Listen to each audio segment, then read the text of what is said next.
Hello. Hello, everyone. Welcome to our first session of the day. My name is Paulo. I'm coordinating the session. And with no further ado, some brief explanations. We have 4 presentations and 10 minutes and 5 minutes for questions.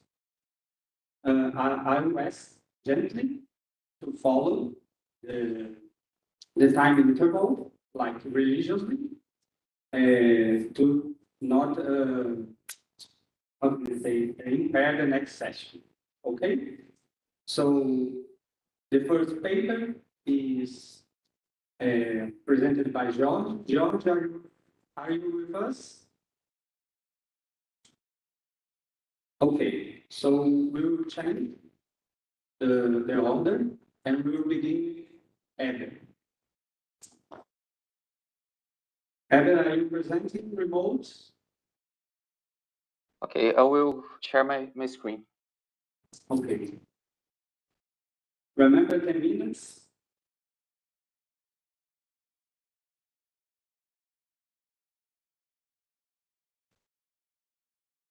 Can I start? Yes. Okay. Hi, my name is Eber, and we'll present the work running cooperative tasks in a multi-robot system with cyber-physical features. The main contribution of this work encompasses the following things: a multi-robot system compatibility with a cyber-physical system, implementation of the initial layers of a CPS, communication between mobile robots and supervisor agent to share information about the navigation environment based on ROS framework. The inspiration of this work are situations where workstation must be visited by mobile robots. In this work, they may transport tools, raw materials, and realize other similar tasks. In this case, an unexpected situation may impair the robot's navigation, like irregularities of the robot's path, dynamic obstacles, and others. For this, we developed an environment to test this case. We have a main computer plugged with a USB camera. We have mobile robots, and we have the mobile robots are real elements in this environment. We have real elements and virtual elements too. The AirTags are this AirTags are positioned upside the robot, and they represent robots and workstation.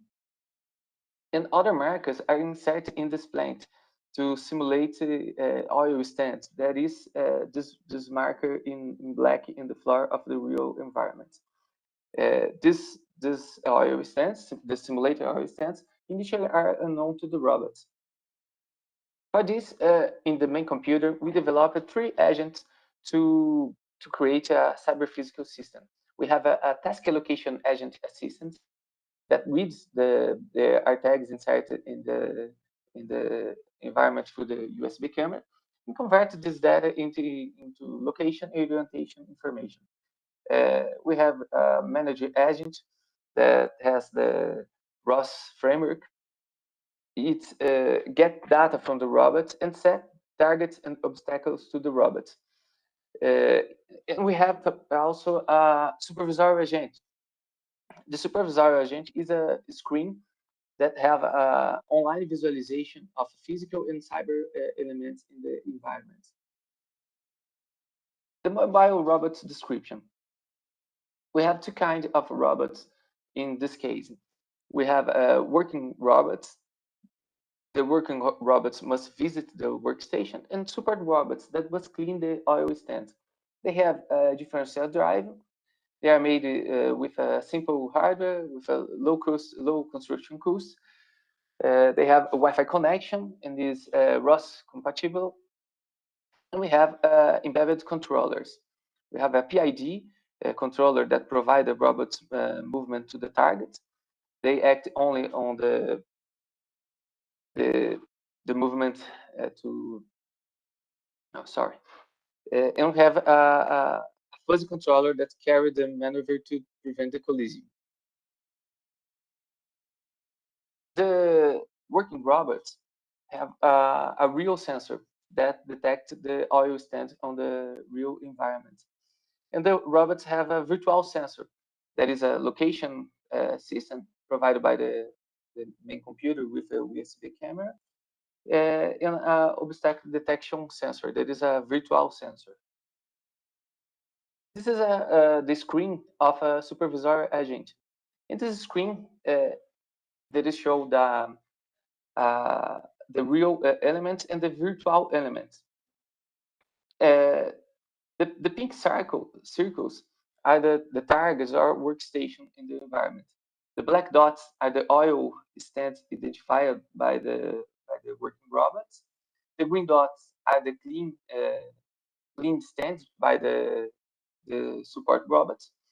The working robots are represented by the blue squares, and the support robots are represented by the red square. The screen also shows a virtual walls in the environment, and we can start or stop the robots by this screen. Experimental result. In this in the experiment, the robots must visit the four workstation in orderly manner in a clockwise way. The support robot must clean the oil stand. That is a virtual operation carried out in the main computer for only for experimental purposes.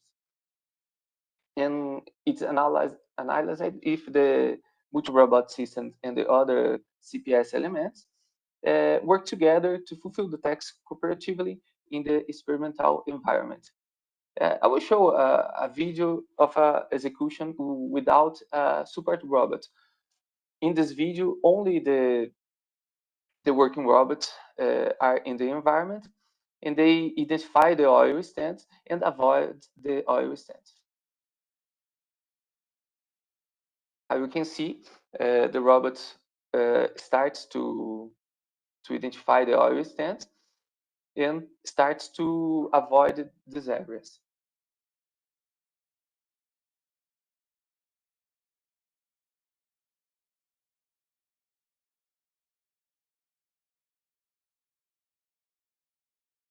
They only go to the other workstation only when all robots arrives in the workstation. The next video shows the similar experiment, but in this case we have a support robot that clean the oil stand identified by the support robots. The workstation of a support robot was in the middle of the area. When the workers robots identify the oil stand, the support robots go to the nearest oil stand to run the clean operation. It's only a virtual operation. The area is not really clean, but when the area is clean, that is shown in a green dot, the robots go to the area without avoiding them.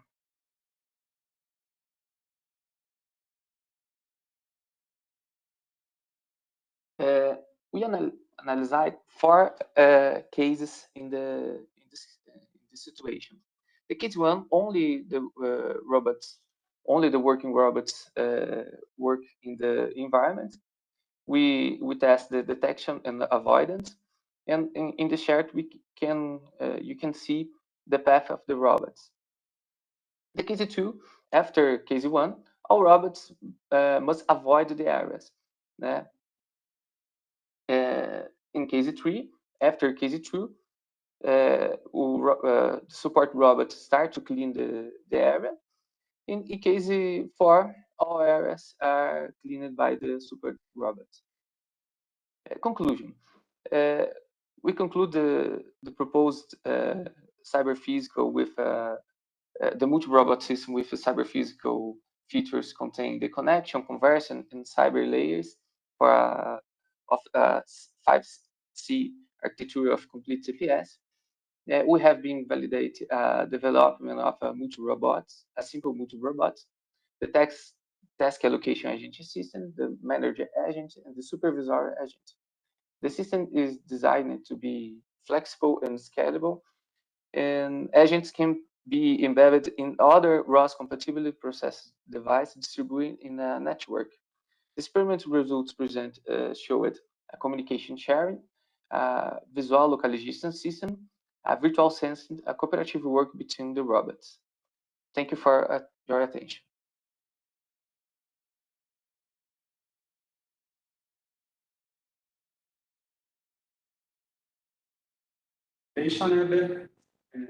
We have any questions in the audience? Hi, everyone. Hi. I cannot hear you.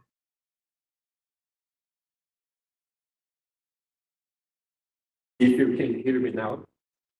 Yes. Okay, Amber, so congratulations for your work. I'd like to know about what main challenges do you see when we're going to apply this in a real scenario? I believe you're going to do this, right? Sorry, I can understand what you say. It's not clean for me. The communication is not very good. Okay, so let's say you're going to apply your system in a real scenario with real robots, detecting real biostains and everything, okay? Okay. So what do you see as main challenges when you're going to apply your system in real scenarios? This is only a experimental system. We analyze only in this case. First, for the cost of the low cost of the construction of the robots. I don't know how this this implementation can impact in a really real world. But in the experimental execution, they work very good. Okay, thank you.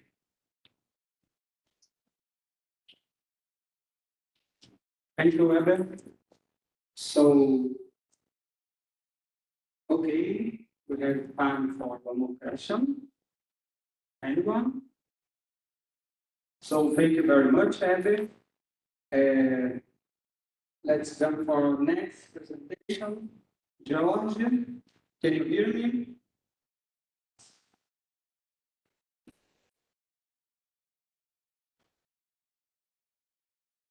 Okay, so let's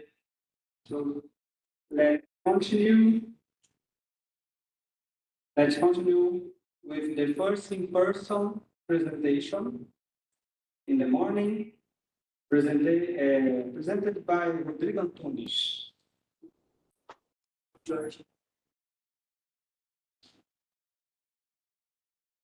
Paper entitled Detecting Data Injection Attacks in iOS Systems Using Machine Learning.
second version of ROS 2, that address some of these issues.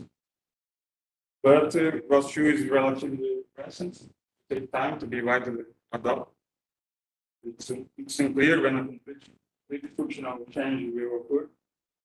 And even when that happens, numerous ROS 1 devices will remain inactive. And currently, ROS usage in the academy is dominated by ROS 1.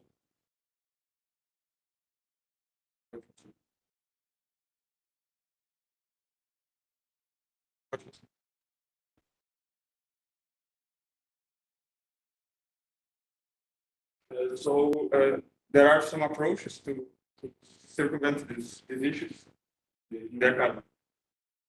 One of them is secure communication sharing between nodes through certificates, implementation of authentication and authorization, and authentication server for publishers. Right. Another approach is the intrusion detection. Two papers, then the detection of data injection in robotic arms through the joint states. There is the detection of data injection in self-driving cars through the video stream from the cameras. These two approaches focus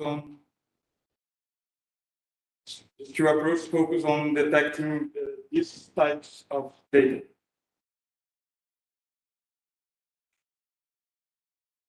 Our approach focuses on a more comprehensive.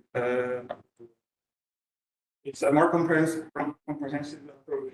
It's the detection of data injection through the network traffic presentation. It's a non-based approach, more comprehensive, independent of scenario and data type.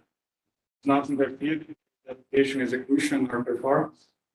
There is no need for changing the ROS application or the ROS code of the application.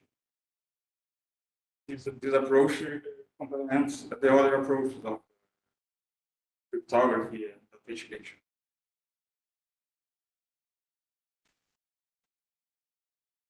Proposed method uses machine learning. Currently, we experiment with the spark vector machine algorithm. We constructed, there is no data sets for the ROS networks. So we constructed a data set of a virtual application.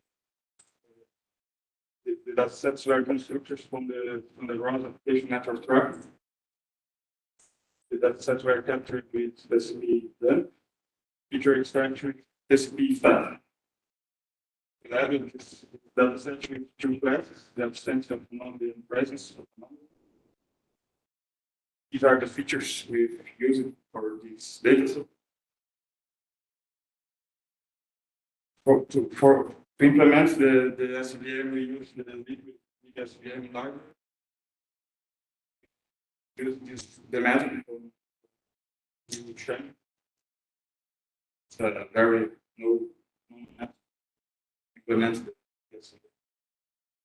So this is our view of our approach.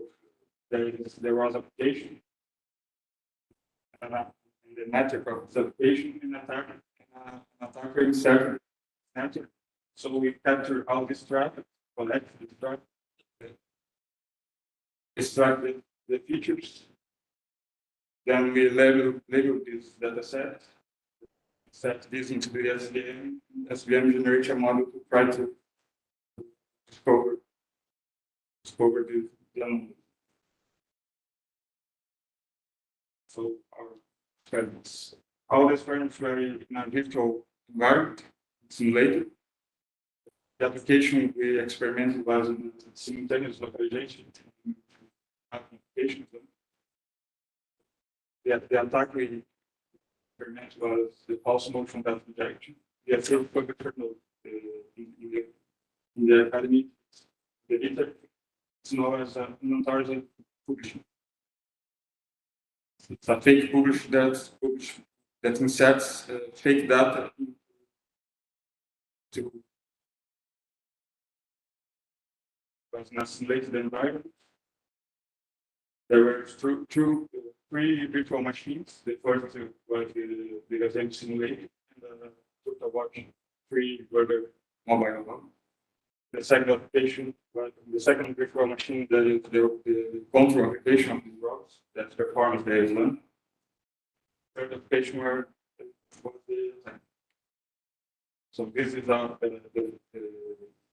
virtual world that we experiment, a simple world just to know if the approach can work. This is the overall graph. The first virtual machine comprehends the gazelle, the blue gazelle, and the attack we try to discover, finding this intrusion detection approach is a fake node that inserts a false motion that in the spot to save the level. This stock is responsible for the robots move. So the training data set was each 24-hour attack, 30-second window. Attack duration between 1 and 2 minutes. 70% injected ammo. In the test data set was 10% injected ammo. We use the kernel RDF. There the parameters C and M. Duration that appears of 92% and perceiving 65%. Positives 55 to 96.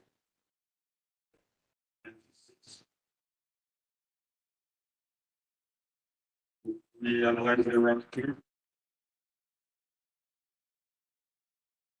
There is more to the higher the true positive rate and the higher false positive rate, the better.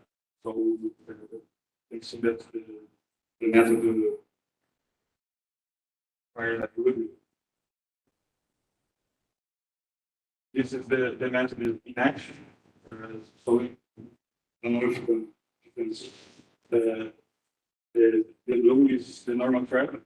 The actual anomaly is the red.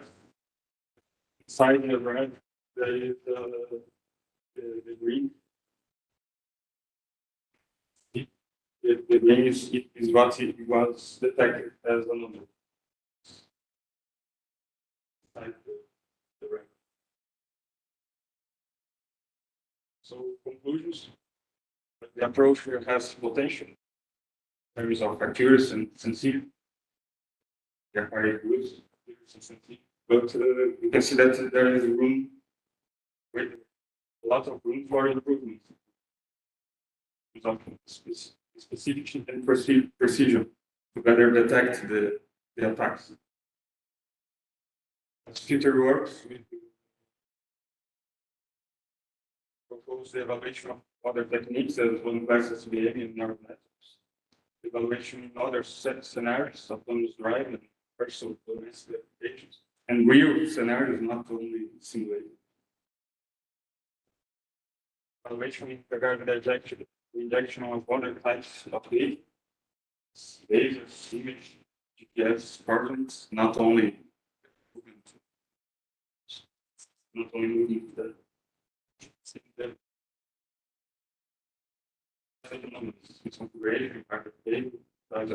not only injection. This is it. You have a question.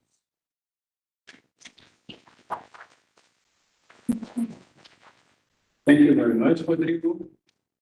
Any questions? Can you come? Because of the microphone, it's a very sensitive. Hello, congratulations for your work, all the people, and also volunteers.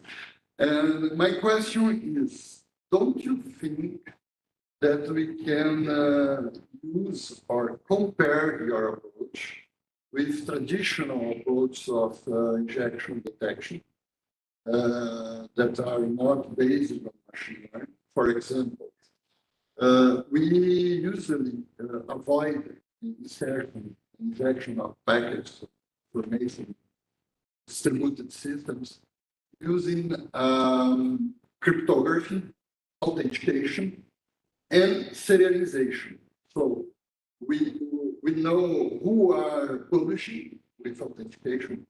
We can serialize with the order of each message in order to identify if someone reproduce an old message. You have ways to identify that. And serialization with cryptography is almost impossible to change. So my question is, do you think that it's possible and interesting in the future compare traditional cryptography and other methods, traditional methods, to avoid injection with your approach? And why to choose to use machine learning in this kind of problem? Yeah, in the robots contest, there is the real-time application. So there is a problem to we need the robots to be faster and in real time. So cryptography and this kind of authentication, authorization, this kind of approach generally introduces some delay. We found some studies about that shows that there is a delay in this approach. But our approach is in terms of detection. Our approach complements this kind of approach. So it's complementary to this approach, and we choose to this approach just because that to not interfere with the ROS code, not interfere with the application, and we want that system that works side by side.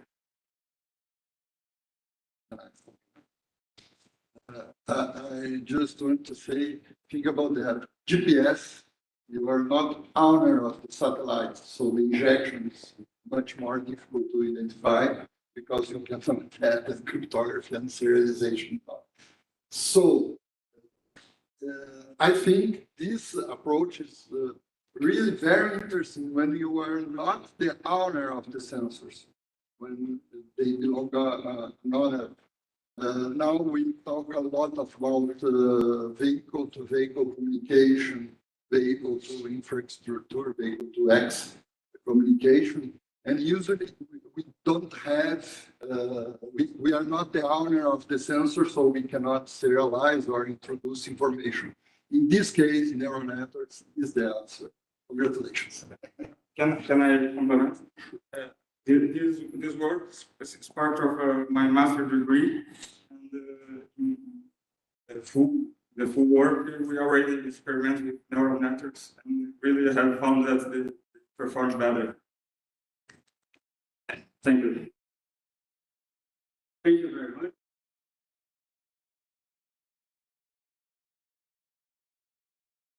Now, moving to your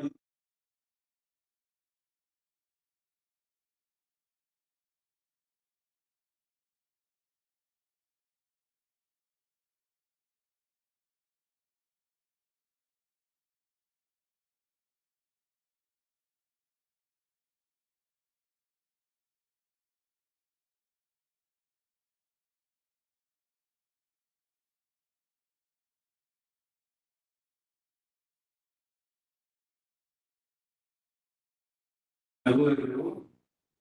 My work is hardware control and production and employ a multi-agent and flexible job scanner on a physical simulation platform. Alex Luiz Souza is me, and André Schneider de Oliveira is my advisor. Proposal of the work is develop a distributed multi-agent system for a physical vector simulation platform. replace the fixed production cycle with the order production process and employ a flexible job shop schedule to generate production orders for agents. The original consists of a vacuum gripper bolt. It's here in the center of the population. It is an overview of the original platform topology. Vacuum gripper parts between other stations. A high-value warehouse parts will generate a stock. A multiprocessing have an industrial oven and a saw or drill machine, and the sorting line that detect the color of parts and apply into specific slot using a pneumatic actuator. Limitation platform. The production cannot be changed, and the parts processing sequence is fixed. The control are being centralized, and they operate only with the central controller. And the system is close cross-compiled for this time consuming. This is part factory default, and is a place for entry the input output of parts fixed by others and the vacuum gripper is a station. The system architecture is centralized on the and the edge station all using IoT protocol.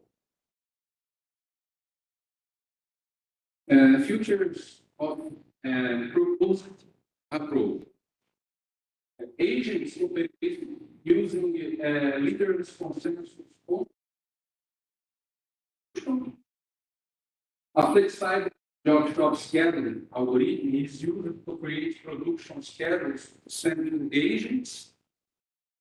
Multi-agent applications based on hotspots and wireless networks.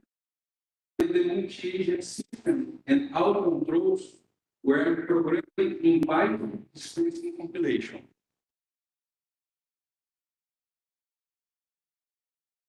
This is a topology. All agents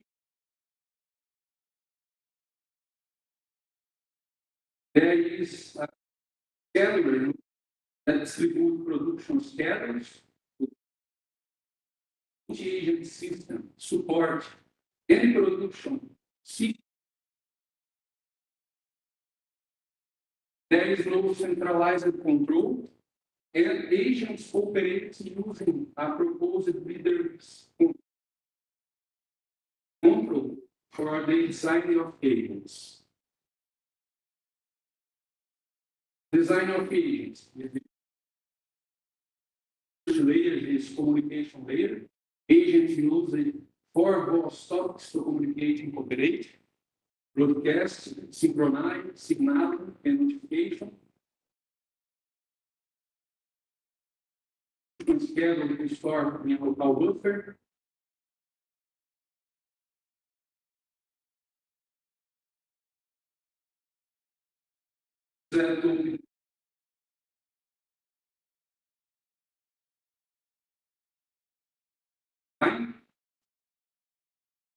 Use it to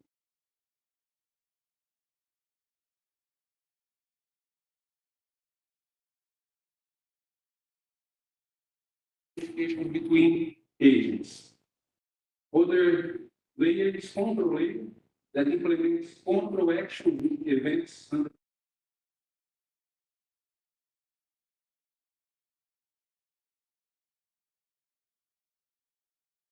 allowing static resources to be commanded by the agent.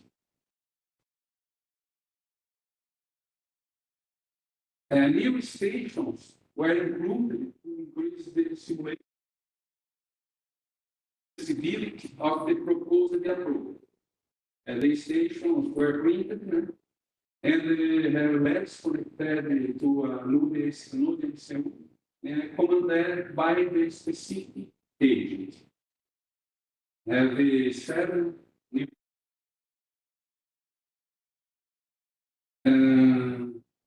with the new number of has increased for 8 to 50.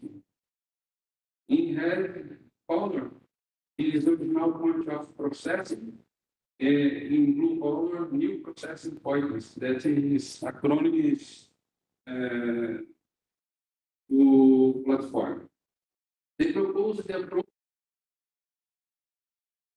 the simulation power of the platform, for example, changing the order of new stations by permutation in sequence of production, generate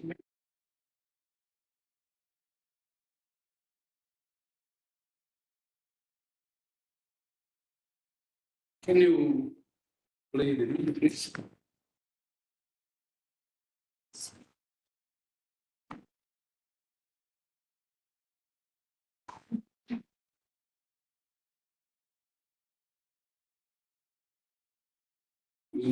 Example of people using proposed like flexible without shock algorithm, send the schedule to the mass, start a production of the part. This is a function of a schedule node.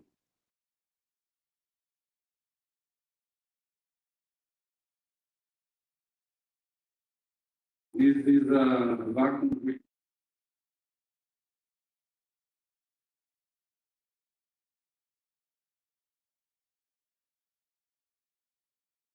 serve para todos.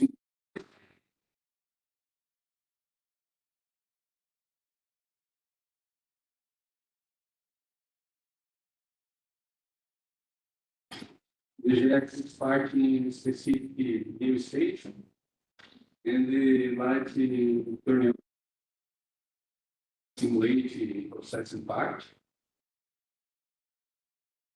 Em paralelo, return to reference point. VGR takes part in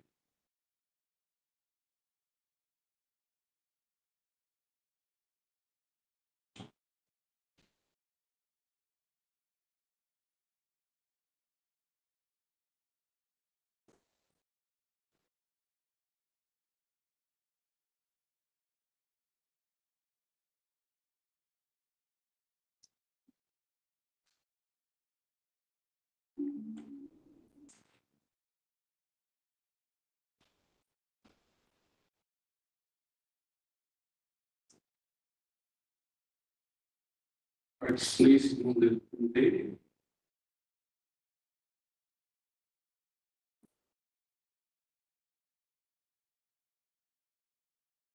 Start sound or bring machine.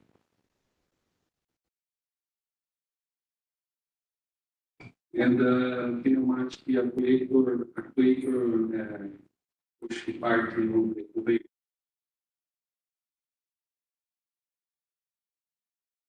This camera detects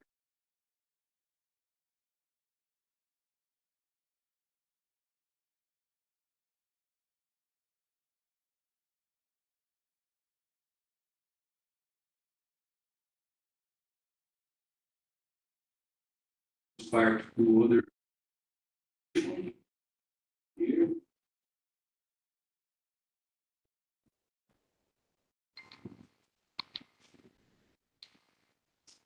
How processes are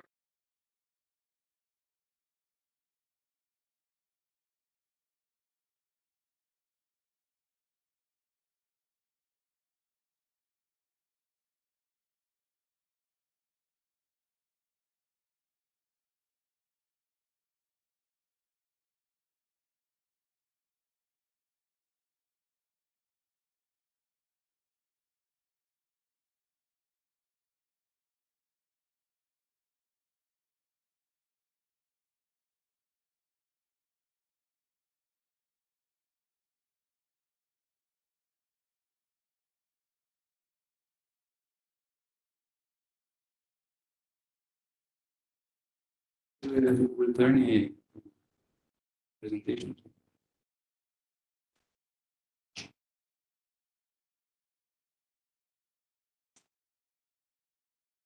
Next.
Conclusions.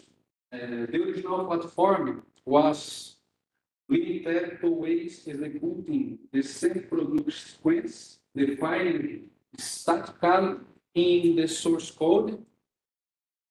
The modified platform allows the execution of any production sequence in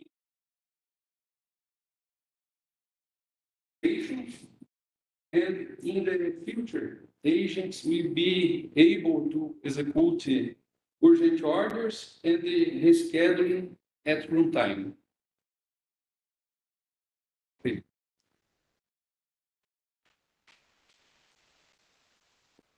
Thank you very much for your presentation, Alex. We have time for one question. Question, anyone? No? So I have a question. I just see the phone.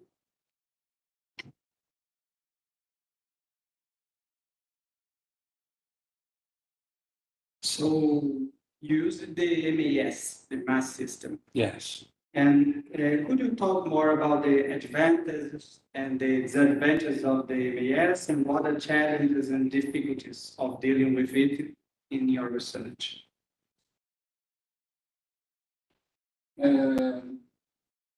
Multi-agents have the advantage to architecture is distributed and independent of a central controller. And in this case, if we have a fail of one agent, for example, the system run normally if the sequence no use specific agent fail. And is a base to provide the others methodologies in future. For example, to rescheduling in real time, it's possible use the methods to permit possibility agents to make decisions and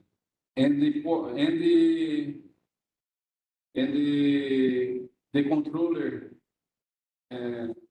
centralized difficulty to provide others methods because it's necessary modify our system. Okay. Thank you very much, Alex. So, a round of applause for Alex. And for our next presentation, it's a remote presentation. We'll show the video and then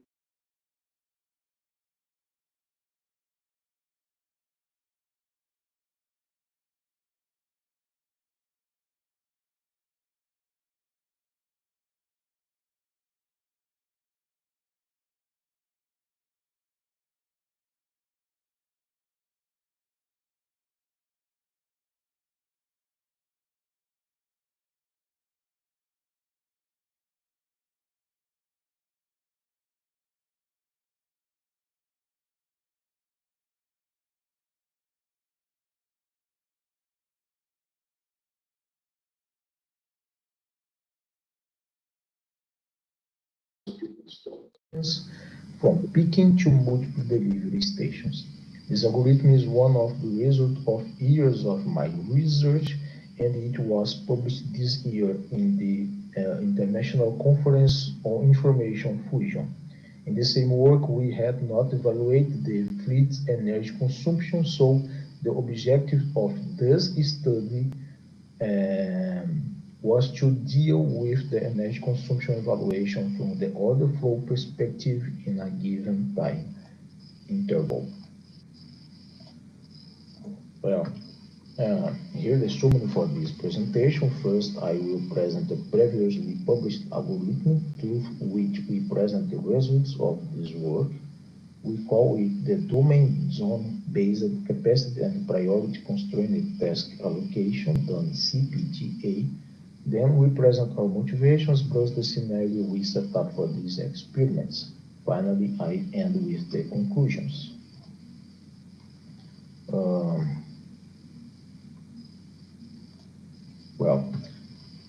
About the Done CPTA, of course, I would like to show you how Done CPTA works, but for time reasons, I won't be able to do that now. But I am showing you the time cost efficiency for our strategy here in orange and red. Such results are present in the previous work.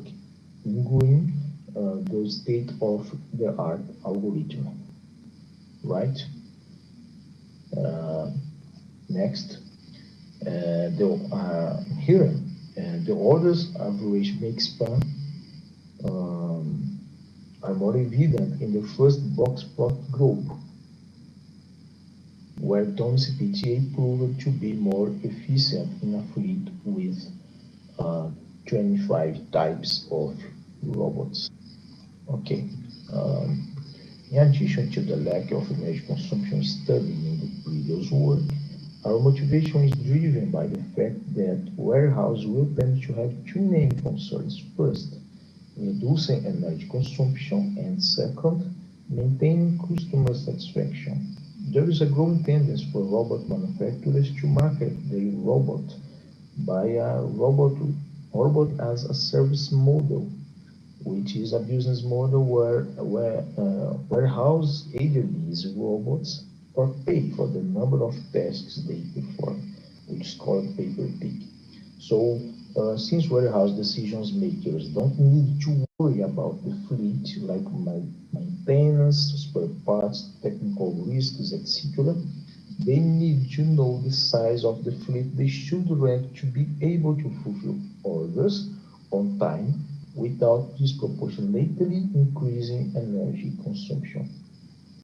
So based on that motivation, we set the experimental system to meet demands of the real world. We simulated a 4,000 square meter warehouse with more than 100 shelves and 50 delivery stations. Fleets were randomly generated from a list of 25 robots with real capacity and speed specifications. The variation between order flow and fleet size is described in the paper for anyone interested in understanding it. But something here that everyone needs to know is that all these setup specifications we acquired from the most well-known robot portals, which we cite in our previous work. I will give the reference to it at the end. Okay, we're talking about the experimental results from now. Well, this figure shows energy consumption for all fleet size and order flow. Order flow are grouped like that, and fleets are grouped like that. Okay, for every order flow. We use a box plot to show the quartiles and variance between different runs. This figure shows the results we all expected. So empirically, the energy consumption would be raised by the order flow. Statistically, energy not only grows between order flows, but also between the fleet within the same flow. We notice an exception at 10 orders per minute here, as the size of the road is practically the same among all robots. Also, the significance is smaller among larger fleets. In other words, the variation in consumption between 25 and 50, for example, is greater than between 1,000 and 2,000 robots. This suggests to us there is a saturation point where the investment of many robots stagnates the energy consumption, but not forgetting that this will increase in operating costs, of course. For example, such stagnation occurred with 25 robots with 10 orders per minute here. Okay, we did not identify this from 38 orders. Perhaps this would occur if we employed fleets larger than 2,000 robots.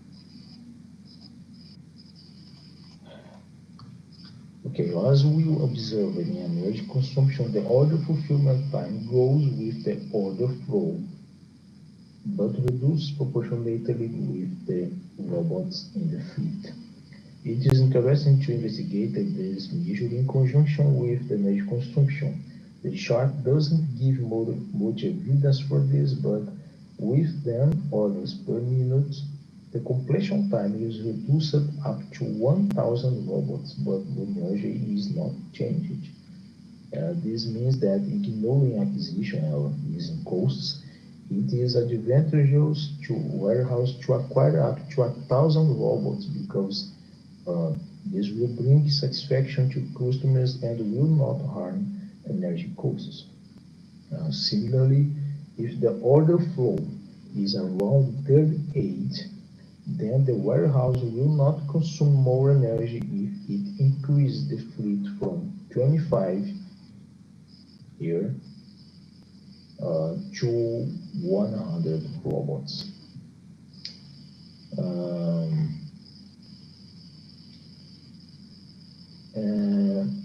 With 140 orders per minute,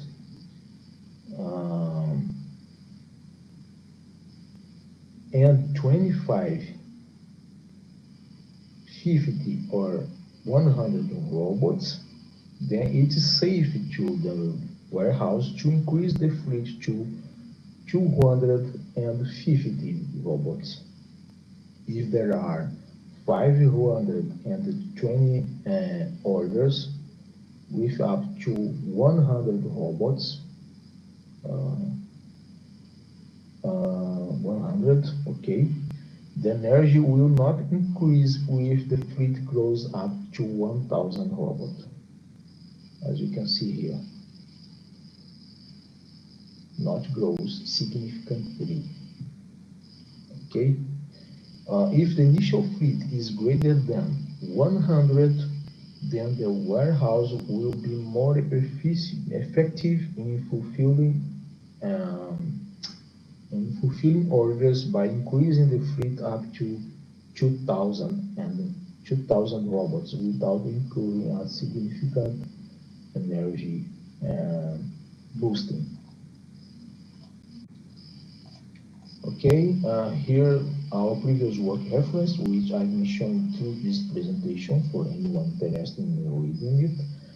Well, if you have to watch this recorded presentation, it is because something foreseen happened.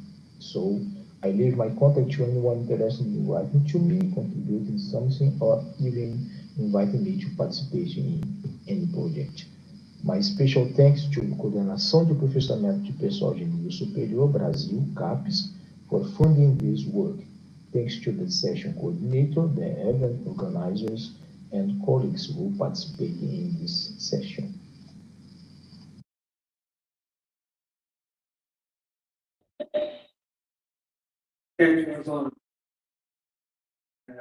None of the authors are between us, remote or in person. So I believe this concludes our first session of the day. Thank you very much for the present of you. Have a good one.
Hello, everyone. I'm Bert Sumo. I'm chair of the next session.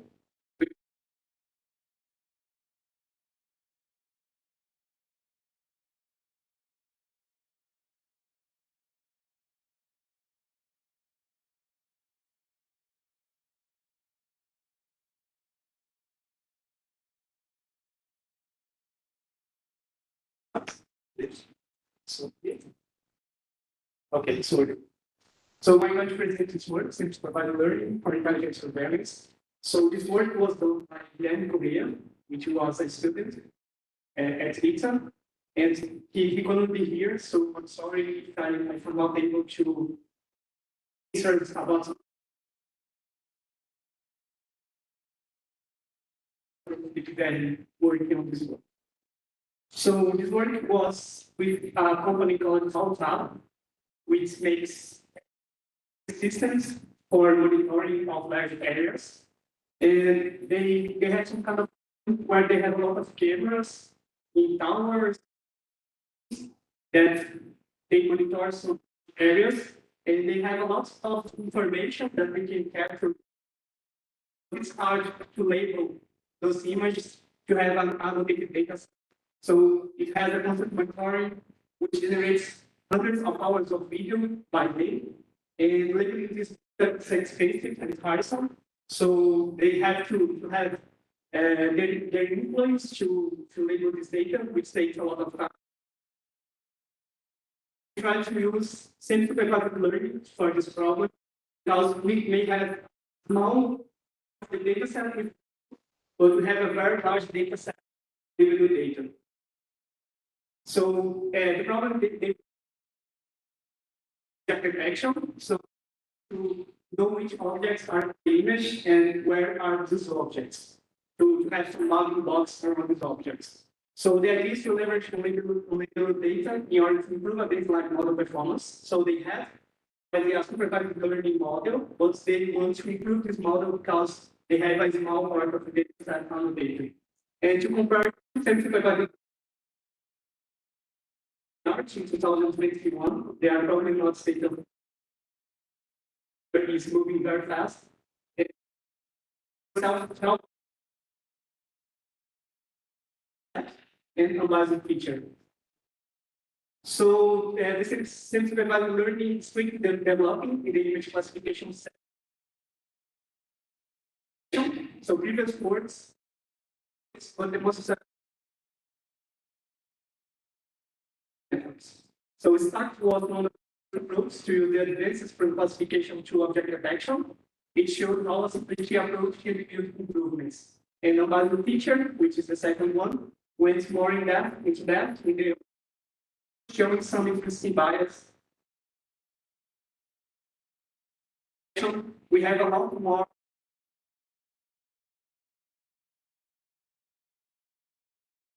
is of interest. So background of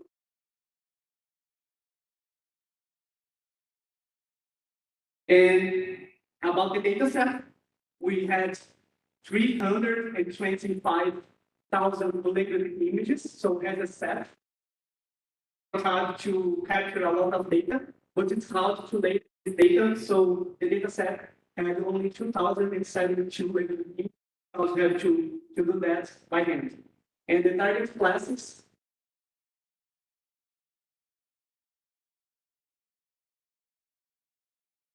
source, including static cameras that monitor the same scene constantly. So they have some cameras in high towers, and carrying this area constantly during the day.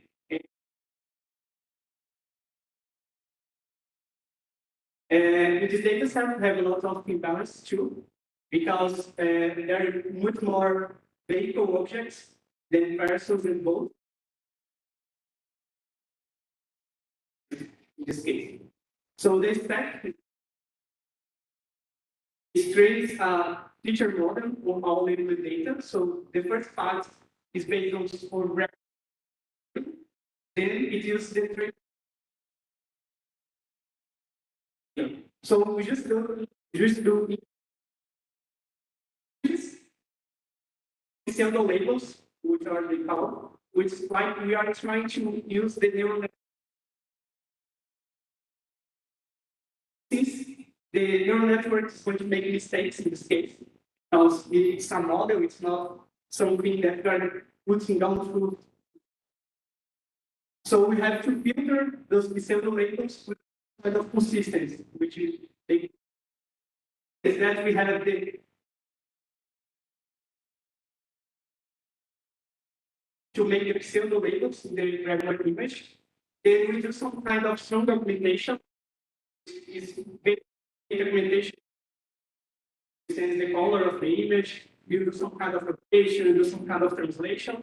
Then they call it strong augmentation because we have to do a very strong augmentation to ensure consistency. Then after doing that, it tries to add the pseudo labels as doing strong augmentation, And if they match with some kind of threshold, then we say that the model is working well for that pseudo label. If it does not match, we just skip that pseudo label, we just delete it, and one to avoid pseudo labels. Then we train this student model using the label data and some augmented image with the teacher labels. Then we use those pseudo labels to have more data for the training. So we basically use the same data implementation as the original authors. So it's transformation in global and box level notation. Here we have a with some of those data implementations, which are just regular data implementation using for object detection. Then we had a problem in your case because we have stationary camera the same place again and again and again. Then if we have some kind of I remember that the electric thing it's a vehicle, if I'm not mistaken. And it looks to the gate again and again and again. It says it's a vehicle, it's a vehicle, it's a vehicle. Which will harm the training because we are going to get the labels again and again and again. And it's going to harm the learning and through during the iterations, it's going to be reinforced to be some kind of bad training. We also have the unbalanced teacher, which is the second method. So the idea is similar, but we have some kind of difference, which is about the student teacher model. So we train a teacher model on the which is just supervised learning, initialize the student model with the weights from the teacher. The label they use that kind of idea of consistency. So, but in this case, we use a weekly and a strong implemented with have some consistency between those pseudo layers. Then we update the teacher weights as an exponential moving average of the student. So the student weights is going to be updated more regularly, more faster, and the weights of the teacher, because it uses a moving average, is somehow make the method work better. Then here we have the descent updates, where we have a loss which comes from the supervised part of our data, and another loss which comes from this unsupervised part. And we have that's parameter, a hyperparameter lambda u. We also use it for of imbalance in our data to help with imbalance data object detection. We don't apply the box regression. So in the object detection, we have a loss for classification, the bounding box regression. But in our case, the bounding box regression was very bad. The loss didn't look very well using the semi-supervised part. So we ignored that part and used the semi-supervised part used for classification. We formed the same implementations by the original authors. They are here, random horizontal flip for a random.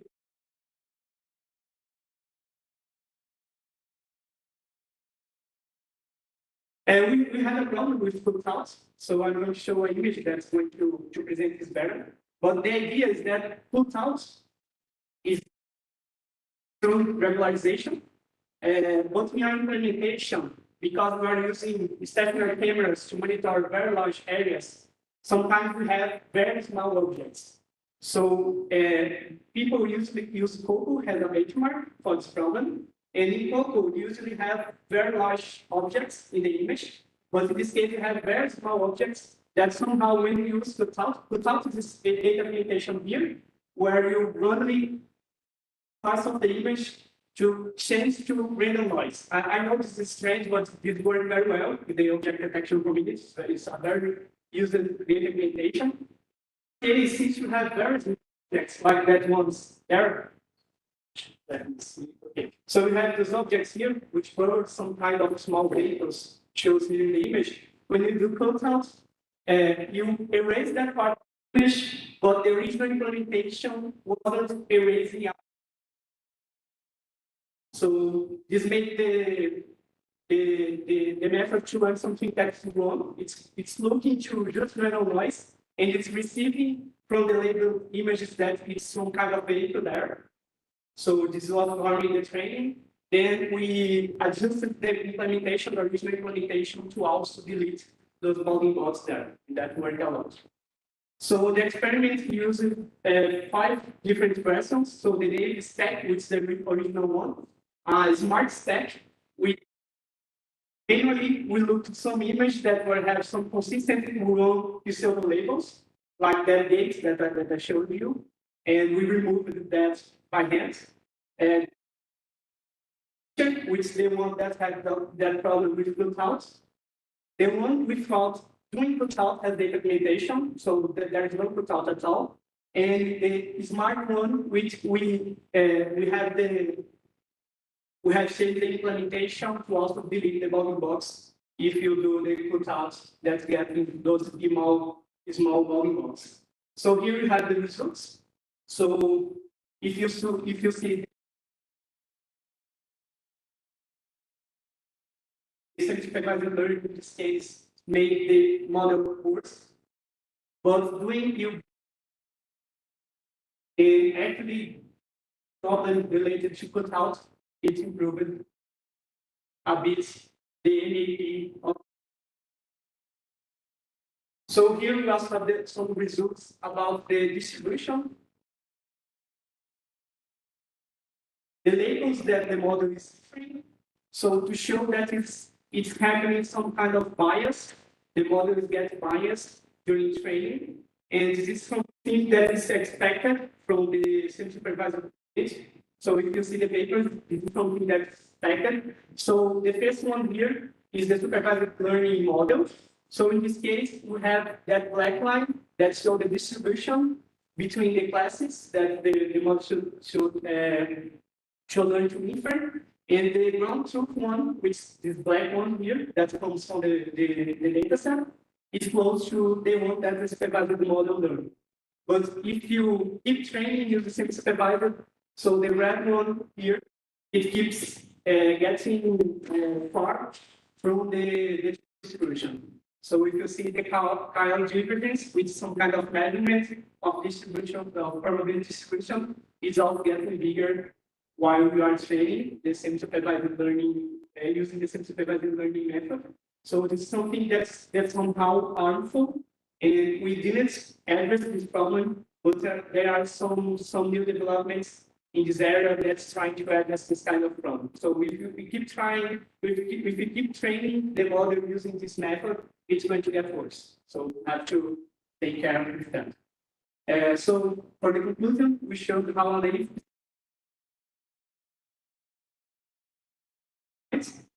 we also found out that even using the live filter algorithm, we won't get bias without the training, as set and solve on last slides. We measured the detrimental effects of a good health which is not object aware. And future work with problem to understand why we will have this problem, which is being addressed in to improve even further the. So thank you all for the attention.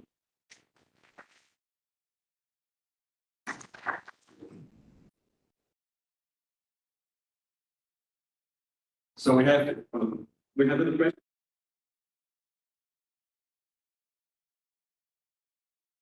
One.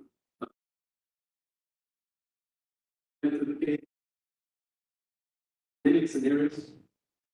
We dynamic scenarios, for example, in vehicle, in the technical, or is it static? I think so.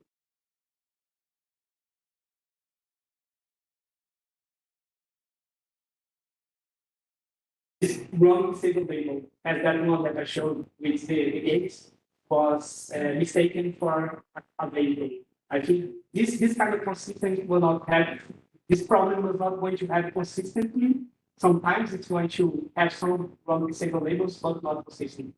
So it may work better than we set games. Okay, so but to be using static survey. Yes, yeah. In your case, you are interested in say cameras because this is what it's trying to solve. Okay.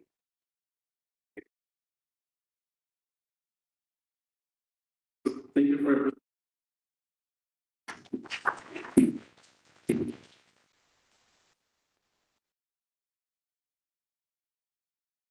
Okay, so the next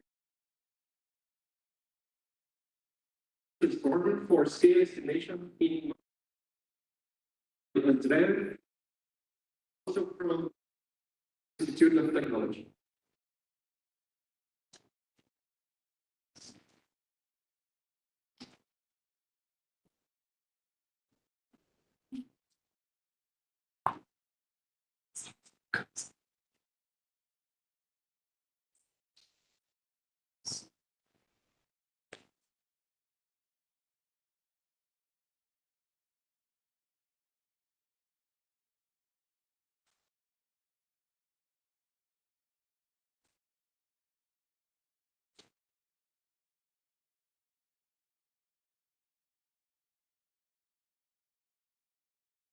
Good morning, everyone. My name is Andrea Fransani, and today we'll talk about the paper Dense Prediction Transformer for Scale Estimation in Monocular Visual Monitoring.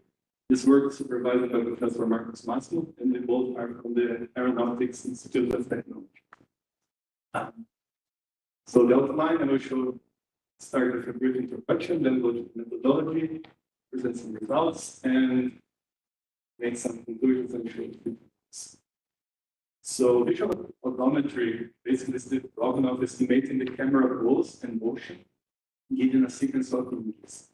And in this work, we deal with the monocular cases, which is we only have one camera. And because of that, we have the lack of the depth information of the objects. So because the 3D objects in the world are projected into a 2D image. And monocular visual odometry can estimate the relative motion, resulting also in the so-called scale ambiguity. And it's called scale drift, which is a major problem in monocular visual odometry. So in this work, the objective is to try to reduce this scale drift problem using a deep learning approach. And then we compare the performance of two state-of-the-art solutions on this specific data set, skit. And the approach we're going to compare is a flexible approach based on features. And this one, the FBO, which is,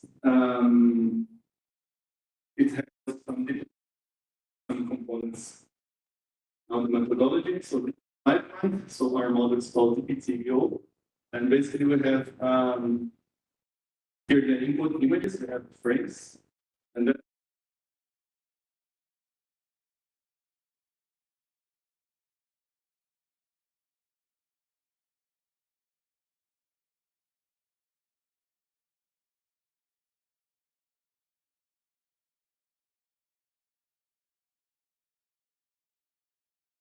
use both prices the rotation and the frame.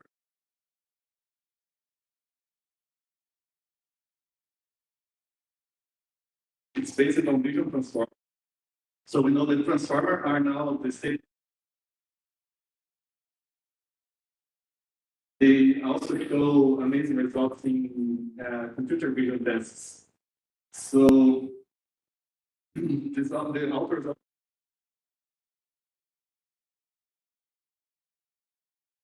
better results compared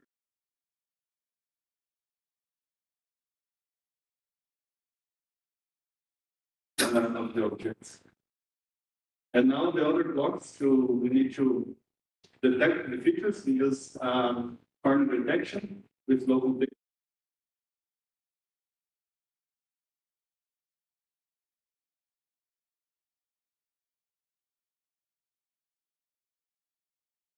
Flow, we compute the optical flow between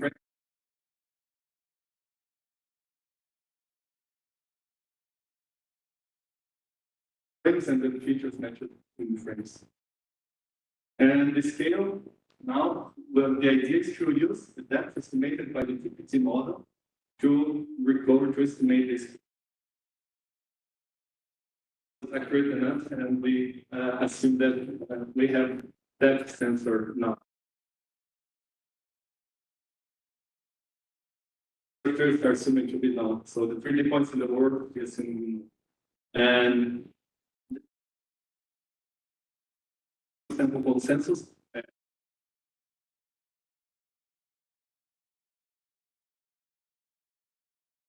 Between the depth estimated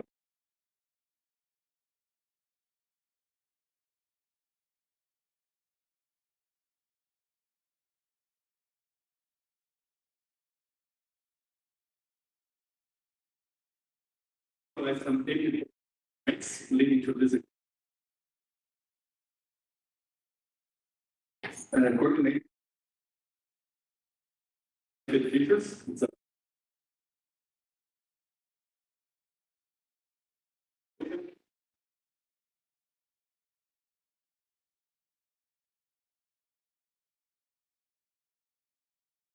It's suffered most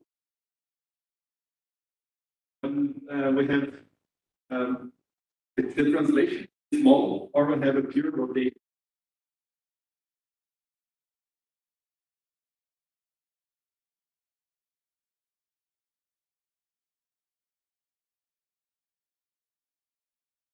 To estimate the mode.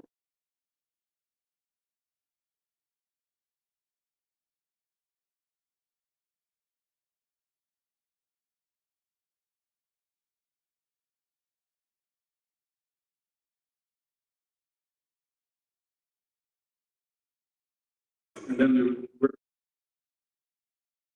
see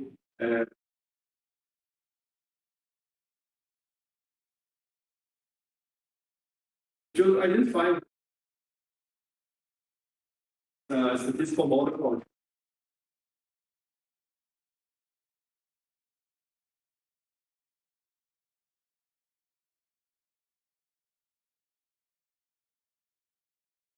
matrix, and we detect some of the cases we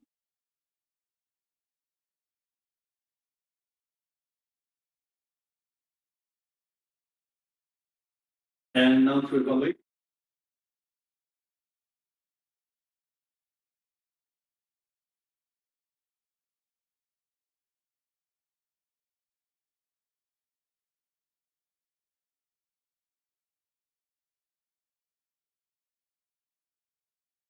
Metrics, we in this work we compute the average translation.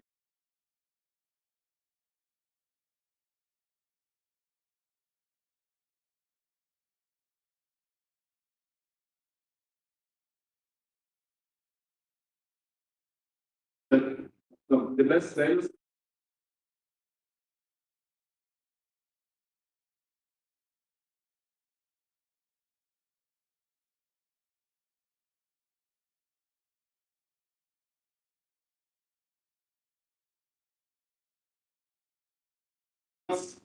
in some of the not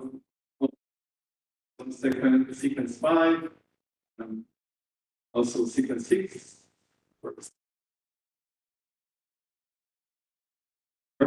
In some cases are better. Now just to the trajectories, I hope you can see, but we remove the DFVO and the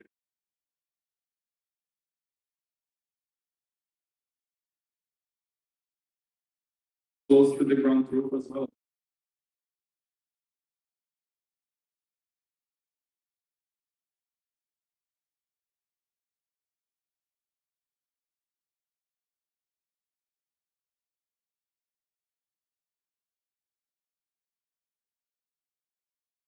We achieved I showed the DFVO and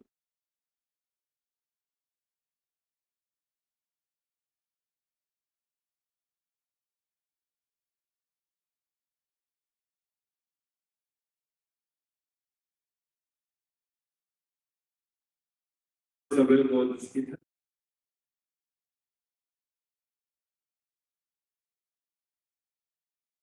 What you think?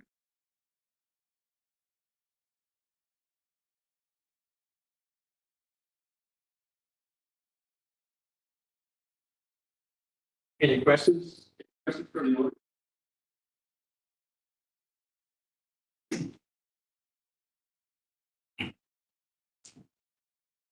Hello. Congratulations.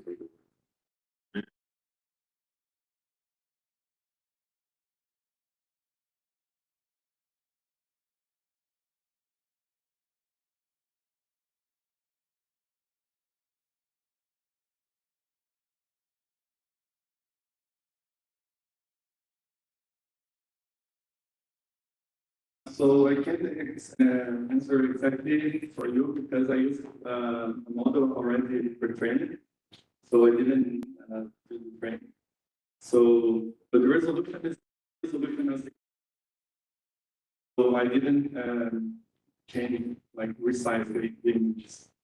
So I believe it's it depends on the image, I guess. It's around 400, maybe 1,030, 300. So, how long do you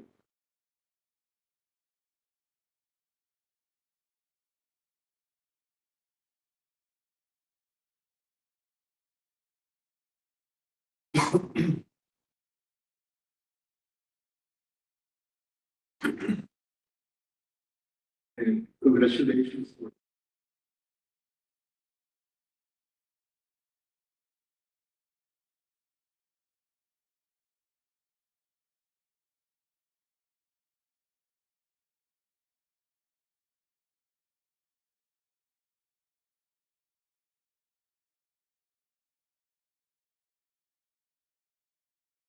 Yes, they use the flow because it's also a classical approach, the feature curve. You should see classical approach is based on features. So we extract the feature.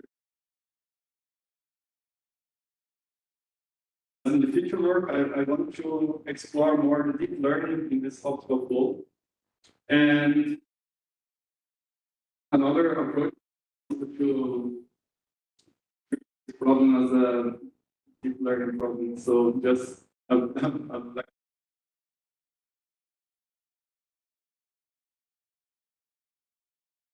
I want to explore both, like using the optical flow, maybe changing also the method instead of Lucas, and also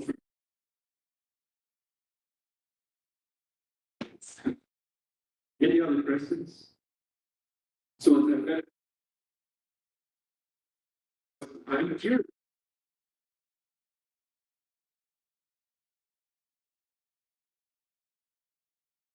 To experiment with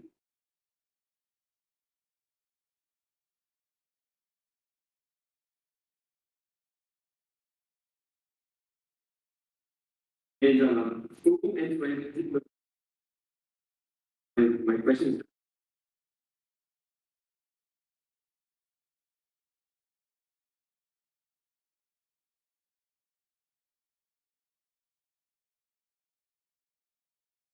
is for the transformer in this call. And I want to see really works well in this kind of problem. So I want to explore more transformer. Not just through printers, but also window, like 1 second. Of, I don't know the applications yet, but I would like.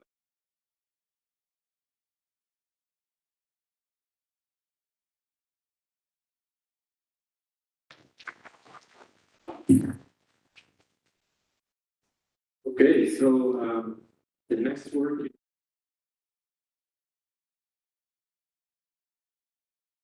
is going to be settled also from the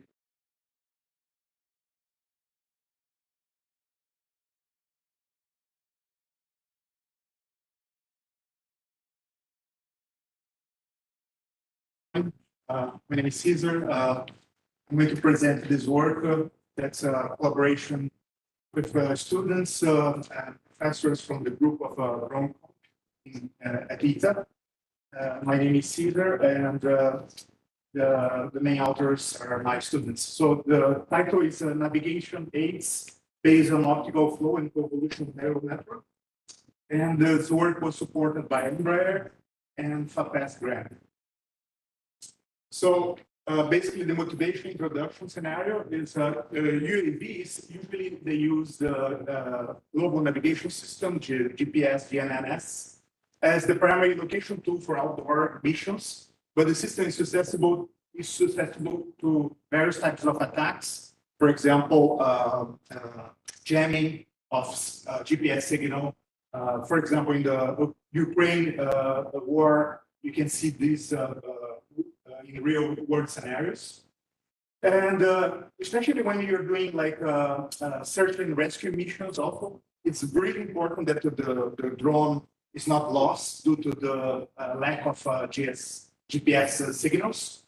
In this work, we're going to use a light artificial neural network to address this, to decrease the computational cost of the inference in order to estimate the position and movement of the drone only based on the images. So we propose this image-based location system to infer the displacement of a pair of images and calculate the geographical location. From the scientific literature, we have seen from previous works like the one from the student before, visual odometry has been used extensively in indoor environments. Optical flow has been used to detection the movement of objects based on visual clues and exploring this. In our work, we're going to explore a different approach using convolutional neural networks with optical flow to find the absolute position of the drone in outdoor environments. So in order to do that, our basic approach was image-based location system, where the image-based location system is consisted of two images that are captured every few seconds. And these side-by-side images represent the movement of the drone. And the neural network here is composed of several pieces. The top piece is a CME's convolutional neural network that basically tries to get the raw parts, the more coarse-grained features out of the images. It's a CMEs because the weights are similar for all of the images. So with these coarse-grained features extracted, we concatenate the images and they go through a second step of a regular CNN. And this regular CNN is based on is inspired by a very well-known architecture called VGGNet that usually is used for bounding boxes. But in our case, we represent the problem as a regression model. So instead of trying to locate the bounding box of an image, we're trying to predict what's the location of the object, of the center object of the image. So we use the regular CNN based on VGGNet, and the regular VGGNet is basically we double the filters so that we reduce the amount of pixels, the amount of image map from 64 to 32 to 16, such that in the end we finish to do the prediction head. In the original work of the VGGNet, they usually use 3x3 filters in the regular CNN network, and we found out in our work it's best to use 7x7 filters because of the conditions of the drone and movements, and this is how this neural network was designed. For the training, we basically the implementation of the training, we employ the ReLU activation functions and except in the last layer, and we do in order to do more generalization of the neural network, we do dropout layers with probability 0.3 in the CME's network, and 0.2 in the rest of the neural network. We train the neural network using regular Adam optimizer. And because we framed the problem as a regression problem, we use mean square error loss function for detecting the difference of the real location and the estimated location by the neural network. During the training, the image pairs that we collected in order to create our data set for the training, we shuffled the image pairs and we fed so that there is no correlated data for the model. In addition to this model and training, we also implemented another step for calibration. So basically, the idea is the drone could be being using a regular GPS GNSS receiver and during the mission. And in the case of malfunction of the GNSS, we started to do the CNN. But because we have the GPS before, we can use this data to calibrate the model. And the calibration is done by using fitting a linear regression model along with the CNN. So the CNN plus the real GPS in a linear regression model. This is the way the calibration is done. And then when the GPS is unavailable, we feed the output of this calibration to the CNN model, our CNN model. For the generation of the data sets were very intensive work because we used two data sets using real images and simulated images.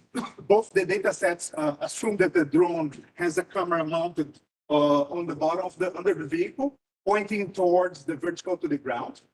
The first data set is using real images from the Google Maps. So we use the Maps static API. We estimate a straight line flight route, and we capture images of these areas using variable accelerations. And we use two flight routes. One of the flight routes, we do training, and the other one we do just testing. And the other data set is one of the largest data sets that we build. We build using the AirSim simulator. Could you show the video, please?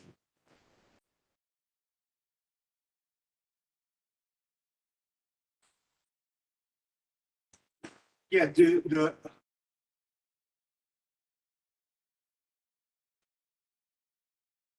AirSim simulator is a simulator that's provided by Microsoft.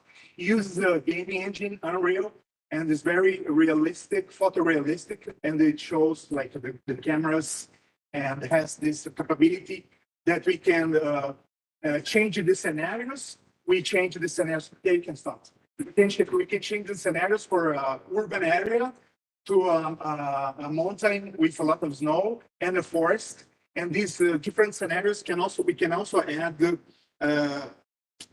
dust, rain, and wind, etc. in the scenarios. So we change all these weather conditions with mist, rain, dust, Arctic mountain, small city, tropical forests.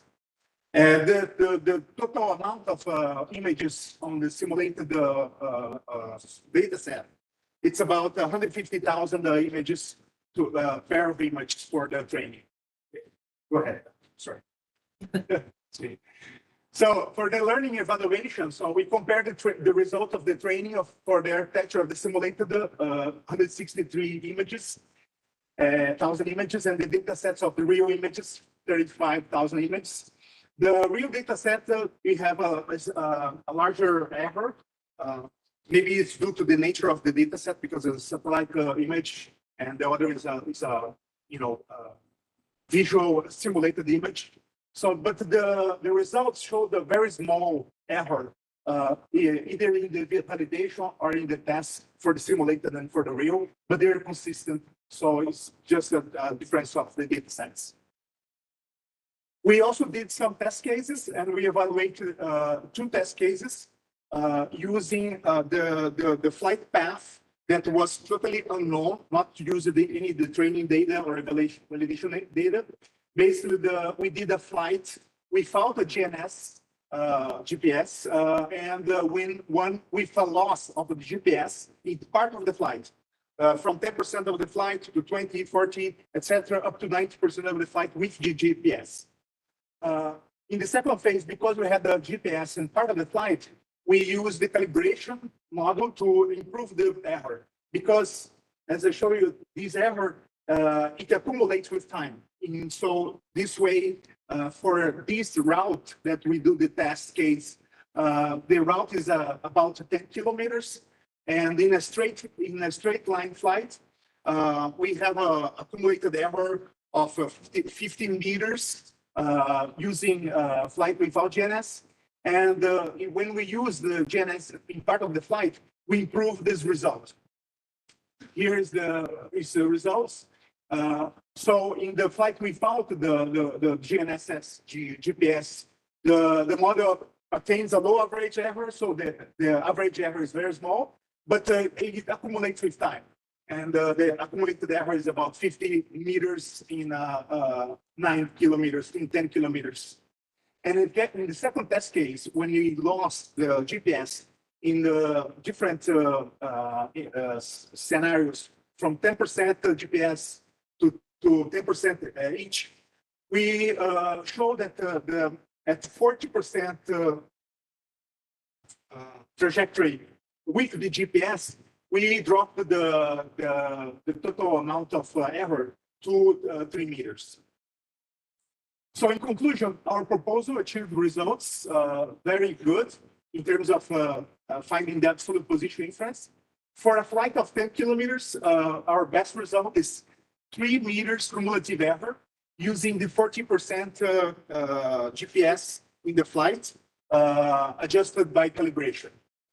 From our future work, we would like to see if we can do the same visual approach with different altitudes and generalize our calibration method also with these varying altitude flights.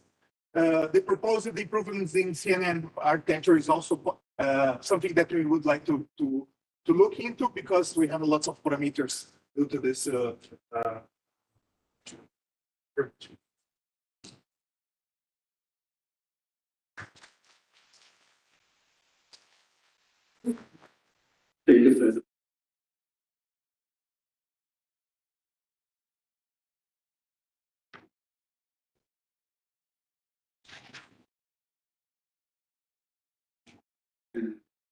Congratulations.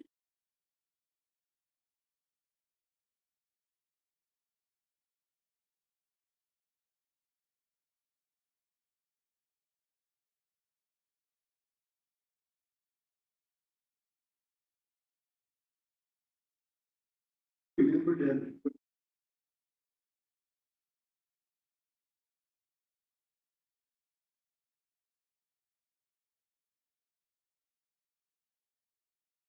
I don't know.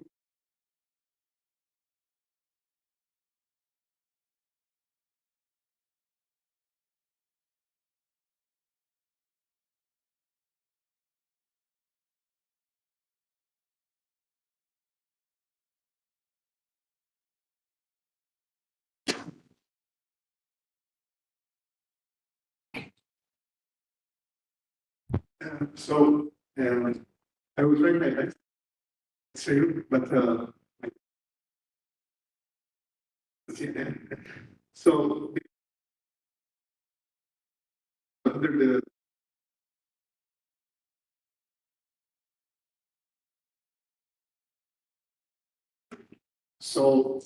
we vary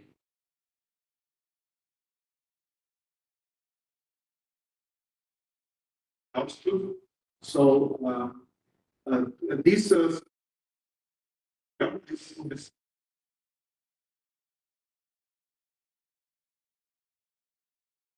some difference in this case.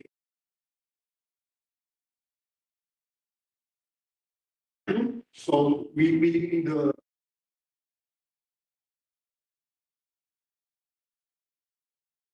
line from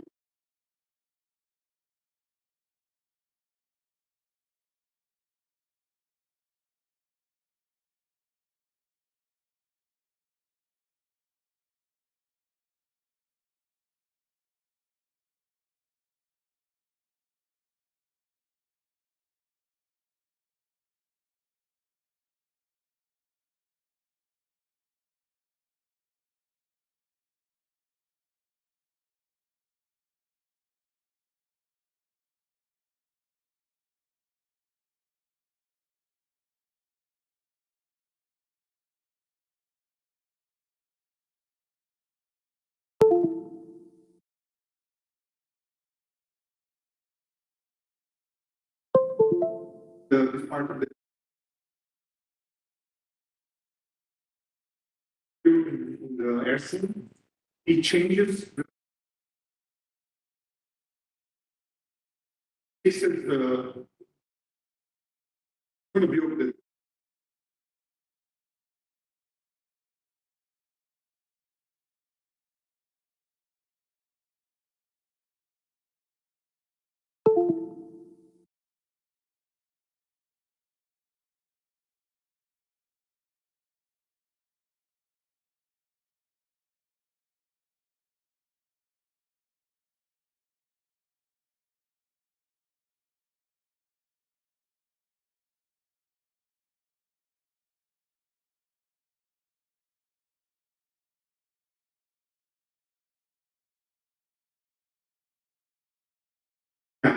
I would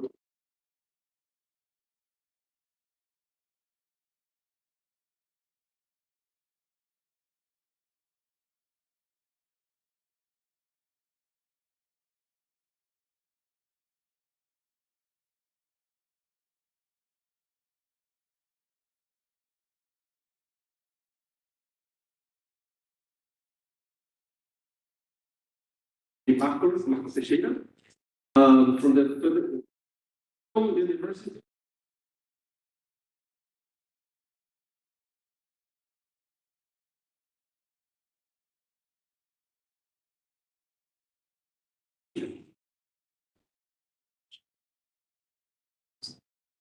Hello, my name is Marco Teixeira, and I'm here to introduce my paper, Agility Tech in Industrial Environment of Computer Vision. This paper is developed by Wilson Eduardo and Igor Pardal.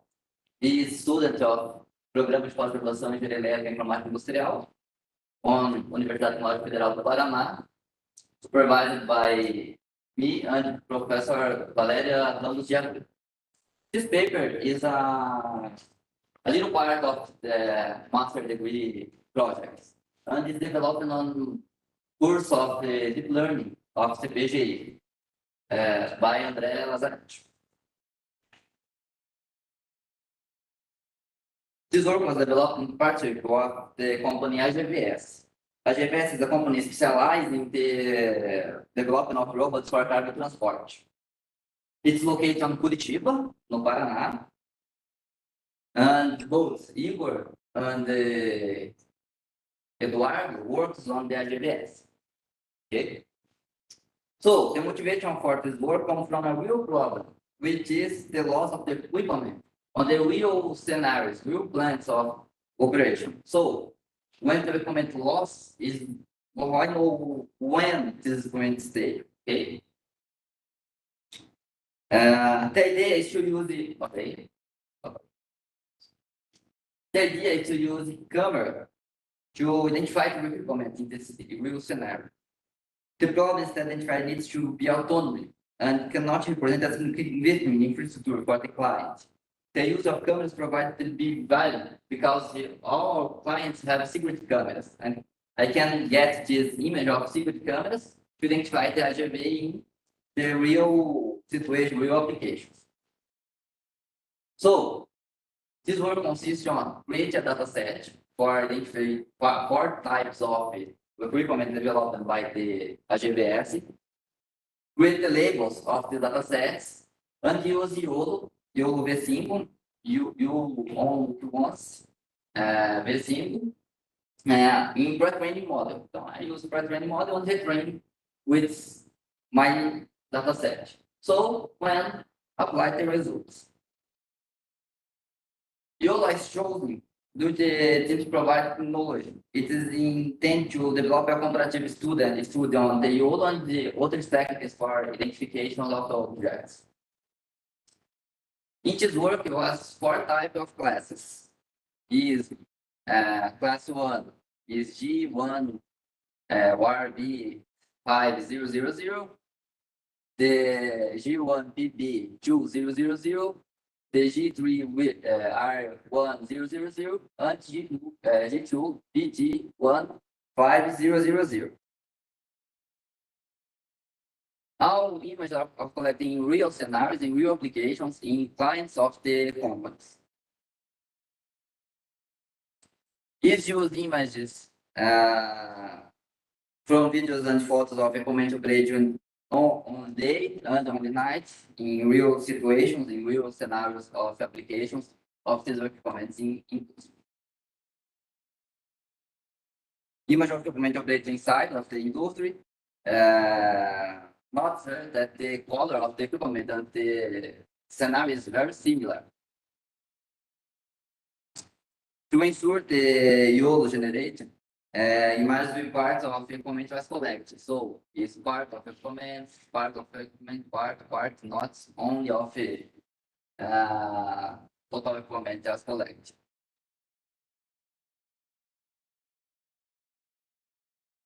So the data set was created for classes on the training, validation, testing data sets. So in first class, have 133 images for training. In second class, have 162 images for training. In third class, have 69 images for training. And in last class, have 18, 16 images for training, certo? And validating and test. Our image is create the labels, is use the robot flow works for create the labels and create the dataset train.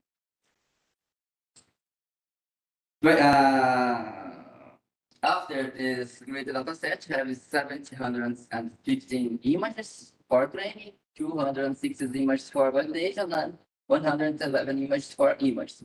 This use images of the size of 614 for 614 pixels, and this training for 300 epochs. They only use architecture YOLO V5 architecture, not change the architecture. It's use pre-training model and training of these images. So after the training, it is the confusion matrix. The confusion matrix presents promissory results with the minimum errors in identification. Only two cases when confund not identification of the equipment, but it's not problem because the algorithm is online, so each frames per second. Então, não have problem if you want frame not detect the AGV, because in the next frame, the AGV is identified.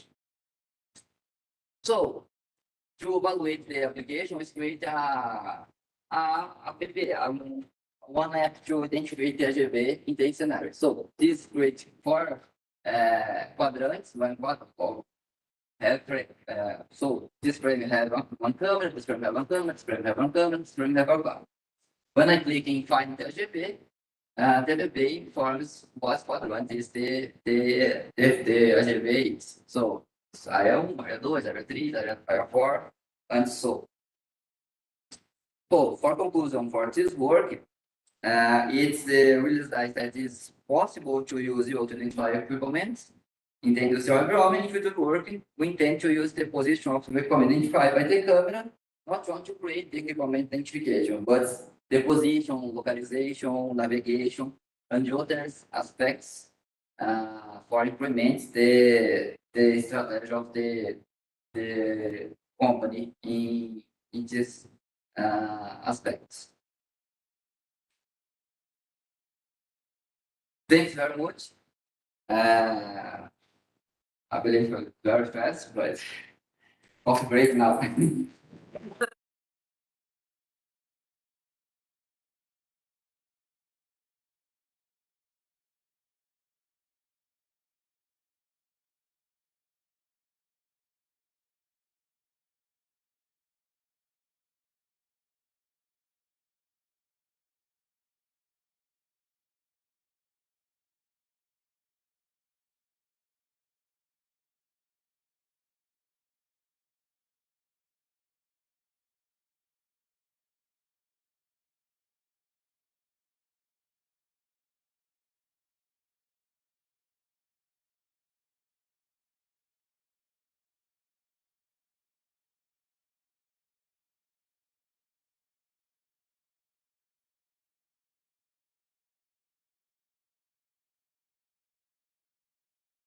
Okay, when I use the YOLO in training model, I have a good result of minimal data result of 50 images, 20, 100 images. So it is a little work. It's work of course on degree problem.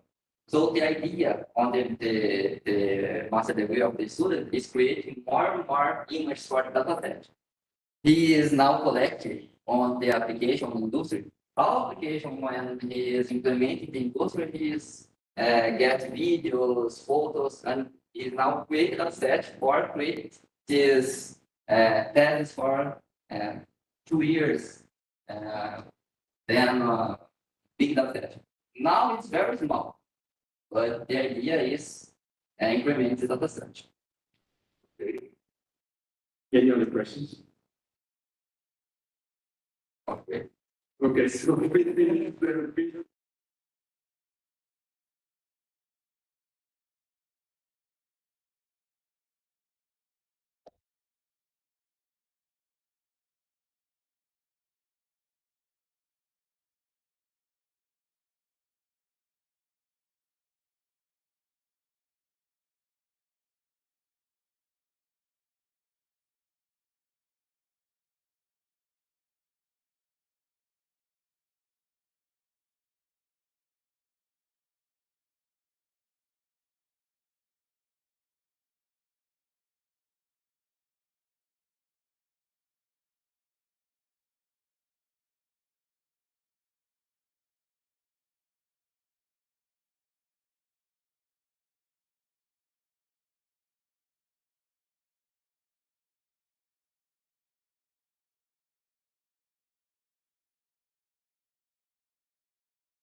Professora, bom dia, me ouve?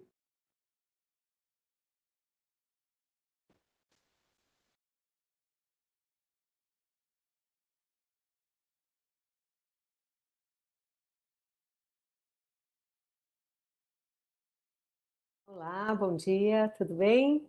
Bom dia, professora. Obrigado desde já Oi, pela Gustavo. disponibilidade, tá? Ai, obrigada a vocês pelo convite. Eu estou um pouco gripada, e você está me ouvindo bem? Estamos sim, tá? O pessoal tá no coffee break ainda, sabe como Ah, que é eu esse sei. processo, né? Não, eu só queria ver. Você está vendo minha apresentação? Estamos, tá tudo certo. Vou pôr no modo apresentação, Perfeito, o áudio tá bom também, tá tá bom? bom? Eu não tenho vídeos, eu vi que vocês perguntaram lá, né, de vídeo para o Pedro Lima. Isso, Eu não tá? tenho vídeos, então tá tranquilo. Eu fiz mais simples porque eu não sei como esse Webex aí, né, funciona. Não quis incrementar muito, tá? Tá perfeito, professora. Se quiser tomar uma água, fechar a câmera aí, fica à vontade, eu fico aqui esperando, daqui a pouco eu já vou chamar o pessoal para dentro também. Tá bom. E escuta, tá uma reforma aqui perto. Vocês estão ouvindo? Eu pus fone de ouvido para. O som tá limpinho, professora, pode ficar Ai, que tranquilo. ótimo. Então só tá ouvindo minha voz fanhosa mesmo. Não tá fanhoso também não, tá dando para ouvir bem mesmo, tá? Não precisa nem forçar também muito não. Tá legal. Muito obrigada, viu? Então eu vou fechar a câmera e o som e aí a gente volta mais adiante. Muito obrigada. Até logo.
Ana, bom dia. Olá, tudo bem? Podemos se tornar? O pessoal já está aqui. Legal. Deixa eu tentar virar a câmera aqui para mostrar. Professora, só um minutinho. Ai, que legal. Olá a todos, tudo bem? Eu peço desculpas que eu estou um pouco resfriada, então se eu engasgar um pouco, parar para tomar uma água, é porque eu estou resfriada, tá bom? Mas é um prazer estar aqui. Professora, também estamos transmitindo pelo YouTube, tá? Tá certo. Então, desde já, muito obrigado pela disponibilidade. Eu vou virar a chavinha para o inglês agora. So now we present, I will announce it.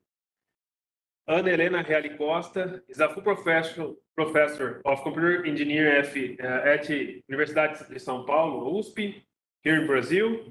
She took her PhD at USP, investigated the robot vision as a researcher scientist at KIT in Germany, and was a great researcher, a guest researcher at Carnegie Mellon University, working in the integration of learning, planning, and execution in mobile robot teams.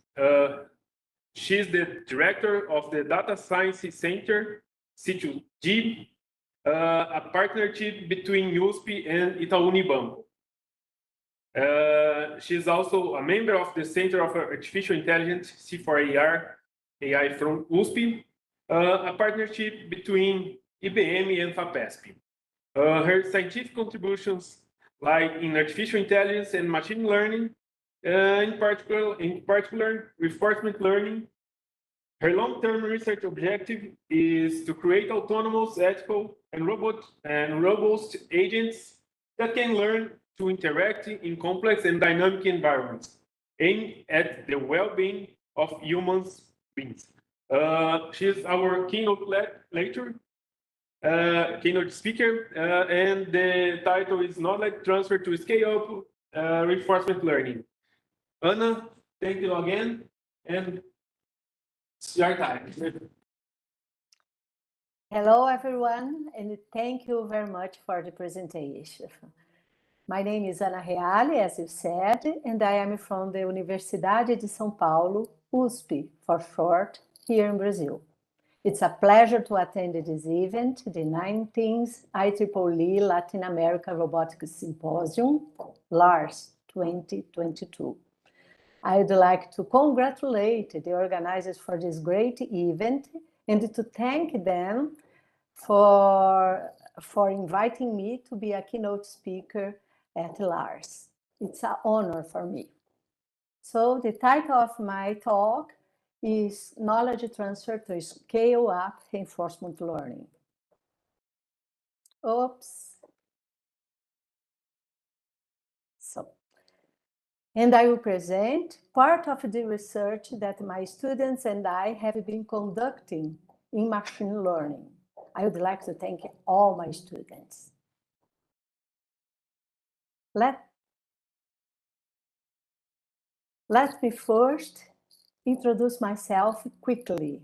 I am from Brazil, and the USP campus where I work is located in the city of São Paulo. I am a full professor at the Computer Engineering Department at the Escola Politécnica that is shown in this region of the USP in this photo here. As they said, I am also the director of the C2D. There is a Data Science Center of USP. C2D is a partnership between USP and one of the largest banks in Latin America, the Itaú Unibanco Bank. The goal of C2D is to produce cutting-edge research and to train people in the field of data science, machine learning, and artificial intelligence. By the way, C2D is offering scholarships for those interested in a master's degree at USP. If you are interested in that, do not hesitate in contacting me.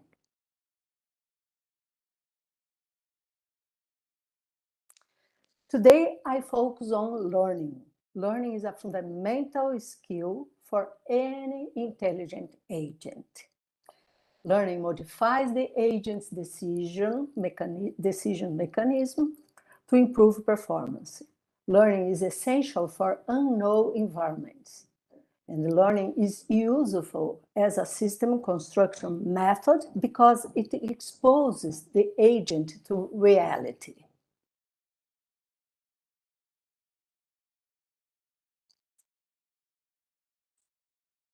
Each form of learning is classified according to the type of feedback it receives: supervised learning, unsupervised learning, and reinforcement learning.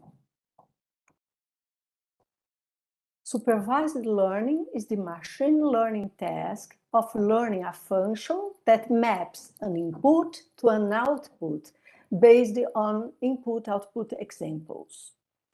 Here, there is a training phase where the system learns the input to output mappings based on the examples. Then, in the execution phase, the system receives an input and provides an output according to the training done.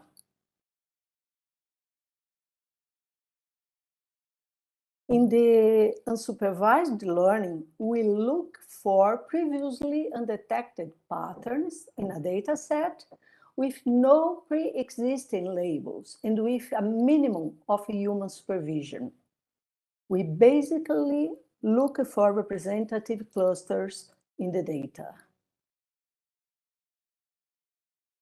Finally, reinforcement learning addresses the question of how can an autonomous agent that senses and acts in its environment learn to choose the best actions to obtain the maximum possible reward in the long run.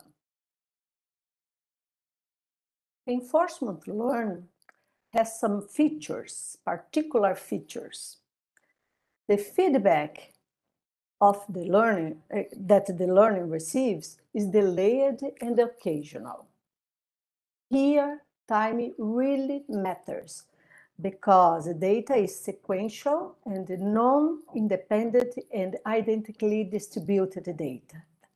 That is, non-IID data.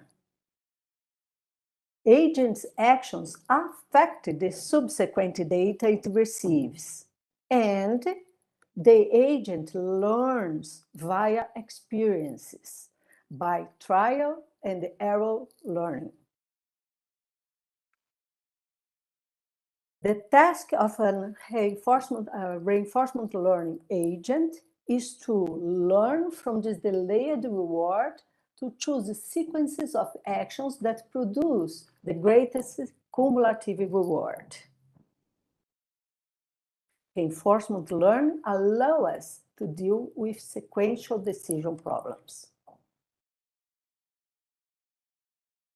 In order to understand how reinforcement learning works, consider an agent that wants to learn to ride a bike. Reinforcement learning is based on an agent that learns from the interaction with the environment and by receiving rewards and observed states and actuating in this environment. It works like that. At each time step, the agent observes the state of the system. For example, here in our example with a bike, it observes the position and speed of the bike. Then the agent chooses an action and applies it. For example, it decides how to move the handlebar and pedals. Then the system evolves and to a new state, and the agent observes the new state and receives a reward. The new state is again a new position and a new speed, and the reward could be, for instance, the advancement of the bike. Each interaction cycle represents an experience performed by the agent, given by the current state S, the action that was applied in the state S, and then the evolution to the new state S prime, and the reinforcement R. These steps are repeated over and over again, and the agent learns, here the agent learns to improve its performance with many experiences it has. That is, the agent learns for each state the action that produces the highest expected accumulated reward. This is given by a policy pi that maps states into actions A that maximizes the value, the Q value, here, the Q value that represents the expected discounted reward the agent receives. Gamma here is a discount factor that balances the trade-off between immediate rewards and the future rewards. Then the optimal solution is given, the optimal solution, pi star, is given by the action that maximizes,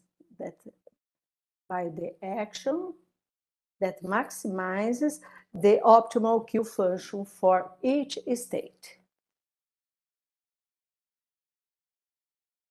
Basically, there are two types of procedures in reinforcement learning.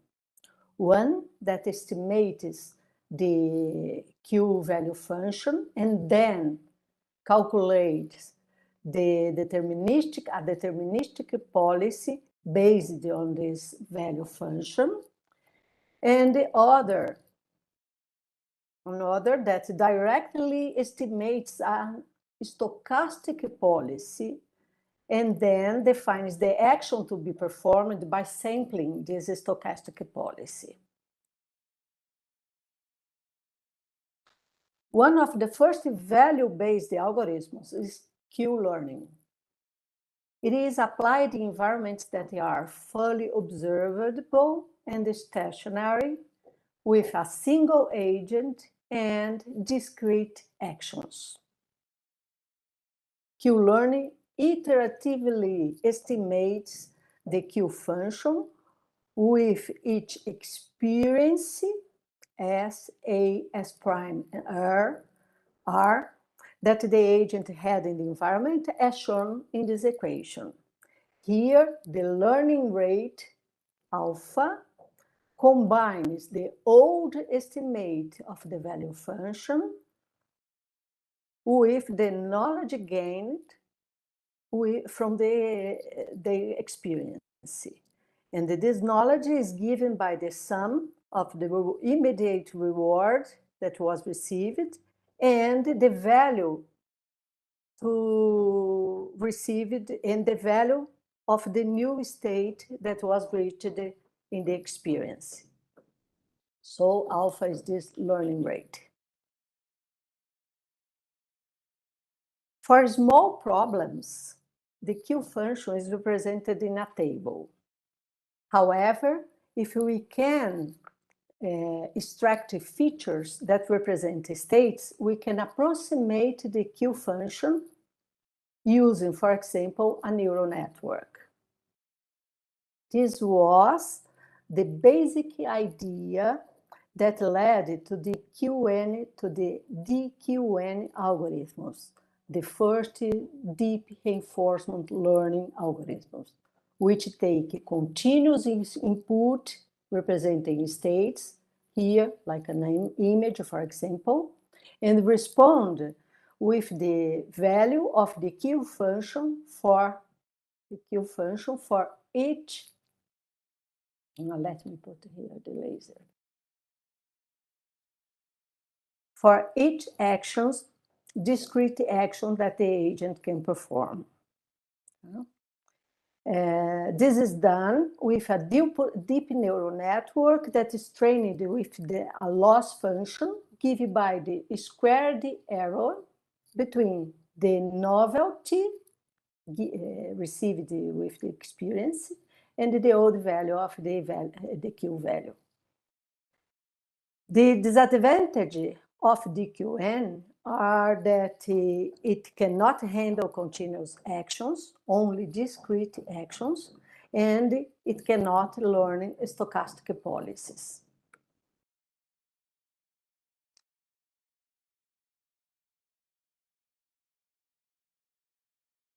Não está ainda. However, deep reinforcement learning based on policy gradient methods rely upon optimizing parameterized policies with respect to the expected return, that the long-term cumulative reward, using gradient descent algorithms.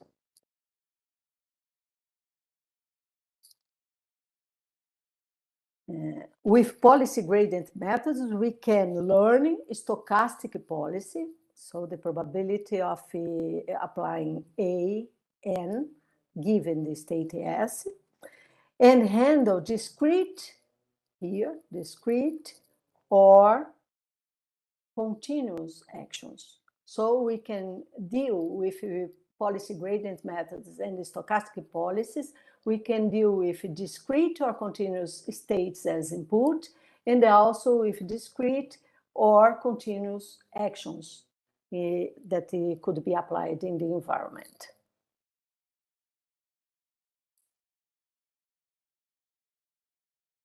Now, I would like to show you some applications that we have developed using reinforcement learning. We proposed an energy management system for smart homes in a smart grid environment. In a smart home, we have microgeneration of energy given by solar energy, for example. We also have battery to store the energy.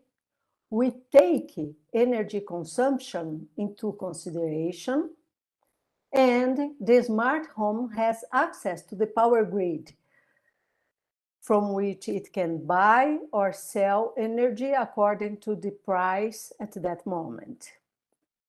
The energy management systems that we proposed uses batch reinforcement learning to learn the policy that decides whether to buy, to sell, or do nothing at a certain moment, depending on the demand of the home, the price of the energy, and the amount of energy generated and stored.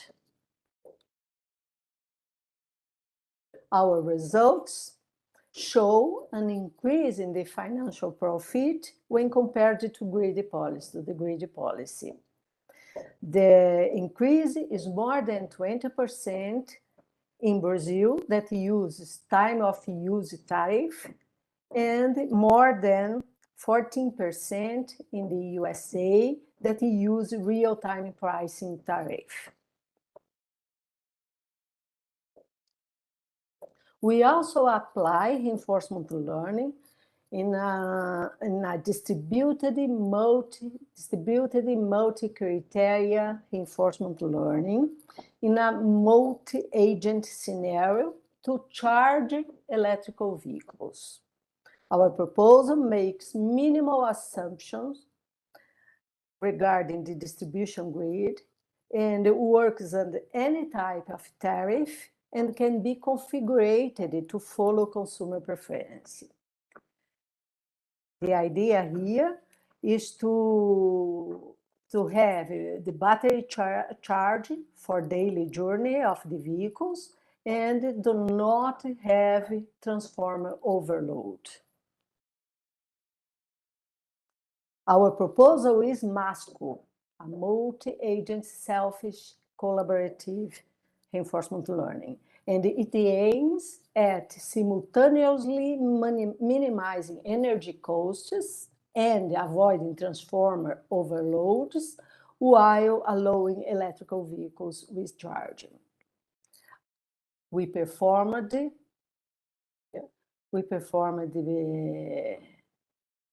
experiments with real energy prices and empirically show that Masco succeeds in balancing energy costs and the transformer overloads.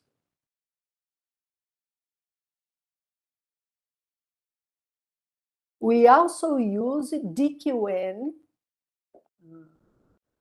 the deep reinforcement learning approach based on value, in a dialogue system. In dialogue systems, we have a user interface that interacts with the user, and we have a natural language understanding module that transforms the utterance of the user into a more convenient language. And then we have the dialogue manager, that is the heart of the dialogue system. And we have also the natural language generation module that transforms this language in a more natural language response to the user. The idea here, we use DQN as the dialogue manager approach in order to control the dialogue to increase the success rate while decreasing the number of interactions with the user. So our idea is to have success with the minimal time for interactions with the users. That is the task-oriented dialogue system. We have a task to buy a airplane ticket or to reserve to do a reservation in the restaurant and so on, and the agent has to provide this for the user. Reinforcement learning is a very powerful tool. However, reinforcement learning often requires many samples, and it takes too long to learn. And unfortunately, most of the cases, the solution can only be applied to one specific task. So this makes reinforcement learning very inefficient. In our example, we would like to use the knowledge learned in riding a bike to speed up learning to drive a motorcycle, for example. Knowledge transfer can improve 3 aspects of the learning process. The first one is the offset improvement, where we can alleviate the problem of cold start. The second one is the speed improvement, where with less experiences, we can reach better performance. And finally, we can have also generalization improvement, which means achieving better performance in the long run, the long term. Here I present some investigations that we have carried out for these 3 improvements. We are investigating the using of a device from other agents, and also the use of knowledge from previously learned tasks and curriculum learning. I will explain each of them for you. For that purpose, we define a general architecture for our learning agent, in which the agent can interact with other agents and also access and update its knowledge base. Let us first focus on the problem of a learning agent interacting with other agents, requesting and providing advices. Our proposal is ad hoc advising, which is an adaptation of the Torrey and the Taylor's teacher-student architecture. It is a flexible architecture that can reuse expertise of humans or trained agents. And in our architecture, advisors do not need to be experts, and advisees do not need to be constantly observed, as it is required in the teacher-student architecture. In our proposal, when the agent comes across an unknown situation, it can ask for help, assuming the role of advisee.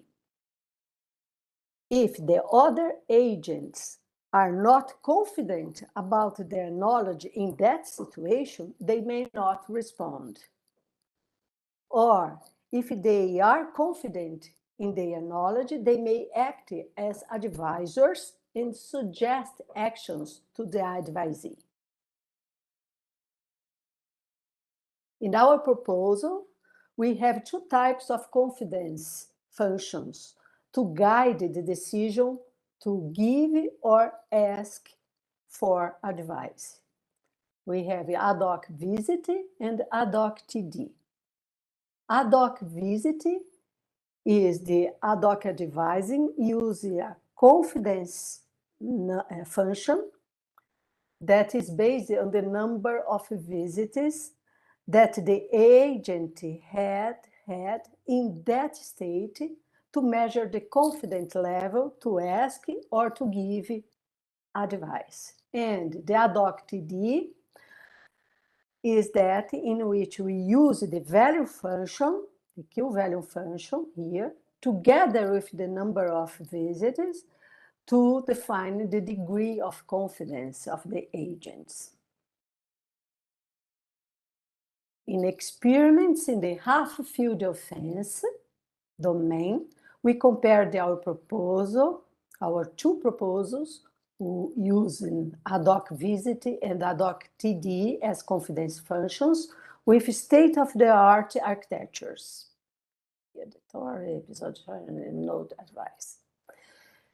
Results show that ad hoc TD and ad hoc visit, the first two, one with 95% confidence interval represented here in this graph, that our approach show that ad hoc advising performed better, is the cumulative number of goals in the half-field offense domain, while using much less advices.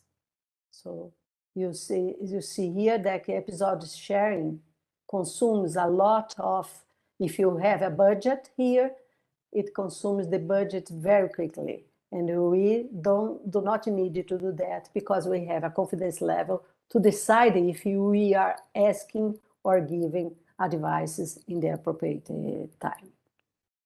So now let us look at things that the agent can explore from its own knowledge, own prior knowledge, from previously learned tasks. Let me now explain our approach, namely DCAF, that combines case-based reasoning with deep reinforcement learning. Our approach follows the case-based reasoning methodology, that is, similar problems have similar solutions. In case-based reasoning, we have a previously learned cases in a library consisting of tasks and their respective solutions. In our case, given by the policies that solves the tasks. Given a new target task, we first retrieve from the library a set of similar cases. Then we use this set to suggest an actuation policy. We then verify and fine-tune this policy to revise the suggested policy in the revise step. And in the end, if the results of that learned policy are good in the new target task, and it is dissimilar to the policies that are already in the library, we retain the new task and its respective policy in the library, in the retain phase. DCAF stands for Deep Case-Based Policy Inference, and it is built on the A2T architecture. Deep reinforcement learning architecture, where we have one,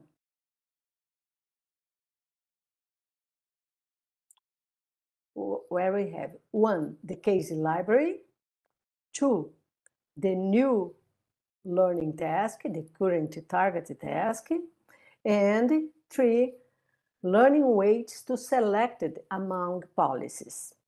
And then the architecture decides which action to apply at each moment. Here, the retrieve and reuse phases are merged, and there is no revise phase in the CAF. Results show that the CAF, the blue curve here in this graphic, performed much better in this Atari domain when compared to A2T, the green one, and the original DQN, the red one, the original DQN architecture used to learn Atari games. We can also see here in these bars on the right side of the slide that the time spent by the CAF to start consistently winning the games was much less than that time from the other approaches. Finally, we also investigated the composition of tasks in a curriculum. That is the curriculum learning approach. Curriculum learning for reinforcement learning has been an active area of research in recent years. Its principle is to train an agent on a defined sequence of source tasks called curriculum in order to increase its performance and the learning speed. Our proposal is to use object-oriented task description, that's a language based on objects to describe tasks or problems, and then to build curricula as graphs, and finally to provide a way to skip tasks in big curricula. We automatically build the curriculum by decomposing the targeted task into several simpler tasks.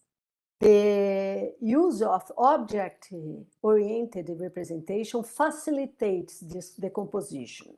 For example, consider a grid world consisting of an agent, treasure, pits, and fires.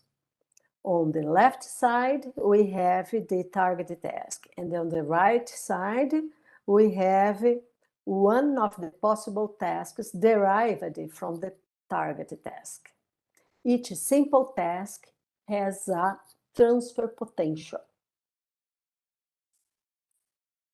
The transfer potential function prioritizes tasks that are similar to the target task, so the source tasks should be similar to the target tasks, and that they are dissimilar different, dissimilar to the tasks already in the curriculum, and that are also smaller than the target task. So, starting with the target task and gradually decomposing the tasks, we build the curriculum graph by choosing those tasks with the highest transfer potential. Once the curriculum graph is built, we go through the graph to mark tasks that should be learned in the curriculum. As the target task must certainly be learned, we start here. We start the traversal with it, because I would like to have the solution for this target task. The path in the graph starts by backward from the target task and selects simpler tasks with the highest transfer potential. Finally, the learning process takes place only on marked tasks. The procedure is like that. We selected a marked task T with no marked children. Then T learns for a specific time, reusing previous knowledge if available. And we then unmark T and select another marked task with no marked children. This is repeated gradually until the target task learns using all knowledge learned from all previous tasks. To evaluate our proposal, we compare our system with two other approaches. Svetlik's proposal with manually given source tasks, OO given, we name this OO given, that's object-oriented curriculum with manually given source tasks, and OO generated, that is the object-oriented curriculum with automatically generated source tasks, as is already explained to you. I show here only the grid world domain in these experiments. We can see here that both OO given, the orange curve, and OO generated, the green curve, performed much better than the other approaches. And also we have here as a baseline the no curriculum learning process. So we can see that we have the speed up performance, a better speed up performance in the beginning. That is, we need less experiences to reach better performance, much better than no curriculum and better than the Svetlik proposal. So we have a lot to do. We believe that transfer learning is a key component for scale up reinforcement learning, and that reinforcement learning agents should take advantage of all available sources of knowledge that it has, from other agents, from its own experience, and so on. Our ongoing and future work includes to integrate multiple approaches into a single framework. By now, we have 3 different architectures. One is for curriculum learning, another one is to use previous knowledge in different languages and so on, and the other one is the curriculum learning. We would like to integrate all this in a single framework. We also, it's very important, we also want to explore languages to represent not only problems, but also solutions, how to represent in different forms the policies that we learned, so that we can automatically discover similarity between problems and between solutions. And of course, we would like to deal with real world problems. So those interested in this subject can consult the book that Lena and I have wrote. It's Transfer Learning for Multi-Agent Reinforcement Learning. I would like to thank my students, the contributors, and the funding sources for these achievements. And most of all, I would like to thank you for your attention, and I'm ready for questions. Thank you.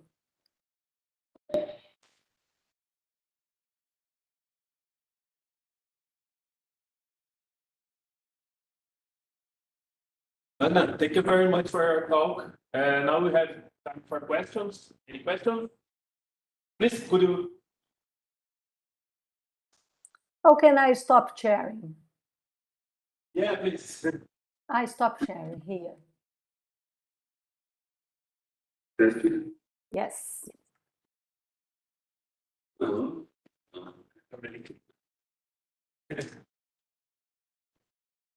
Hello. First of all, congratulations on your presentation. You have a clear understanding and you can put your knowledge forth in a really understandable way. Your students are really lucky.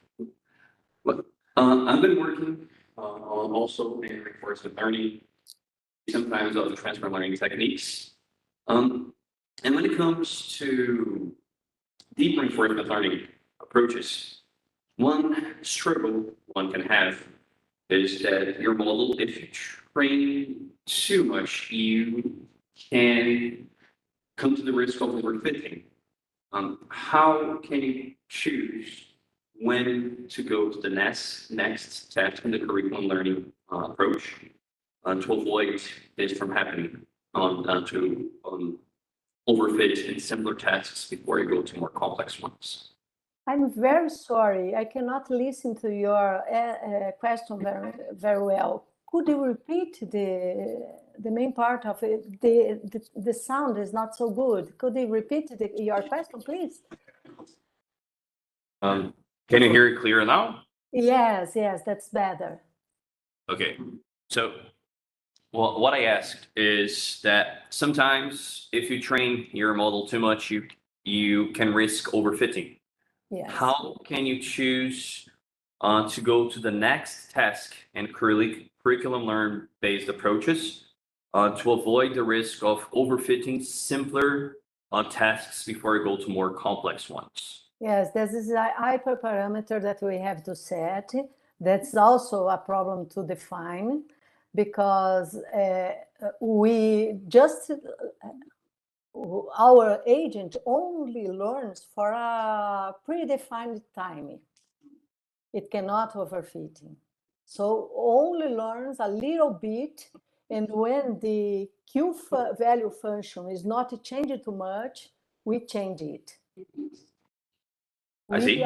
That's a very, very good question. Thank you very much, because we have to improve this methodology, because we could put only a predefined design or use the variation of the Q values in order to decide when to shift it to another task.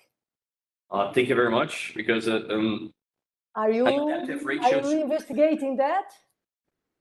so did I. Thank you. So I would like to know how is your approach, and send it to us, please.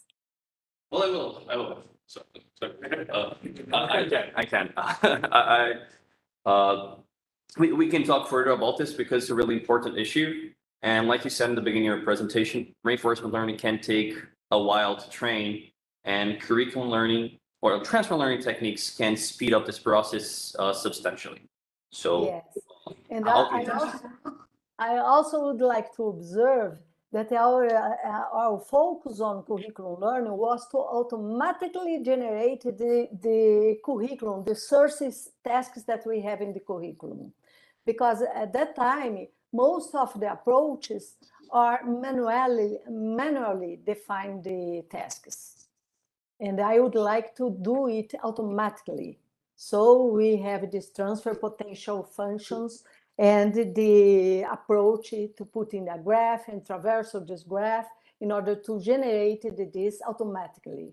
That was our focus. But now we have to focus in the details, how to shift from one task to another and so on. For sure, that's a really interesting approach, and I thank you for that. Have a good day. Thank you for the question. Thank you. And more? Please.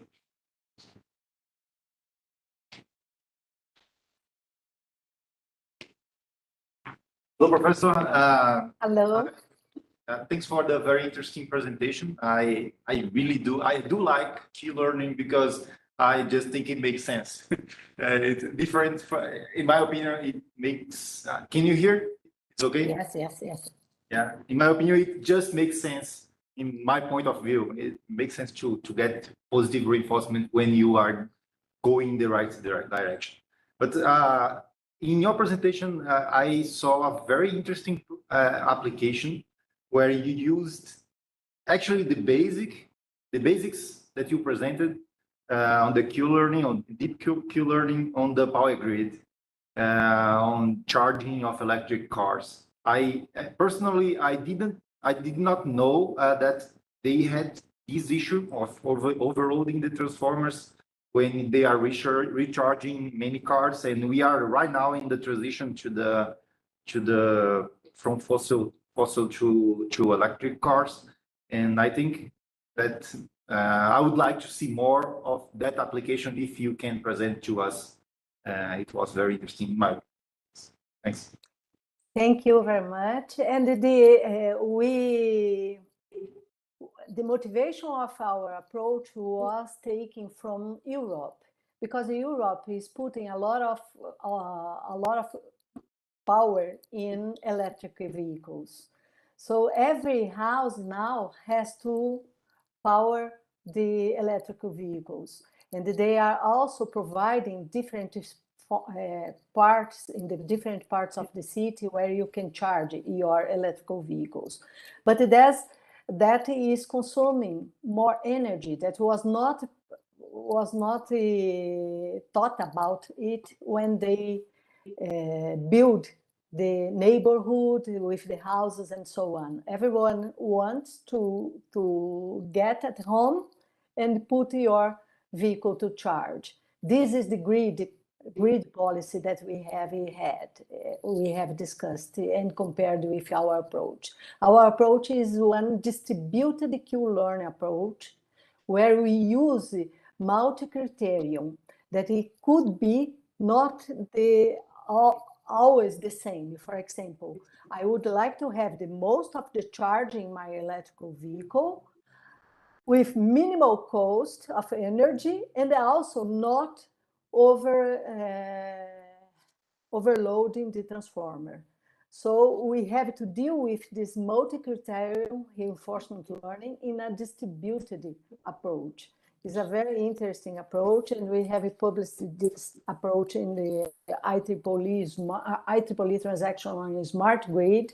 That is, our people working in this domain that found our work interesting. And I'm glad that you are interested in this topic also. Thank you. Any question? I have one. At C2D, I think you have the sum of largest database of Itaú. I don't know if you have this. I have to clarify this. We have we have this cooperation with Itaú, but we cannot use data from Itaú. My question wasn't do you apply people learn transfer learning on database, on their database. So, because I think it's Fortunately not. We have is secret. The data are secret and we cannot use it. They are interested in our algorithms and our ideas in different applications.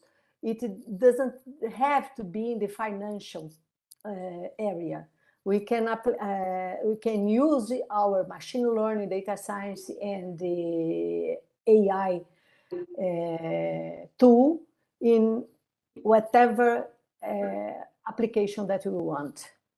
They are interested in to have ideas in the new algorithms so that they can then apply it to their data.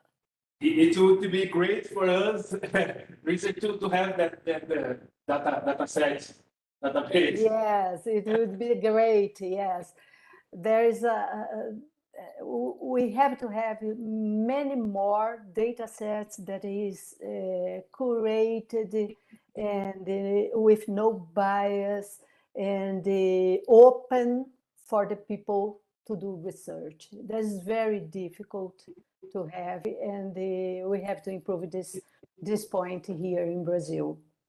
But I have it. It's an interesting partnership. I think we have to simulate a near, especially in Brazil, to have a university with any kind of what? Private. Yeah, to help to put our students in in contact with real problems. Yes, this is very important. It's very interesting. I know that we have C2D, IBM, FAPESP, and USP. C4AI, yes. Campi with iFood, I think, and so on. We are learning to have this partnership with the university. Yes, these two partnerships with IBM and with Itaú Unibanco, we don't use data, and they just provide fundings for research. They would like to have cutting edge in research. That is, but we have also projects that we have to keep in secret with Petrobras that we use real data. And we have to ask them which data we can put online or not. There's different. So we have different projects that are for using data of the company, and then we have to keep secret. There is a different contract, a different support. But I would like to reinforce that we are open now to offer scholarships from C2D to master degrees in data science, machine learning, and artificial intelligence. And those that are interested in this, in doing PhD, doing master's degree at USP, please contact me. Question? Oh, just one, please.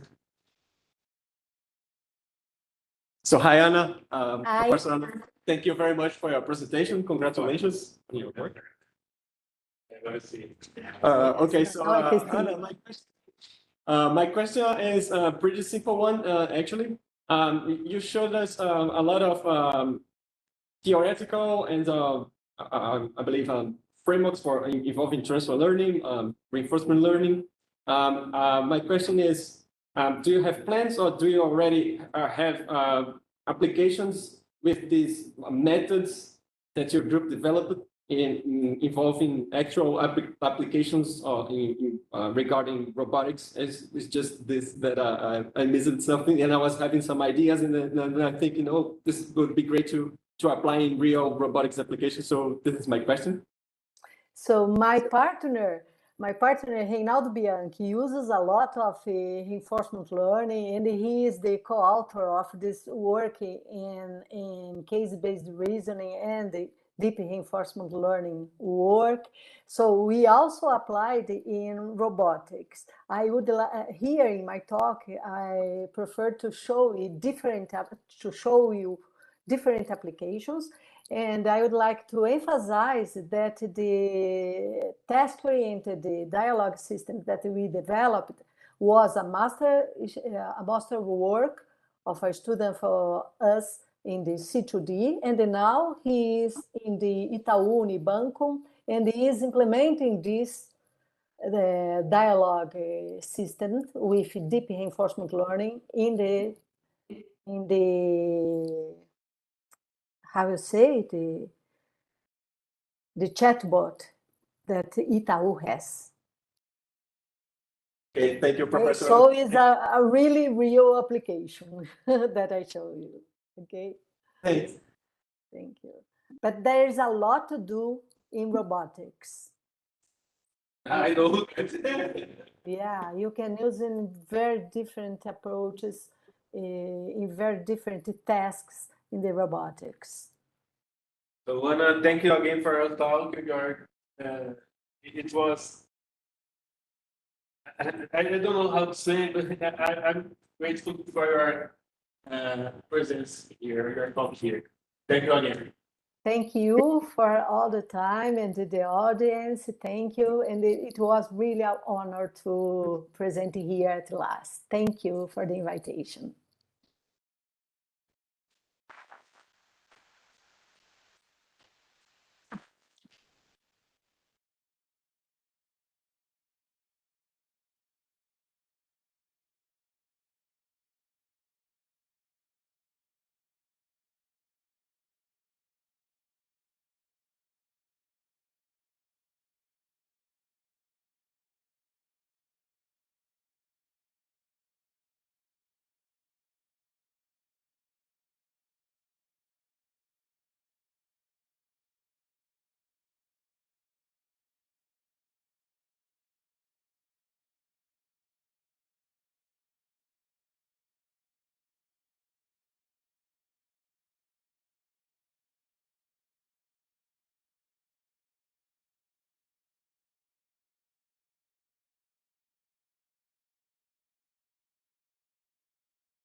Okay.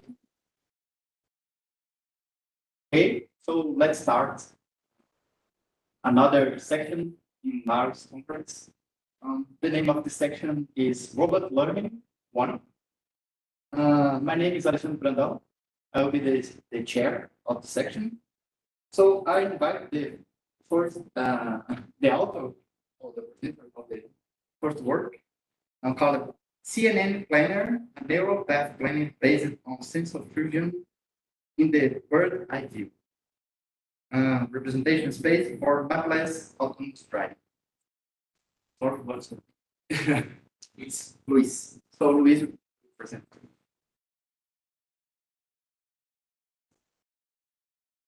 The floor is yours.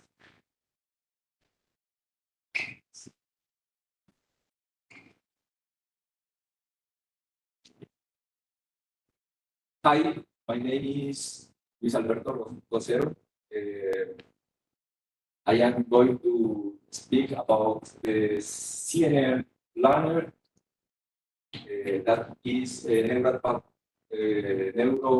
path planner based on sensor fusion in the written view representation space for mapless autonomous driving.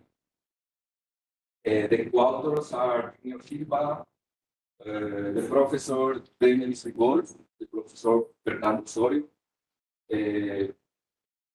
We are with the Mobile Robotics Laboratory at the ICMC, San Carlos.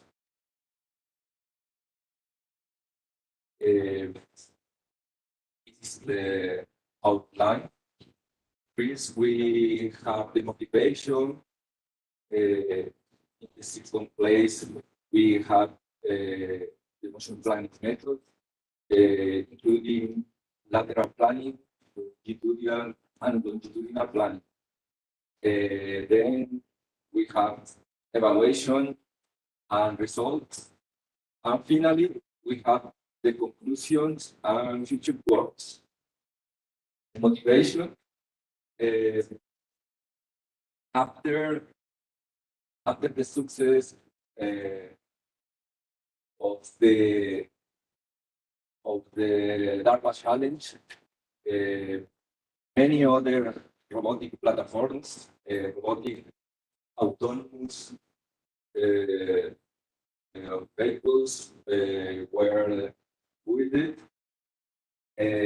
for research or for another applications. These platforms today is running in the street. The common with all these platforms is and these use maps. These maps are very simple. For example, a set of waypoints, and in the other hand, we have another maps, high resolution maps with semantics and another valuable information. Platforms are named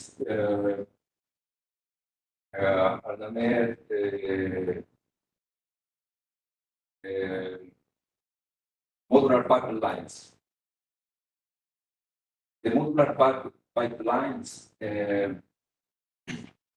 are composed by several parts, for example, control, decision making, planning, localization, and the sensor modes. These pipelines are very successful, but these have a weakness. The weakness of these pipelines is that if the localization files, the all pipeline files, then we have this question. Can autonomous vehicles navigate without maps?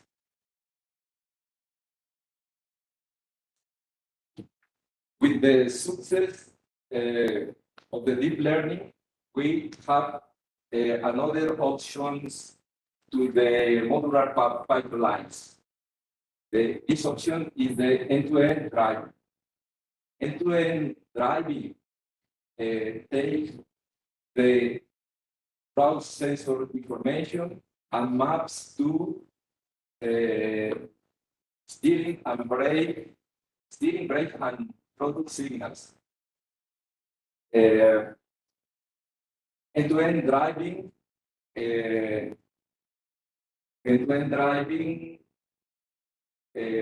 eliminates all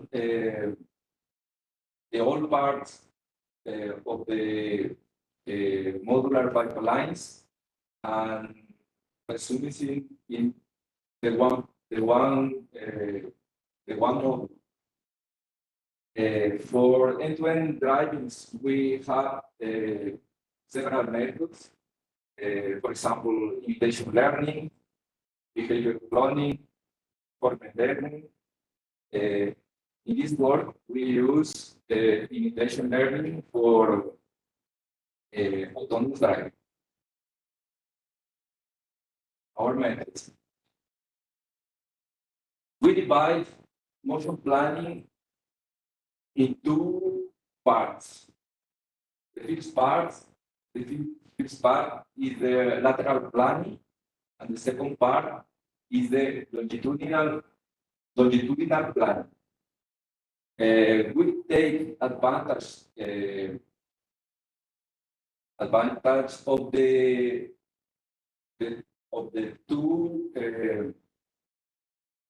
two approaches. For the lateral planning, we use end-to-end learning, and for the longitudinal planning, we use a modular pipeline. But for training our lateral planning, we need capture in large scale data set for training. For this, we use a Carla simulator. Carla simulator is based on Unreal and runs on the client server architecture. The server is responsible for the simulation, for the sensor rendering, computation of the physics, and takes the work state and state of the actors. And this run on GPU. The client is responsible for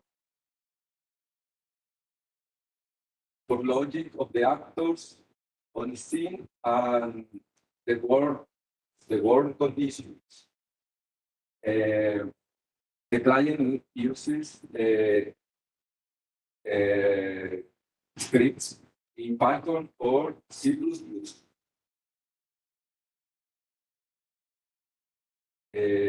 This slide shows the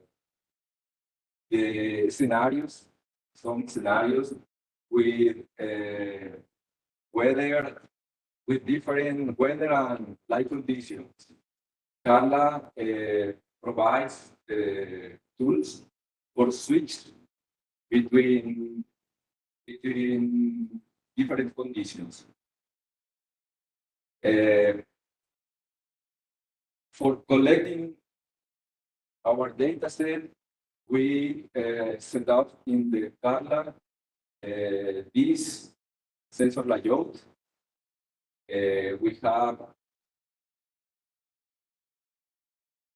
have a stereo camera, we have a LiDAR, GPS, EMU, and 2 additional stereo cameras for data augmentation.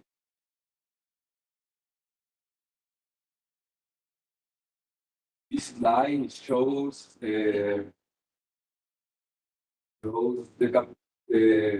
shows information captured from the simulator. We have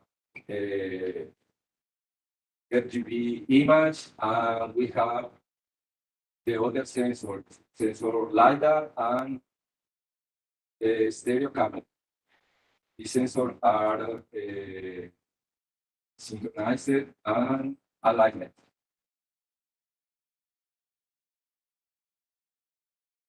This slide shows another shows the stereo camera and the view from this point cloud.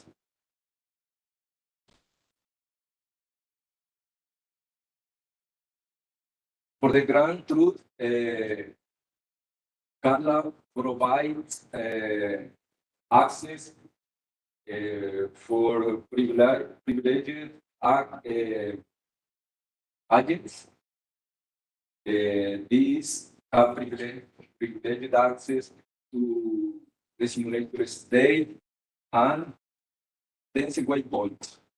We take these density waypoints and we use it for the ground truth. We collect 50 points ahead of the agent. This is our ground truth for the imitation learning. Distance between the waypoints is 20 centimeters, and we collect 50 waypoints, approximately 1,000 meters ahead of the agent. The Carla also provide information about high-level information about the state of the intersection. We model our lateral planning using the neuro path planning solution. This function resides the fusion, the sensor fusion in the rear APU space and generates un dense set of white points. This dense set of white points is followed for the low level controller and executes the steering angle signal.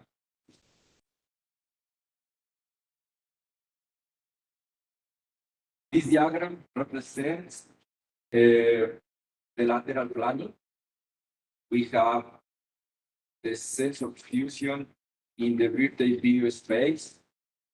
The neuropath planning fusion is represented with a convolutional neural network.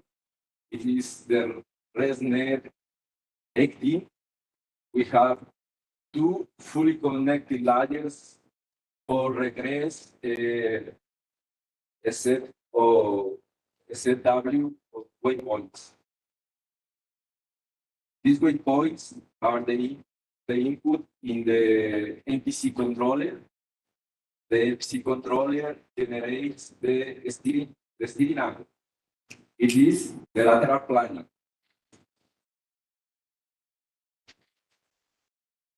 Some training details. We have ResNet 18. It is pre-trained on imaginary dataset. We use to loss, we regress, or the system regress,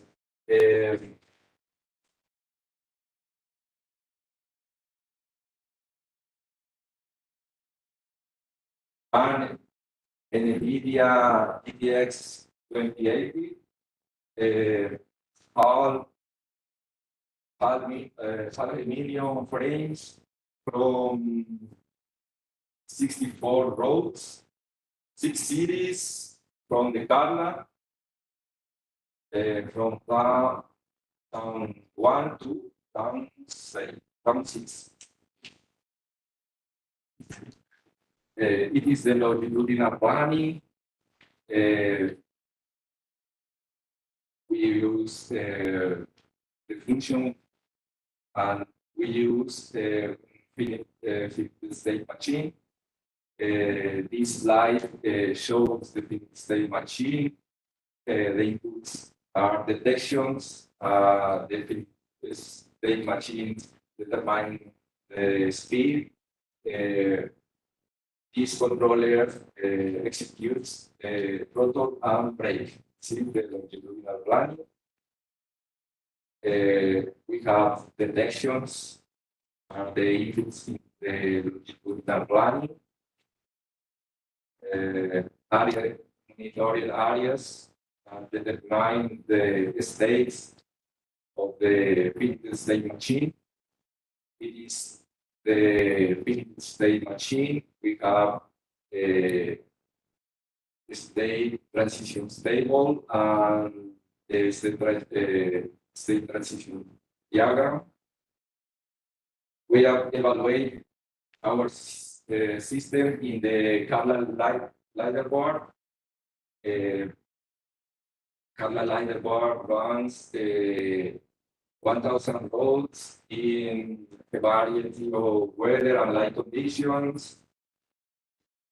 Examples of scenarios in the Carla leaderboard. We have lane merging, control laws, infractions, pedestrian crossing, driving. This table shows our results in the Carla leaderboard. We have reasonable results compared with other states of the art in the road completion metric. We surpass all the other competitors in driving score and metrics. The conclusions, we create our approach to include the high-level commands given at the intersections together with the sets of data in an early data fusion that feeds our neural path planner to generate reliable waypoints for navigation. For longitudinal planning, we propose a model composite of detectors and a simple finite state machine. Results can be improved by adding a prediction model, especially for collision avoidance. We achieve results comparable to the states of the art in the category only sensors.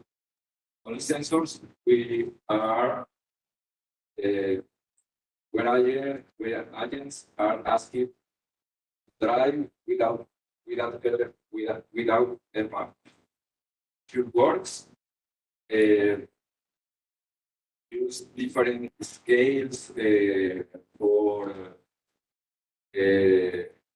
extraction of features in, for example, pyramid networks, transformers. We can replace the finite state machine with another more robust methods, for example, reinforcement learning. We can train a single deep learning architecture using task learning to regress the path and the speed and the sign time.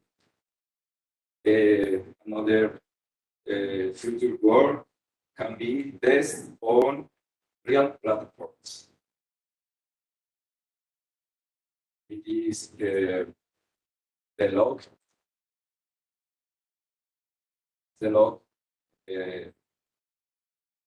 in the Kaplan leader part.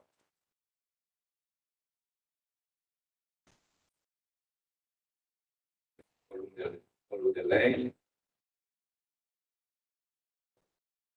Simple. Yeah, for the agent.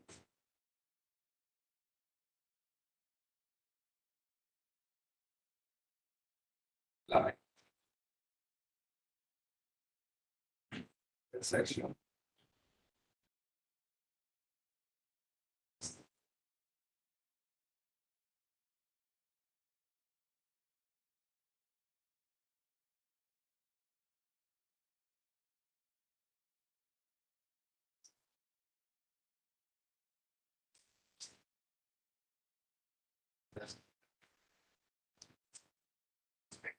Speed. Very much.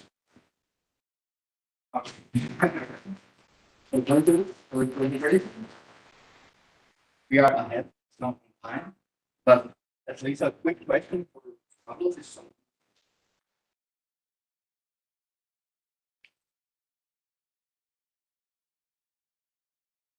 I have some.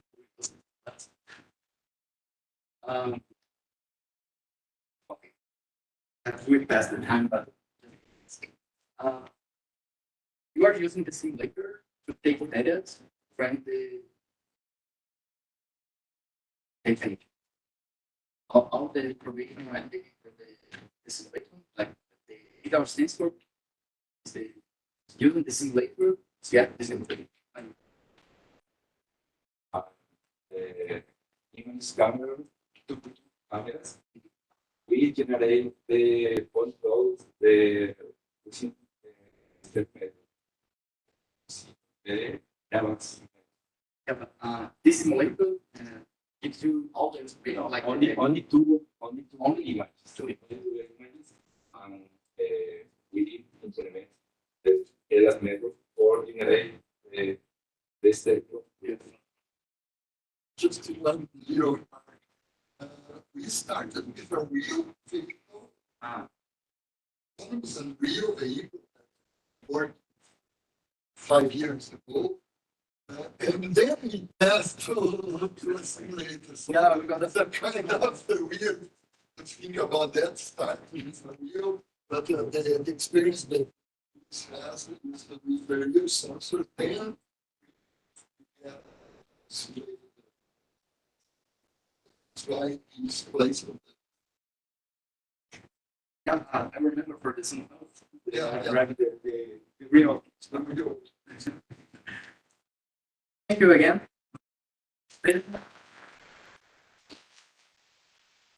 So let's start with the second paper. So just mention your name. Stop. First off. So the name of the title of this paper is Epistemic Uncertainty Information with Evidential Learning on Semantic Segmentation of Underwater Imaging. So Gustavo Nascimento is the first author, and he is responsible for the presentation.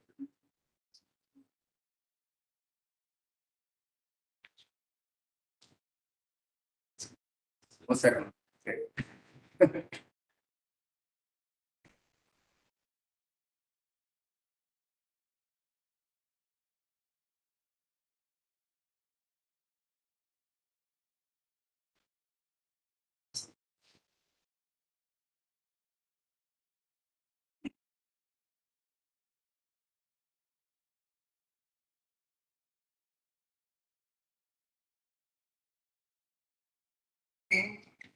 Today I'm going to present the work dynamic uncertainty estimation with machine learning on semantic segmentation of underwater images. This work was done by me, Gustavo Nick, and Professor Paulo Edwards and Professor Paulo. So this presentation is going to follow the steps. Introduction.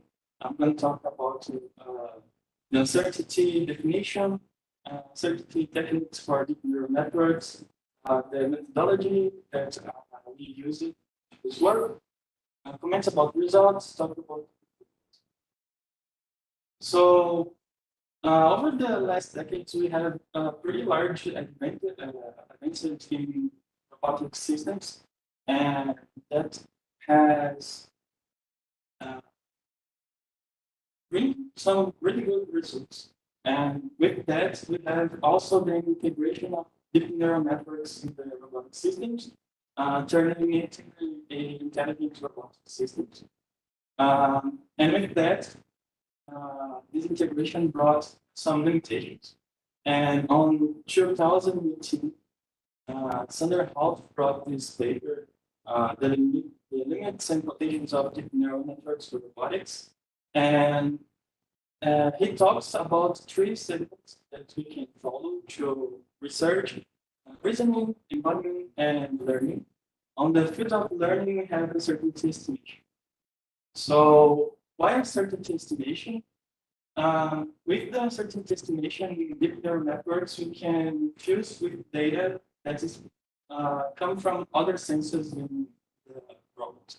So with this fusion, we can bring more reliability, and with that, help on making decisions. So we're not only talking about giving the percentage of the prediction, we're also talking about giving the variance that this neural network thinks on its prediction. So, as I said, this work was is in semantic segmentation, and to talk about semantic segmentation, I need to talk a little bit about convolutional neural networks. That is an architecture that works with images, and its basic principle is to use convolutional techniques to extract pictures from the images. And with that, we can classify images, detect objects, and do semantic segmentation. So semantic segmentation is a problem of classification, but in a pixel level, and has many applications like in electronics, in medicine, and underwater images. Underwater environment is really uncertain. So that's why we use the uncertainty estimation with underwater images, because in the underwater environment we have the wave movement, we have the light changing. So that was a curious topic to work. On semantic segmentation underwater, we have this test to capture information.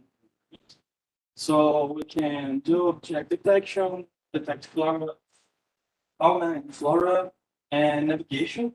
And uncertainty estimation for navigation on underwater environment is important because we can capture images that are good, and to give a bad data to a neural network to learn wrong and to give bad predictions.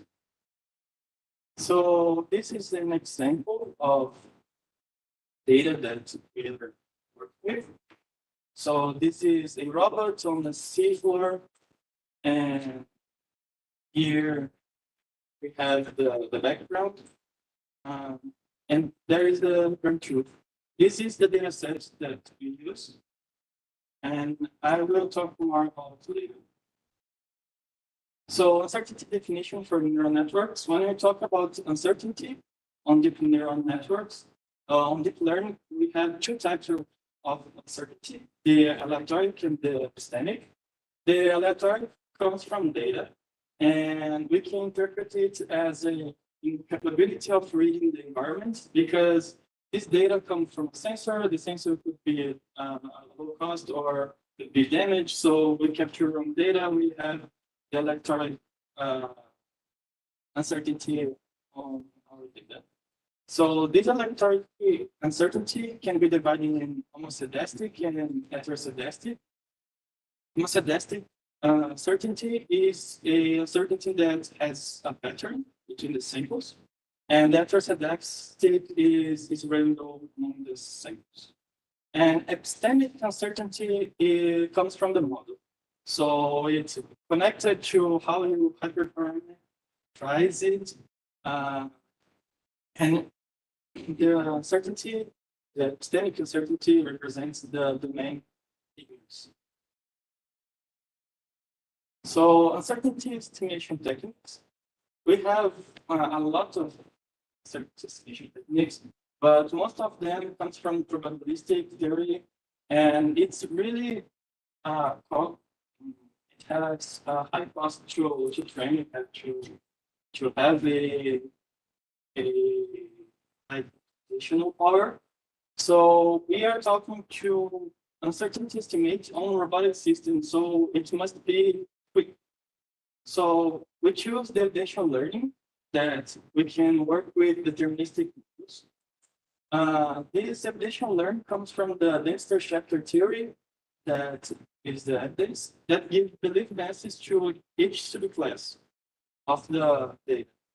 So in 2018, also, Sensei presented the relation between uncertainty estimation and Dempster-Schechter theory.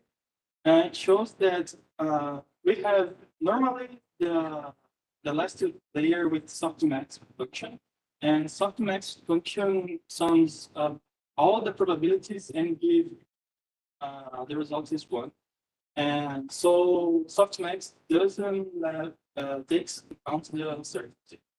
The uncertainty variable is 1, and bringing the dictional learning, we have the uncertainty plus the summatory of the belief mass, and it has to be equals 1. To work with exponential learning, we have to have Dirichlet distribution. That is a priority agent.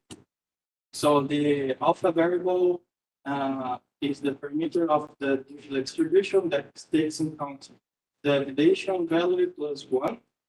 The S is the strength of the Dirichlet distribution, the belief mass for its subclass, and the probability of being integrates. So methodology, we choose this data set, segmentation of the water imagery, that has 1,520 images and 8 classes. And it is divided like this. So our model, we took as a backbone the VTG architecture and do all the upsampling to have the output in the same size of the input, because we also wanted to have a qualitative analysis that we will break here like a heat map. So the Dirichlet layer is the output layer. So we take off the last layer that has the softmax and puts the reload activation. And the Dirichlet layer takes the reload value, do the exponential operation, and as output, we have the parameter for the Dirichlet layer. The loss function has to be changed also.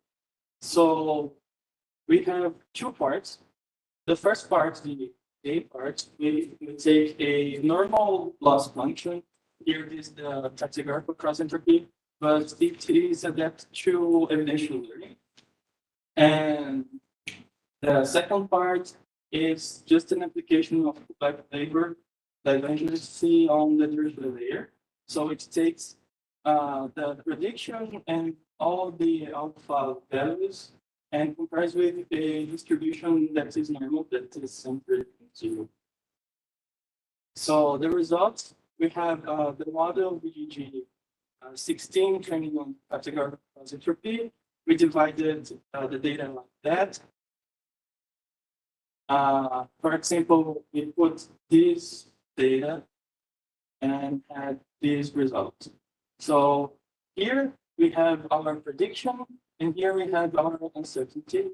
You can look here, the ground truth, and we can see the areas that the neural network didn't learn well. It's brighter than where it got a great result. Here we divided the uncertainty by class. So to show you which pixel is connected to which class. Here we have the evolution of uncertainty during the training. So we set the model 20 by 20 steps. We train it through 500 steps. And here we have a interesting behavior. So we can see how the neural network is learning. To do the quantitative analysis, we use these two metrics, the mean intersection over union, that is used to segment of segmentation, and pixel accuracy to validate how the model was trained. And here we have these results. In our validation, we obtained 74.8% of accuracy, but the mean intersection of reunion is really low. And there we have the pixel accuracy. And here we have two predictions. This one is a right one, so we can see the neural network learning, and the final result is like really clear, has few uncertainty and most on the edges. And here we have a bad prediction with a lot of uncertainty on the edges. In conclusion, we can conclude that changing the softmax put the different layer is possible to adapt deterministic models to predict uncertainty and semantic segmentation problems. Epistemic uncertainty is directly connected with the parameters, amount of epoch size, and quality of data sets. Like we saw here, the focus was in bringing the uncertainty estimation concept, not have the best model of semantic segmentation of underwater images. High accuracy in the inference results in uncertainty concentrated in the edges of the classes. And low accuracy in the inference results on the uncertainty across the region that you have the detection. And also, the pixel accuracy metric shows that there was an overfitting. Future works estimate electric uncertainty. Here, the only example is epistemic uncertainty. Bring the correlation between electric and epistemic uncertainty for neural networks, and here improve the model and compare with the model that work with underwater images. So these are the references. Thank you.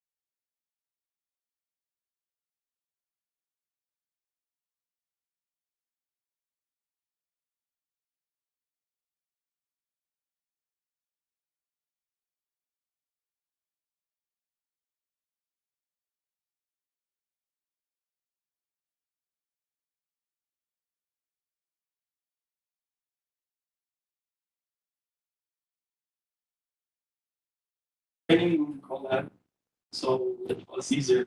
But the future works is to work with another actors as a backbone. It's better. Other backbone.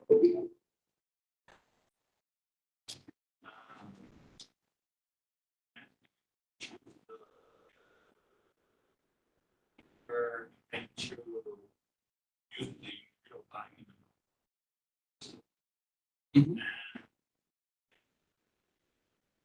Set the using adventure line to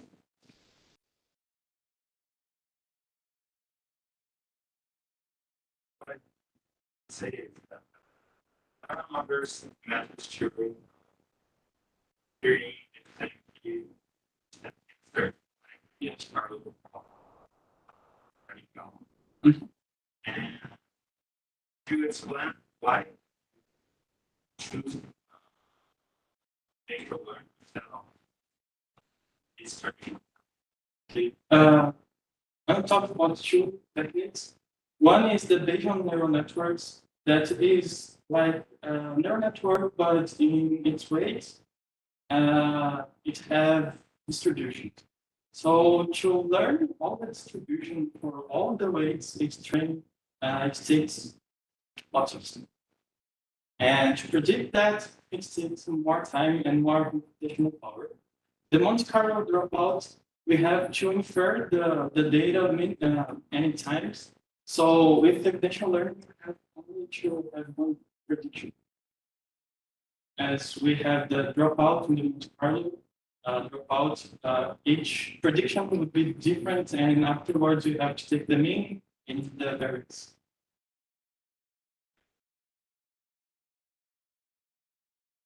About insane. Insane. You like training different models, and you extend certain from several predictions.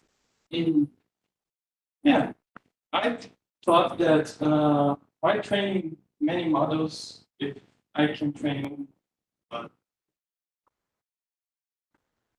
you're meant to do, you evaluate, you compare the numbers of the certain using the KL and the loss function.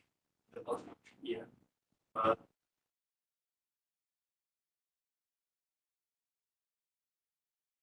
so just developing the data and other certain certain on this case.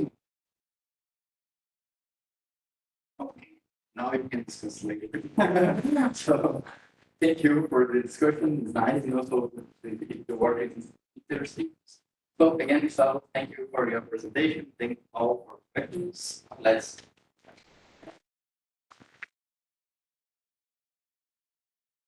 Okay, so let's for the next speaker. Kevin de Carvalho.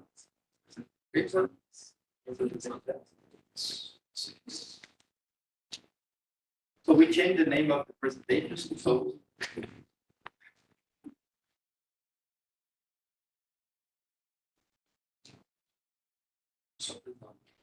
yeah, it's so we modify the title of the paper, so it's not wrong. So we are going to read the title.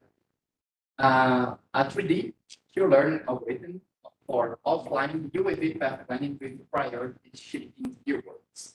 So Kevin, the floor is yours. Hello, welcome. My name is Kevin.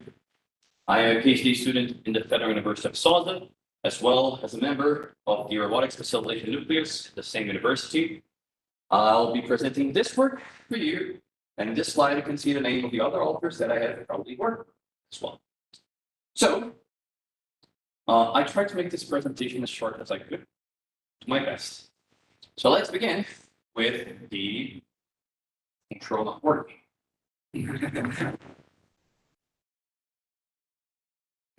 But the main objective of this work, which is to propose a 3D offline path planning methods for static environments using Q-learning which will account for different priorities in the path planning process, which will become clearer for you as the presentation goes. So, a quick introduction. When it comes to UAV applications, you can do it in very different scenarios, such as object tracking, surveillance and inspection, payload delivery, and disaster management, just to name a few of them. And one thing that is common, they all have in common that you need to do proper path planning. So, in our work, we use reinforcement learning, which is basically learning from experience. And in order to do so, you need to model your problem as a recall decision process, which is built upon the assumption that is the future is independent of the past given the present. It is a mathematical framework used for modeling decision making. It's a discrete time stochastic control process, and is represented by a for tool, which is represented by the state space as the action space A, the state transition probabilities, which is represented by letter P, and the rewards associated with each step. And also, when it comes to reinforcement learning, one of the main hurdles is explore, exploit dilemma, which can be represented by the multi-arm bandit problem, which is if you have different slot machines with different win ratios, if you don't know the exact win ratio, which one should you choose? The one you had the best success so far, or should you try a different one in hopes of getting better results in the future? This needs to be weighted in the learning process in order to be successful. So, for methodology, in order to do the 3D offline path planning in static environments, we use one of the most well-known reinforcement learning algorithms, which is Q-learning. And in order to do so, you need to define the state space, the action space, the reward shaping, and the explore exploit dilemma. How will you deal with it? For the first two, this image represents it really well. For the state, each cell of the grid is one state. So in this example, we have a 5x5 grid. So it starts with the state 0 on the top left corner. And so the top left corner on the second floor is state 25, and so on. We chose 10 different actions, which are the 8 arrows that you have in this image, plus going up or going down. So the agent has the ability to move throughout the whole 3D environment.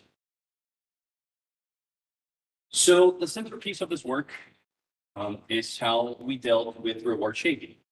Like I said, there are many different priorities one has to take into account when it comes to path planning, and we took 3 of them. First, path plan, which we chose a constant that can be freely tuned by the user for each application, which is this KD. So it's penalized by KD if the action is horizontal or vertical, because we assume that each cell grid is 1 by 1 and with a half a meter height. Is square root of 2 times this constant if it's diagonal, because it's proportionally bigger, and half the constant if it's upwards or downwards because of the size, the height of each slice of the map. For safety measures, this is an equation that represents the following. First, we have a minimal distance. We don't want to account for all the obstacles in the map. So we have a minimal distance, which we'll account for. And the closer the UAV is from the obstacle, it will be more heavily penalized. And we analyze only the n closest obstacles. And finally, one of the main issues when it comes to UAV navigation is energy efficiency. We have seen different works in this same event that dealt with this in different ways. For our work, we tried to penalize heavy turns. If the agent gets a small path, a short path, but it has to take many turns, it will have different velocity patterns and it will use more energy. So if the movement is horizontal, we penalize it proportional to how big the movement is. We divide it by pi, so this would go from 0 to maximum value of KT, which is the constant associated with this priority. 0.25 if it goes down, and 0.5 times the constant goes up because going down is easier than going up when it comes to UV navigation. So, for dealing with the explorer's point dilemma, we use two approaches: the famous epsilon gradient, but with an adaptive ratio, starting with 99% chance of exploring in the beginning of the process, ending with a flat 10%, providing a lot of exploration in the earlier stages of the training process. And a method called exploring starts, which is changing the starting point every k episodes. So the agent will learn not just from the beginning, but will learn how to reach the destination from anywhere on the map. So we can summarize the training process like this. You get the grid map, you choose the priorities by setting the values for each of the constants, you train, and you get an optimal policy for that. For our simulations, we did simulations on 3 different maps with trying to showcase the two main attributes of this paper, which is pathfinding with different priorities and analyzing the optimal policy to showcase that it can get the destination from anywhere in the map. We use 2 sets of priorities and a baseline for our simulations. The first takes into account only path length and energy consumption, no safety concerns. The second one also takes safety concerns in addition to the first set of priorities, and we compare with the famous shortest path algorithm called Dijkstra. And then we also did time consumption simulations with increasing map size to see the scalability of our method. The hyperparameters we used was 50,000 episodes, gamma count 0.99, learning rate from 0.1, 3 meters for minimum distance for the obstacles, the 10 closest obstacles, and the same value for each constant for each of the priorities. The first one is 0 because we didn't account for safety. Great.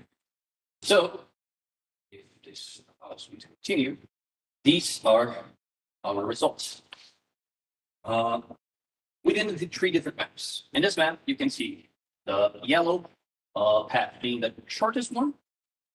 The green path doesn't take account safety, so you can see it goes really close to the obstacle in the middle of the room, but it does less turns. We can't see because of the black thing on top of the screen, but it's easy to see that the green path has less turns than the yellow one. So it's a little bit longer than the shortest path, but it has less turns, so it's more energy optimized. And the blue path takes the second priority set, which is a longer path, but you can see the average distance to the 10 closest obstacles is substantially bigger than the other ones, so it's a safer path. You can see this on our second example as well, that Dijkstra and the first set of priorities goes between the obstacles because it's the shortest path, but they are, both of them, putting themselves in dangerous situations going between such a cluttered area.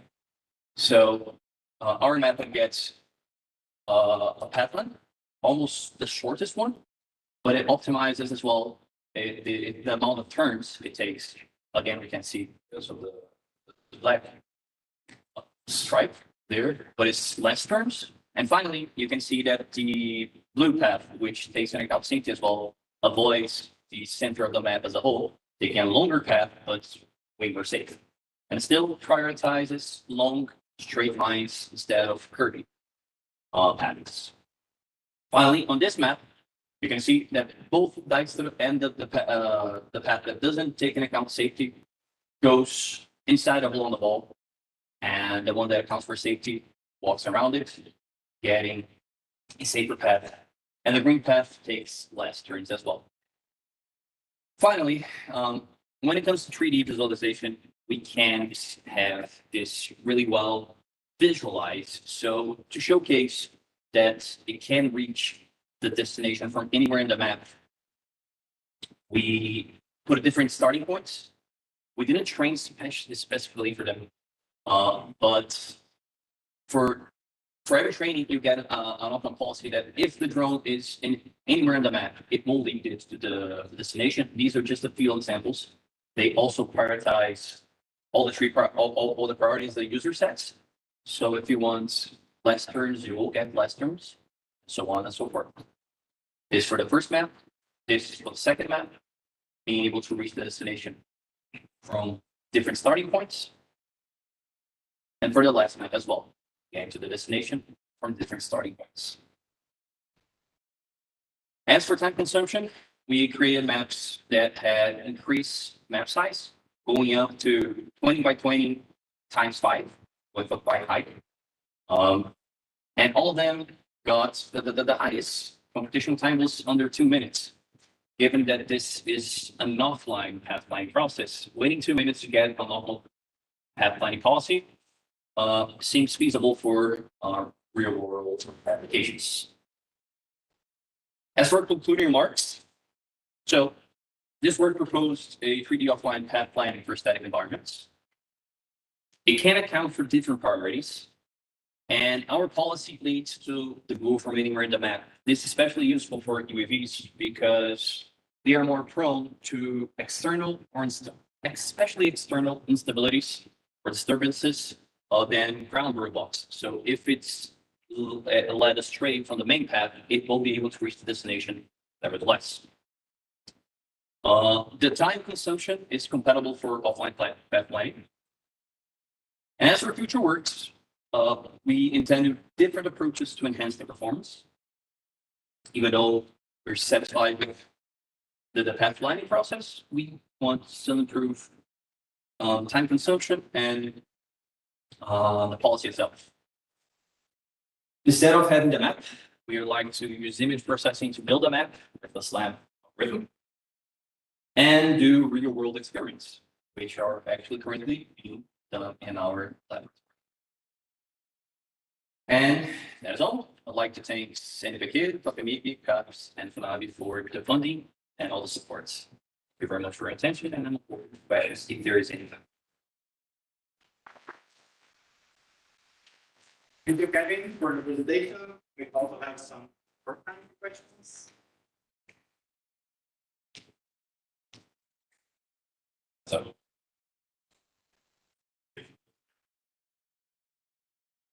safety policy.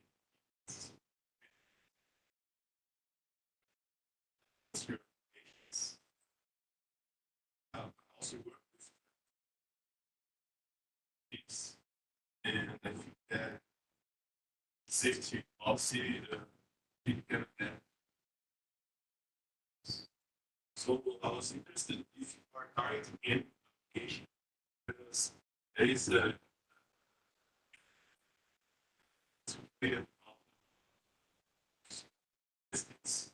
so cities urban areas. So I was interested in any kind of application. And I was thinking that if you can have a policy that fits the urban areas higher and wider.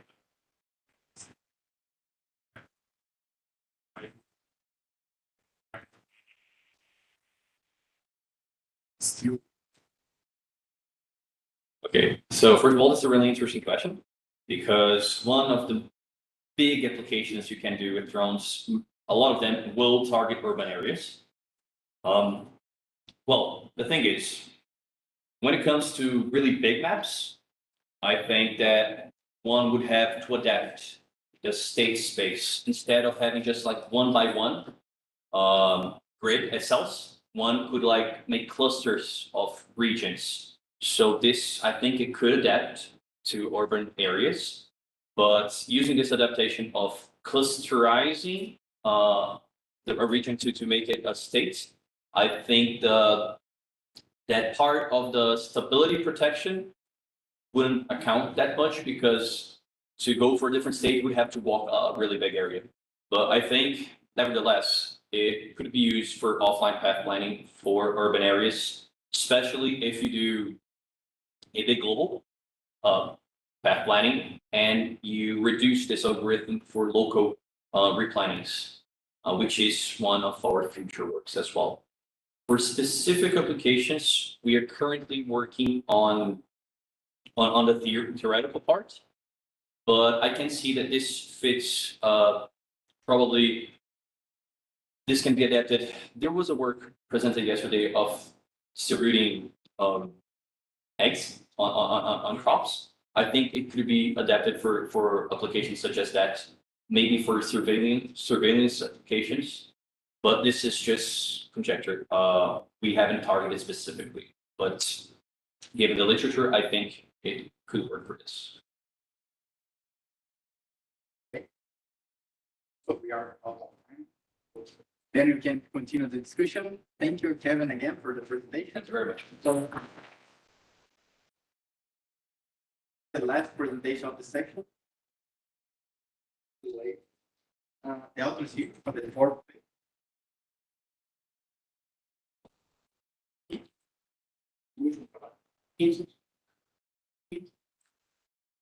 Francisco. Hello, can you hear me? Ah.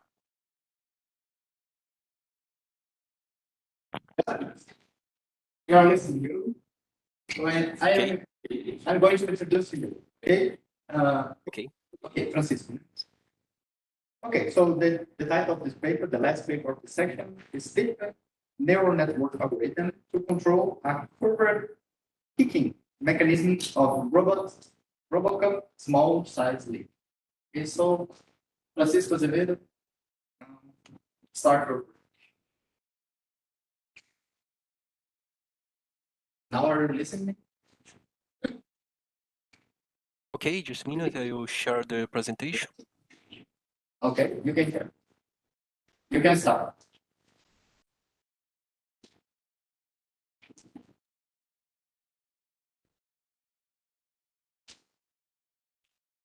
Okay. So, good evening to everyone. I will present to you the work of the deep neural network algorithm to control a curved kicking mechanism in Robocop small size league. I am Francisco Artur Bonfim Azevedo, and the co-authors of this work are the master degree student Guilherme Leão and Professor Marcos Máximo. These are the contents of this presentation. Firstly, I will introduce the work. Let's start with a small overview of the Small Size League. It's a robot soccer competition of omnidirectional robots with matches of 2 teams of 6 robots for the Division B or 8 robots for the case of the Division A. Generally, the robots have 4 wheels with several wheel rollers that allow the omnidirectional motion of the robot. The vision system is made of cameras positioned on the ceiling of the field, and vision algorithms capable of identifying every robot due to a color pattern on the top of the robots run on real time. Important mechanisms present in almost every small-size rig robot are the dribbler, that is a rotating cylinder that locks the ball on the robot, the kicker that kicks the ball, and the ship kicker that makes a high kicks on the ball. Now, about the ITA team. We are a Brazilian team of robotics, composed mainly by students of ITA. In the project of the new robot, we proposed a new mechanism in ITA Android robots, the curved kicking device, using a Geneva drive. As you can see here, the mechanism. And it's based in turning the kicker in a predetermined angle, allowing the robot to kick the ball in a direction different from the one it is facing. The advantages of this mechanism are that we can combine it with the dribbler, making it possible to make a curved kick, in which the ball makes extremely unpredictable trajectory, making almost uncontrollable, given that it's not yet widely used and difficult to model. The curved kick is possible to be used as curved passes, curved direct kicks, and in a leaping goal. But to make that, the robot needs to determine the needed linear speed of the kicked ball, angular speed of the dribbler, and the direction of the ball to make a kick aiming at the desired position, called target. Obtaining this is far from simple, and the main motivation of this work. The present work aims to improve the work from 2020 with an improved modeling, a new net, and new features. Now, I will show the model of the ball trajectory. To begin the modeling of the problem, we need to model a phenomenon called rolling friction. That phenomenon occurs because in the point of contact between the ball and the carpet, the ball is not perfectly spherical. There is some deformation. Besides that, when the ball is kicked, it starts slipping because of the high variation of its linear momentum in a small time instant. So that way, it slips in high speed until part of the kinetic energy is transformed in rotational energy, and part being lost due to friction, starting the rolling movement. When it continues to lose its kinetic energy, it's now is lower than before until it stops. Here, it's illustrated the ball carpet interaction. These are the two equations or the phases of the trajectory, the slipping and the rolling phase. As you can see, here we consider the different friction coefficients for each phase.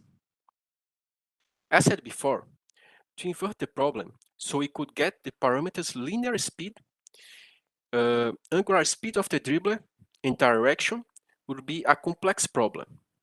That motivated the usage of the neural network. A strategy was proposed aiming at better integration with the other algorithms of the robot in the future, the field discretization.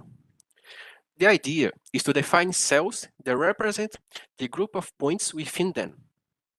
Intuitively, this represents a loss of precision, but it combines sets of solutions that hit the target, hit a defined target with the predefined tolerance requirement. The size of each cell is defined by the tolerance requirement, and we consider it always square cells.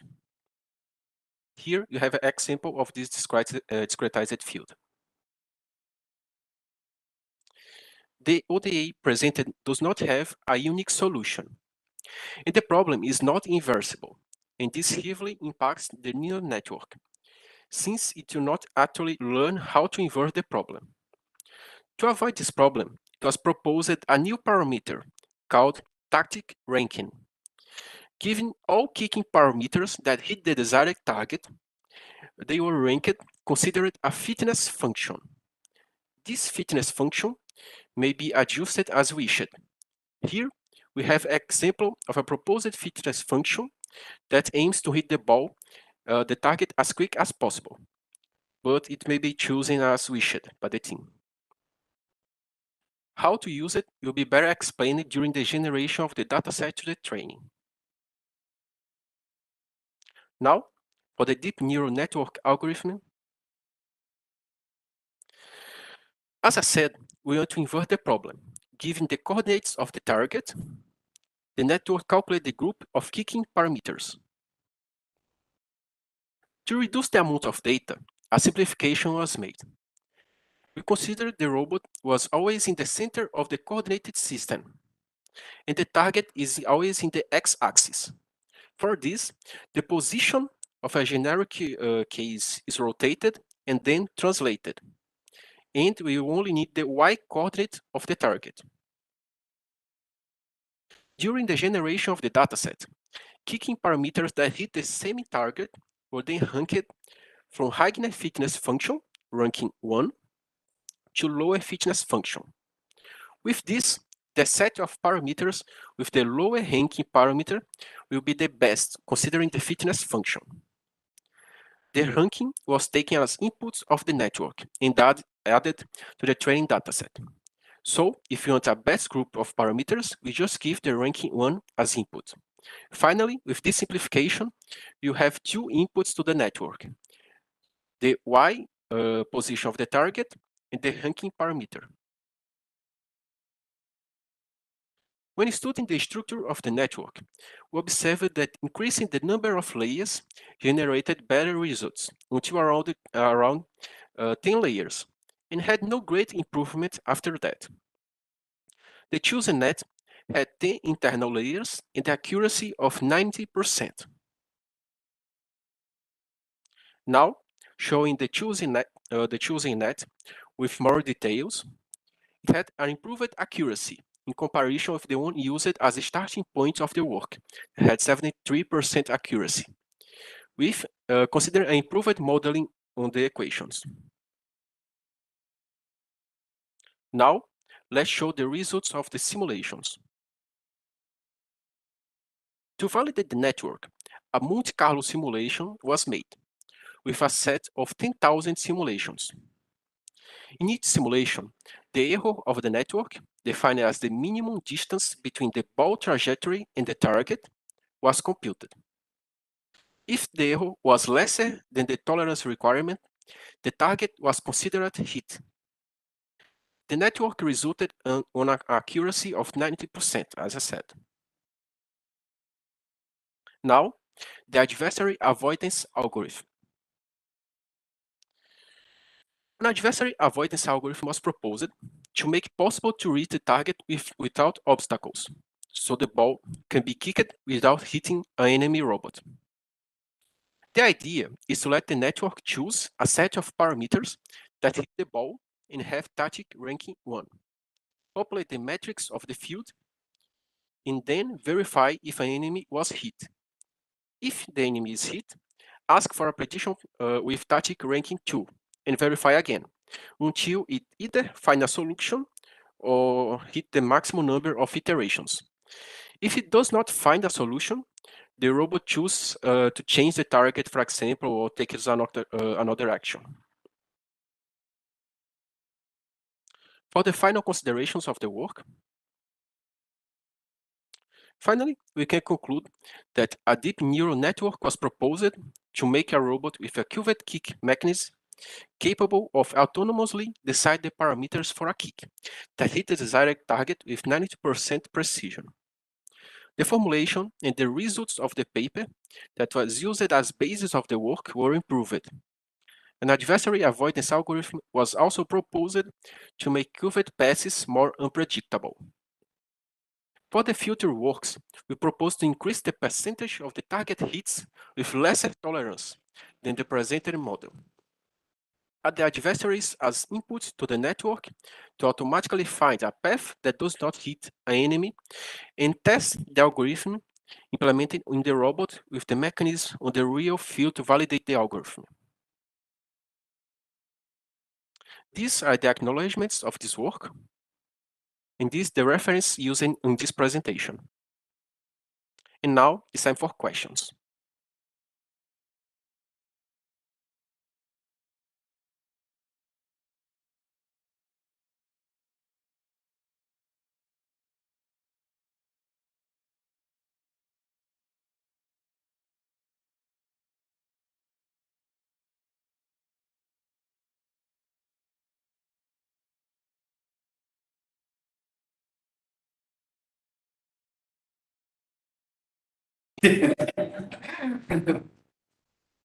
Okay, let's again. We got. Okay, so again, now we have time for questions. Someone have questions? We not have questions. I have just a quick question. Which simulator did you use to get the data for your system? Sorry, may you repeat? Which simulator are you using to get the data for your system? I simulate the equation proposed in MATLAB. Okay. And the simulator for the robot software? We did not use it because we do not yet implemented mechanism on the simulator. Okay. Okay. Well, thank you. Again, guys, thank you.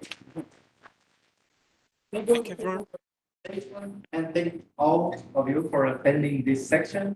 And the section is over. And then we hope we can discuss more about this work during the summer conference. And okay, so let's finish this section.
Okay, thanks. And then, afternoon, people. I'll start the next session. It's the robotics and system and architecture 2. So I would like to invite the authors, the works. And it's a pleasure to be here, Professor Julio Mello, and I will be chairing the session for you. First work to present is named Cooperative Indoor Exploration on Affordable Robots. The author here is the author online. Yes. Hello, good afternoon. Okay, hello. So can he start? I'm not able to share my screen right now. Second. Can you hear us? Is okay? Yes, I'm here. I'm hearing you. Yeah, but I'm So not you- able to share my slides. You should be able to. People are just setting up. Well, yeah. Now. And just to remember, all the works have 10 minutes on presentation, and we have 5 minutes to questions. I will try to speed up the session because we are a bit ahead of schedule. So if you can start.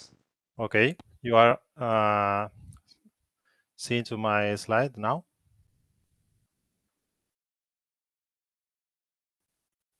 Hello. I'm not sure if you can see my slide, my screen now. Can you confirm that? Yeah, we can see it. We can see it. Okay, I will start. Thank you. Well, good afternoon, everyone. My name is Facundo. I am a professor at the UDELAR, Universidad de la República in Uruguay. And I'm here today to present the final project of 2 undergraduate students of the computer engineering career that we advise with Mercedes. Here we can see the outline of the presentation consisting of a brief introduction to the problem. Next, I will describe the solution we built and present a few results we obtained. And finally, some conclusions and future work directions will be mentioned. So the exploration problem is an essential subject in autonomous mobile robotics and deals with achieving the complete coverage of a previously unknown environment while fulfilling some optimality criteria.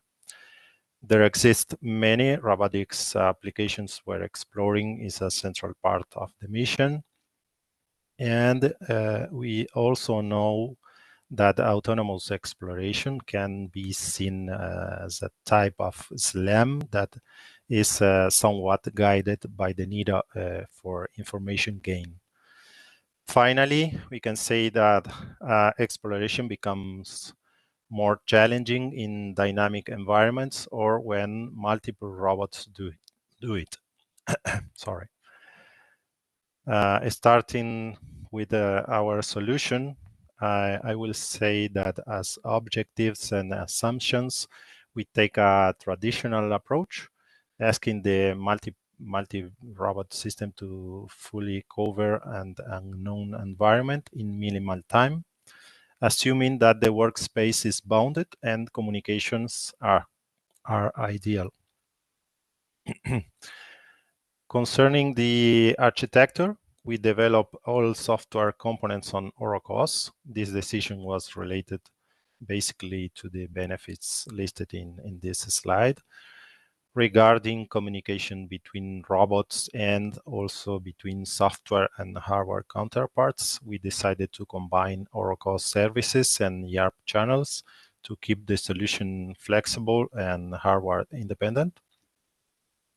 And to carry out our experiments, we choose the Morse physics simulator due to its realistic performance and the Butia robotic platform because, well, we developed it and the units are quite inexpensive. In our setups, localization is solved using GPS like virtual sensor in simulations, and by tracking the virtual marks through a vision system in the actual scenario. On the other hand, LiDAR is used to get an occupancy grid representation of the surroundings, and MRPT library is used to both represent and merge local maps. Finally, the candidate places or tasks considered by robots are selected using Yamauchi's approach, which consists in identifying points in the frontier between the known and unknown regions of the map. Then these tasks are clustered mainly for two reasons. The first one, to reduce the computation effort needed to allocate a large number of tasks to robots.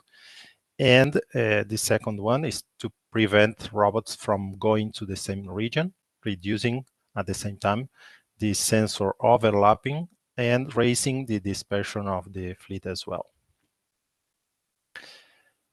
Here we see one of the 4 synthetic scenarios used to carry out the heaviest part of the solution assessment. Hundreds of runnings were performed to assess the efficiency of our proposal. Regarding the physical robot in the pictures, we can see what the robots look like. On top, we can see the virtual marker and the LiDAR below it, right here and here. The single board computer is in the middle of the stack, right here. And while the power supply and an I/O board to talk to the engines are just here at the bottom. Finally, we can see all the devices and software components involved in the localization resolution. We have a global camera, a PC processing the images and sending the marker coordinates through the network to be received by the robot. Well, concerning the methods that we assess, one thing we analyze is the contribution of clustering the frontier points and the difference between two well-known algorithms. In these charts, we can see that affinity propagation performs better than K-means. Green dots represent the K-means solutions and red dots represent the affinity propagation solutions. On the left, we can appreciate that affinity propagation assigns one centroid per frontier, and there is no centroid outside any frontier, for example. Conversely, K-means sometimes leaves frontiers without centroids, assigns more than one centroid per frontier, and also assigns centroids that do not belong to any frontier. The chart on the right is relevant to exemplify the case where we have bigger frontiers. So we can see how better affinity propagation distributes the centroids compared to K-means. These charts here show the relative weight between the identification of frontier points and the assignment of these frontier points to robots. It is worth noticing that the identification phase is relatively cheap, while both clustering and allocation of tasks are time-consuming. This is related to the area of the blue, green, and red regions here. In this case, we analyze the difference between computing motion plans and task assignments using two different formulas. One using min-post plus a star algorithms, and min-post plus SciWap algorithm. And the conclusion is that min-post plus SciWap is highly efficient due to its underlying parallel mechanism, and because it solves two problems for the price of one, we can say. Finally, observing the total exploration time, we can confirm that the shape of the chart is expected for a collaborative multi-robot system. That is, the bigger the fleet size is, the faster exploration. And we can also see that even with these improvements that we did, the planning phase is significant enough to deserve attention. To conclude this presentation, I will say that through this work, we could quantify the relative weight of different processes of an exploration solution, and we validated the solution on inexpensive robots. For us, in the future, would be great to put the system under more realistic situations. And well, I have some videos in YouTube that are mentioned in the paper, so you can see them afterwards. So we are in the end of presentation. I just want to thank you for your time and attention. Please look at the reference and do not hesitate to contact us if you are interested in our project. Thank you very much. Thank you. Is your? I'm sorry, I didn't get your name in the beginning. Facundo Benavides. Facundo, okay. So we have 5 minutes for questions. Do you have any from the audience? Any? No? I have one. Okay. So the title of the paper states for exploration, but you are using tracking using a camera tracking the environment from the outside, from the upper or from the safety. Yeah, I get it. Yeah. So how can is that the kind of exploration? Because I don't know.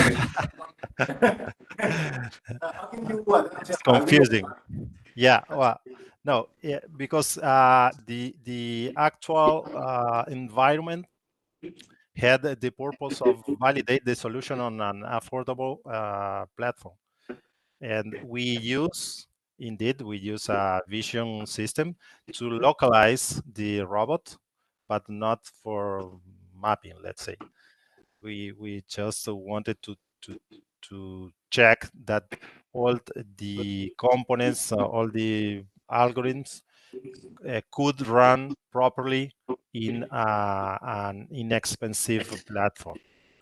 But all let's say, all the important assessment of the solution was tested on simulations, on really challenging environments where the robots do not know anything about the environment previously. Okay, thanks. It was like a channel, something like that. So just to make sure that things are green. Okay. Yeah. Thank you very much. Thank you.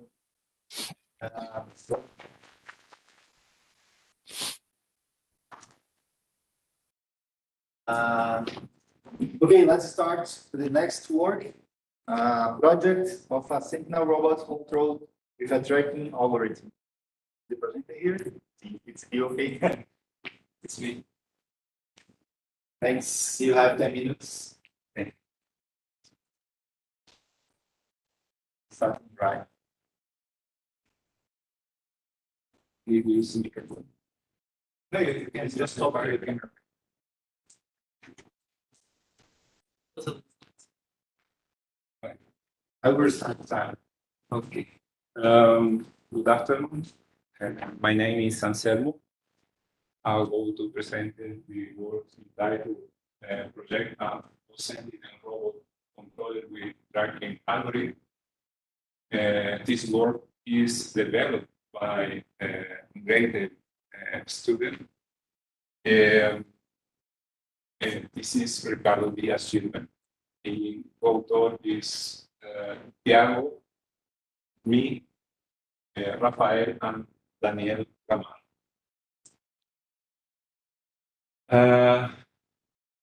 In this presentation, I will do an introduction, methodology, system parts, results, and conclusion and future goals. Okay, today is common use to robots in wars. This example, train, in the wars, snipers, the people is very exposed. This work approach.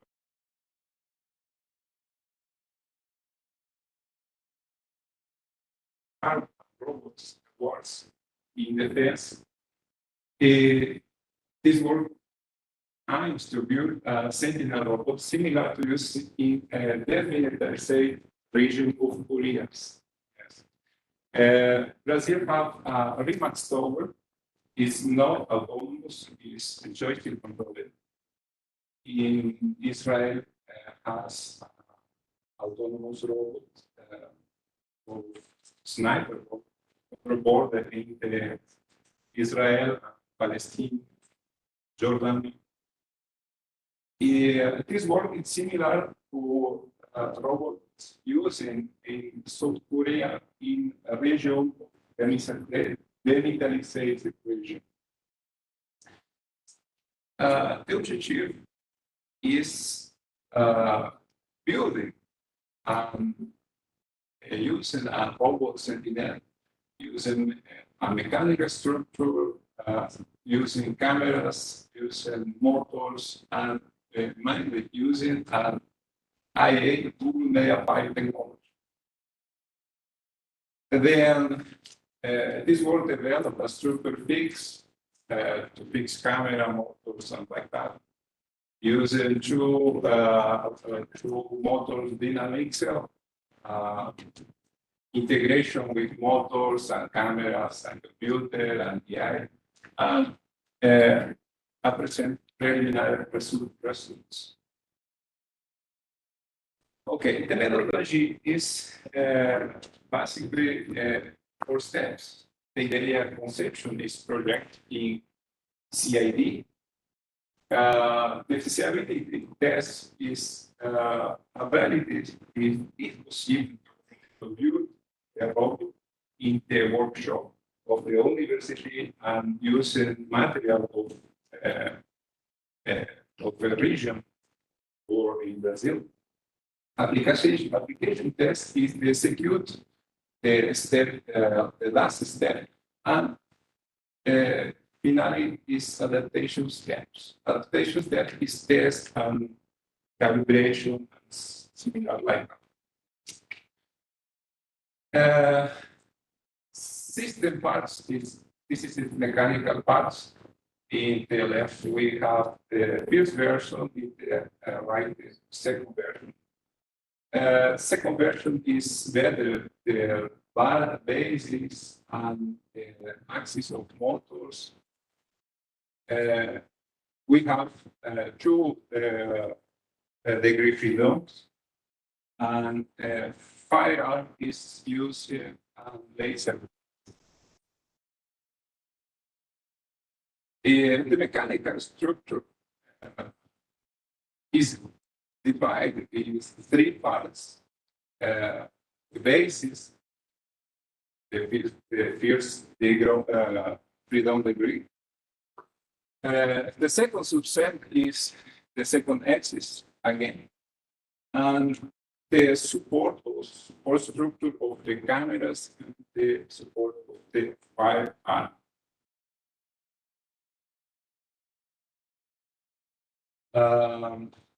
The physical structure has weight 4.4 kilograms, and the dimension is 340, 296, and 250 millimeters. This is relatively short platform. It's possible to mount in different values, bytes, pixels. The electronic bus, the principal element is a computer. Okay, the computer connect with an OpenCL. OpenCL do the communication with motors, relays. A computer again is connected to two webcams. The Google Media Pipe is the algorithm used. The flowchart is presented here. The Google Media Pipe is an algorithm that detects 52 points in a position person. The first point is in the heart, and face and length. The algorithm Media Pipes is used for define a middle group using two A's in the head's version. The reference is used in the pixel of the figure.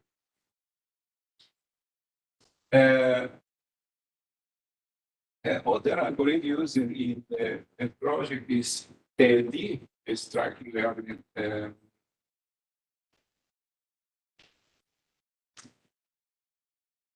Tracking learning detection, and ROI is a region of interest. This algorithm is defined and region when user define a region of interest. For example, person, people, etc. Cars, similar. When its user define the target, DLD correctly the target with a rectangular view. Conclusion. The mechanical system and electrical system perform very well. Integration with motors and OpenCL was performed okay. In MediaPipe and GLD algorithm work independently, okay. But future works is necessary joint integration into algorithm calibration, cameras calibration, laser point, and implementation control algorithm for more precision in the target with laser. Thank you very much.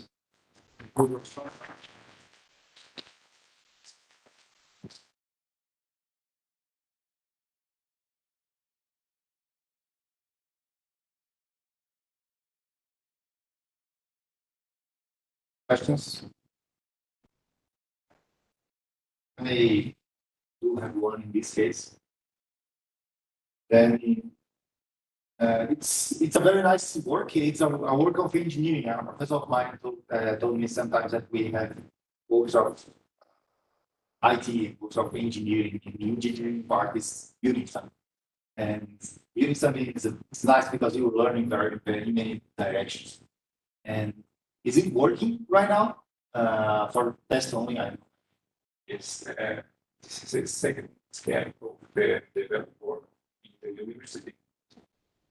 We being developed for products in with defense area. Okay, so you have a partnership, wasn't my second question, because you didn't present like an objective, a final objective where you are aiming to apply the project. Initially, the works start with personal project of the undergraduate student. Well, but it's possible the objective is presented in terms of like that for developed more complete plan. Okay, nice. Thanks. Thank you very much.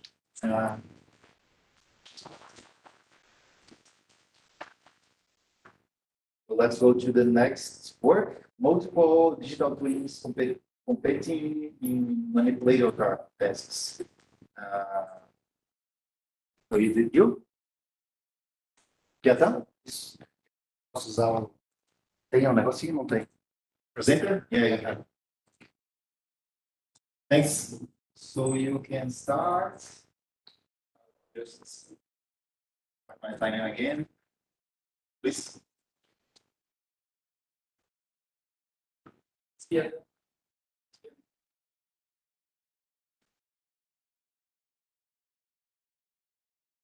Okay.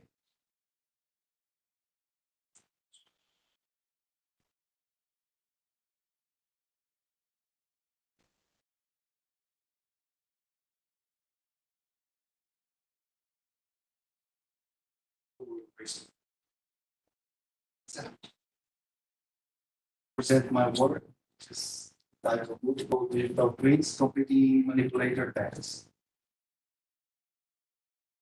My name is Piatã. This work is made with Jonathan Silvaro and Professors André Schneider Oliveira and Gonfalo. We are with UTFPR in Paraná. The name of our laboratory is LASER. So here's a brief summary of my presentation, a little bit about digital twins, our architecture, the robot used, experimental evaluation, and the results obtained. So in the industry, simulations can help schedule maintenance. They are very useful, and in this context, digital twins provide a way to monitor tasks performed and also a way to optimize the process. So what is a digital twin? It's a digital model that simulates the behavior of real-world objects. But in digital twins, there is a bidirectional data interaction between the physical and the digital entities. So there is data being transferred from the real robot to the digital one, and also from the digital one to the physical robot. And in the specialized literature, usually there's only one digital twin model to a robot, to a real. So our proposed system is shown in this figure here. Left-hand side, we have the simulated environment with different algorithms competing in a future task that the robot will execute.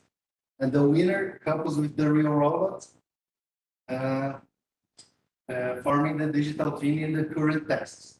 So the robot is executing a current task, while at the same time, in the simulated environment, different algorithms are competing against themselves, and the winner will couple with the real robot to perform future tasks, and the cycle repeats itself.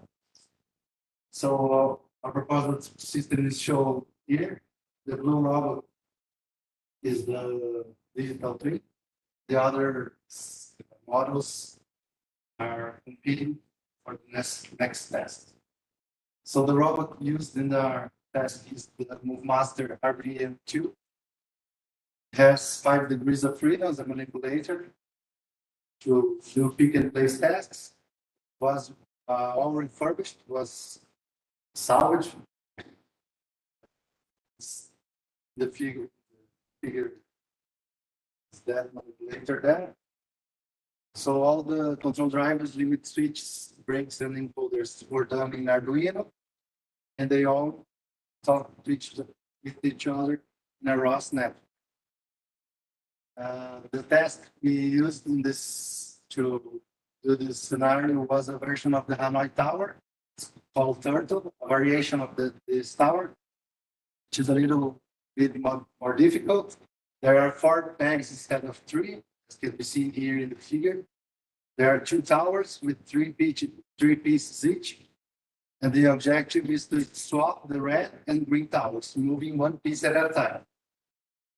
The rule is that smaller pieces can be placed on bigger ones, even if they are of different quality. So in the first movement can be picking the first piece from either tower and placing on an empty peg. And then, so the next move cannot be picking the smaller piece from one peg and putting it above the other. So this is the environment we needed to perform the tests. The blue robot, the right-hand side is the digital twin. Doing the previous test, in this case, was assembling the initial position of the puzzle.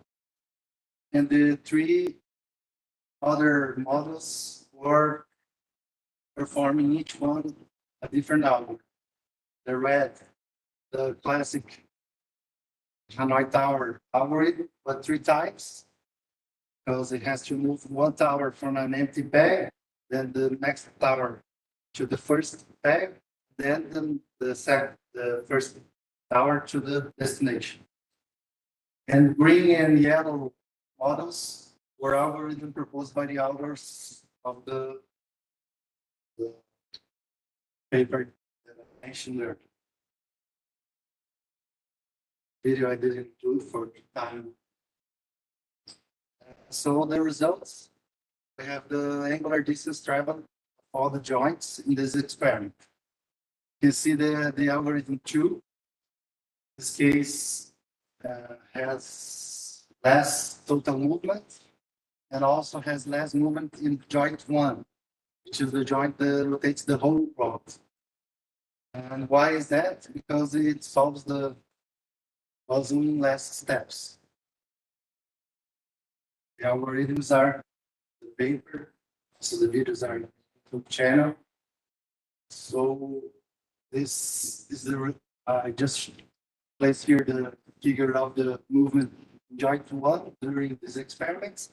You can see that after the move 50, the algorithm 2 shown in green has no movement because it has already finished the test. And algorithm 3 shown in yellow has more movement in these joints. So see the table that algorithm 3 has more movement than algorithm 1 and 2 first joint, but overall algorithm 1 has more movements. So now the next step was to execute the selected algorithm, which was algorithm 2 in the real robot. But this is a preliminary work. We did that, but there was no next steps for the models to calculate. So in the as future work, we're aiming to escalate more tasks, work with simulator environments such as Gazebo and Copilot C. Also other robots using machine learning, reinforcement learning, and as a mid-term goal, we're aiming to work with multiple time scale models. So this was my presentation.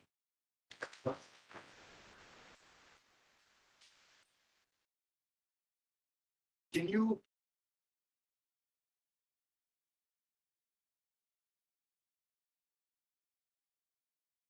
So we have time for questions. We can even go to 2 questions. We have one.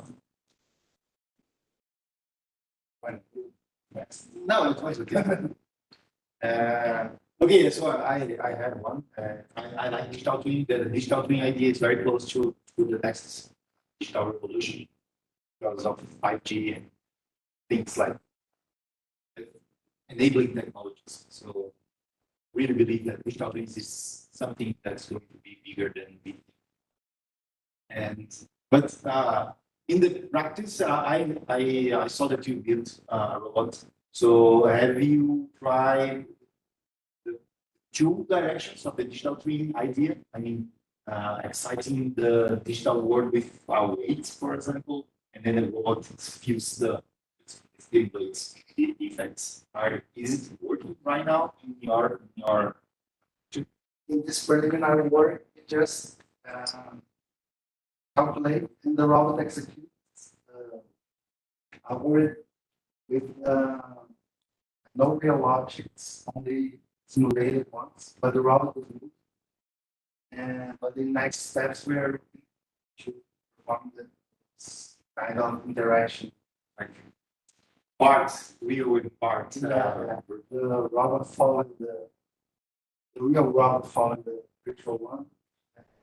Vice versa. Yeah, nice. It's a very nice, it's a very growing. Yeah, this is just a good. Thanks. Do we have any other questions? We have, we speak. Okay, thanks, Kiana. Thank you. I will go to the next word. Thank you. Next and last word is dynamic modeling of soft laparoscope, a deep neural network approach. The presenter is here. Nice.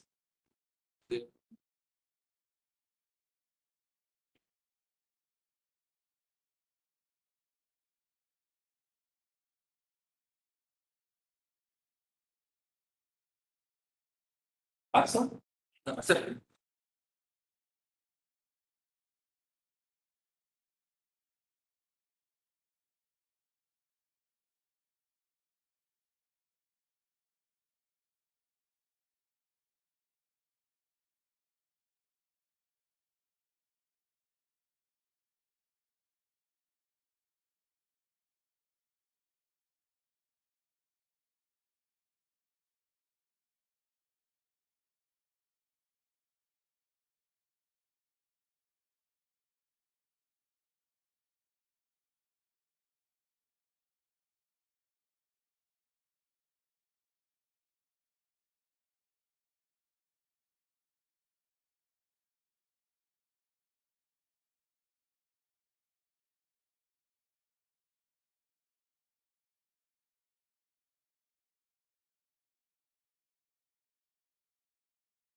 Please.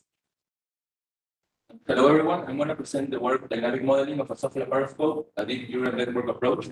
This work was developed by Axel Centes, Ricardo Terreros, Sergio Morales, me, Aldeirua Manini, and Professor Ruth Nahuire. We are from Universidad de Ingeniería y Tecnología de UTEC from Lima, Peru. The outline of this presentation is divided in 4 parts. We begin by the introduction, then methodology, results, and finally conclusions. The introduction I want to talk about first about some robotics. Some robotics is an area of robotics that requires greater kinematic and dynamics complexity than its contemporary brain robotics. Many scientific investigations have developed different types of prototypes of these robots in the area, specifically in the area of medicine.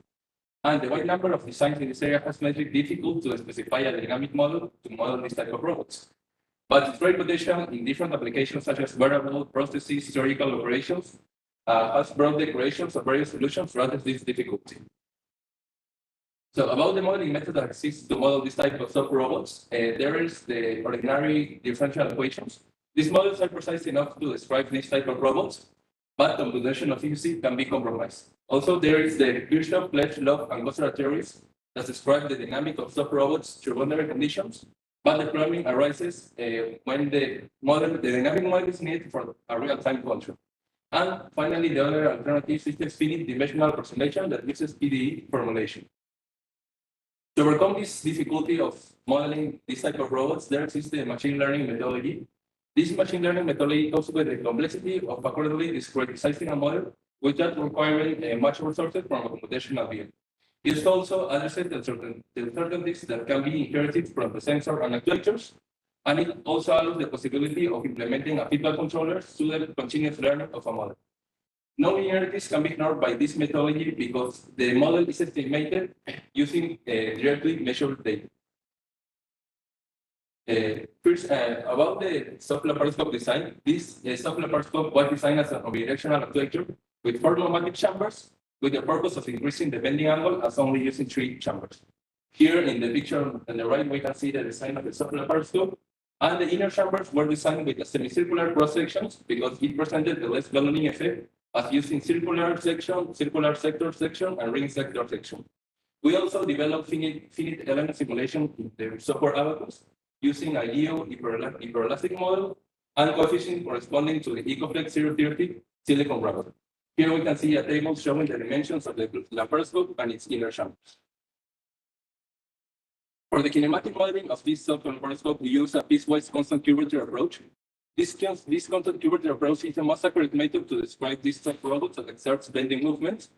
And according to this approach, the soft robots consist of a finite numbers of curved lengths that are described by a finite set of arc parameters. This approach is convenient when external loads, inertial and gravitational effects are negligible due to the low mass of the vector, and it allows the kinematic to be decomposed into transformations. The two transformations are one that goes from a vector space to the configuration space, and the last one goes from the configuration space to the task space. The vector space, in this case for the soft laparoscope, contains the pressures in the 4 pneumatic chambers, and the arc parameters consist of the angle theta, the angle phi, and the arc L that can be seen in the picture below.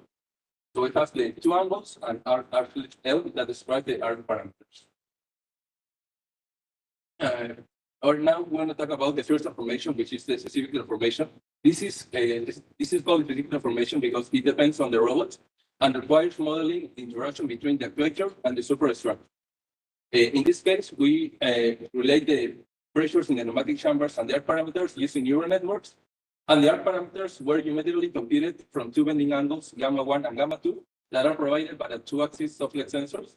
As we can see in the image right, we have a sensor that is located in the center of the soft laparoscope, and it provides us with two angles. And with 2 angles, we calculate mathematically the arc parameters. Now, about the other transformation, which is the independent transformation, this is called independent because it's robot independent. And this transformation is purely kinematic and can be obtained through a variety of methods, including geometry, differential equations, integral representations. But all these methods produce the same results when a constant sectional curvature is assumed, a common coordinate system, and consistent mathematical terminology and symbols are used.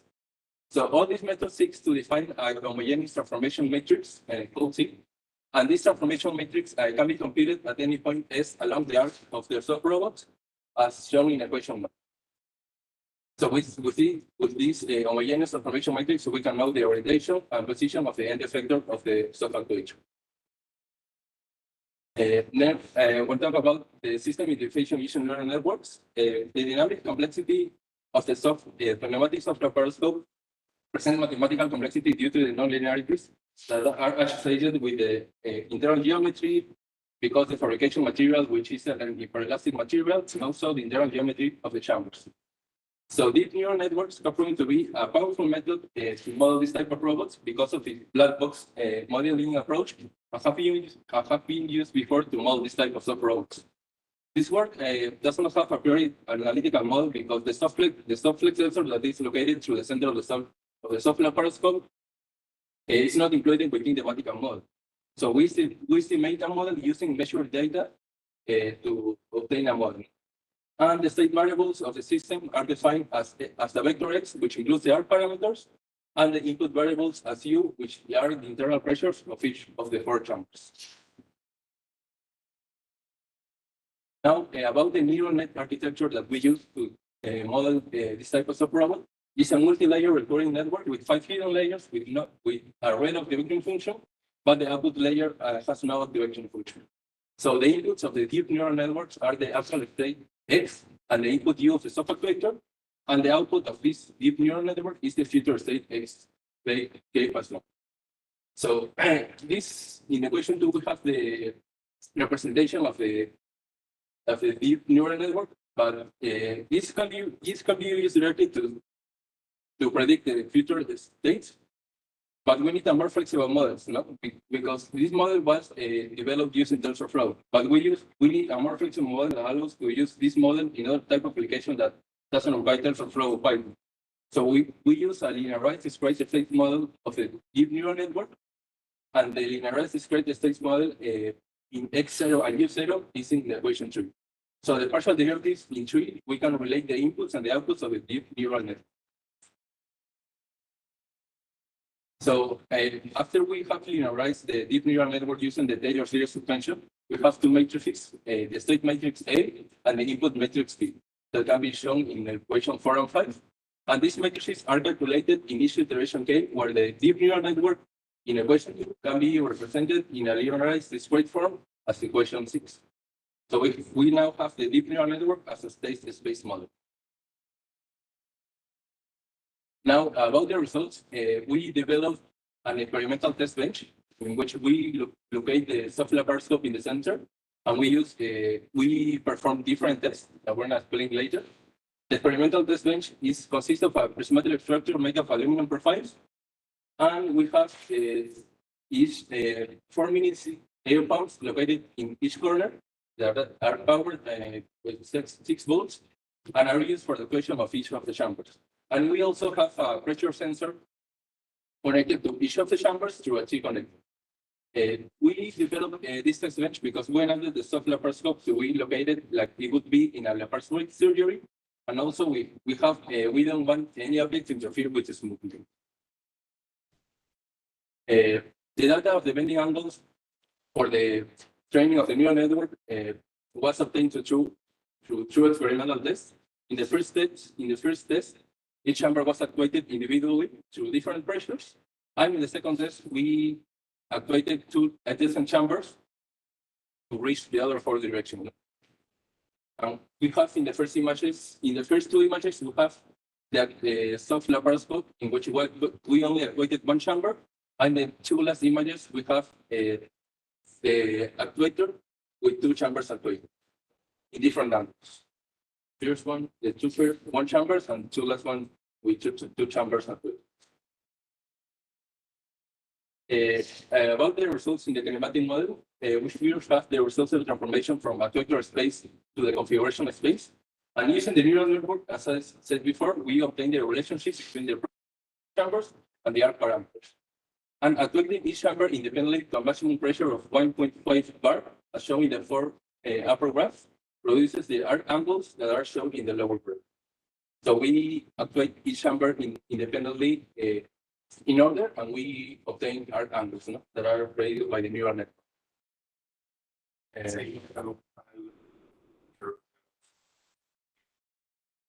Okay, we have other graphs about the second transformation configuration of space time space. We have the scope trajectory, the laparoscope trajectory, and finally we have this is the most important result. We have the measure predictions and the predicted predictions, the comparison. Like we can see in the 3 images, there's practically no difference between these two, between this position X, Y, and Z. And we can see that the error between the predicted and the measured position of the last soft laparoscope is less than 1 between. Question: computer design allows the computer design allows to reach greater bending angles. The piecewise constant curvature approach used for the kinematic modeling provided satisfactory results. The deep neural network proves to be a valid method for the development of a dynamic model of the soft laparoscope. And this deep neural network has advantages compared to other methods, but one disadvantage is that we have to obtain significant amounts of data, and it's a little bit difficult to obtain the data without damage to the soft laparoscope. Thanks. Thank you very much. I think to conclude question time. So, do we have any questions from the audience? No? I will have one, and then we will finish. I saw that you modeled, that you validated the neural network light blocks model by using just one part of the laparoscope. But as I understood, usually you have many parts. Is it scalable? I mean, can we apply individually to each part, and the results will be linearly the same, like the sum of the results? Yes, the software periscope, we can use a sensor. We use a software sensor. The software sensor could be alongside all the software. Okay. So what do you have to train again? Yeah, we'll have to train again. I was thinking like using just part of it and then scaling to many parts of it. Okay, thanks. Thank you very much. Thank you very much to everyone. I believe we have a coffee break right now. So I will see you out there. Thank you. Thank you, everyone. Thanks, you.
Yes. Yes.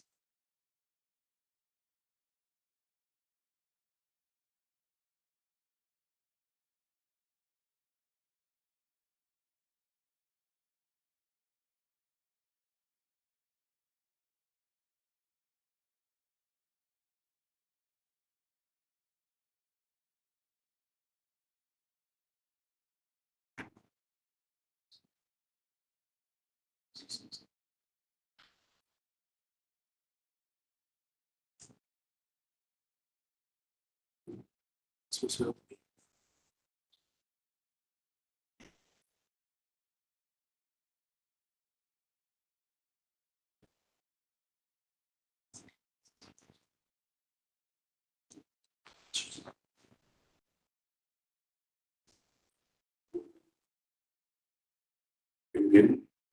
Yeah.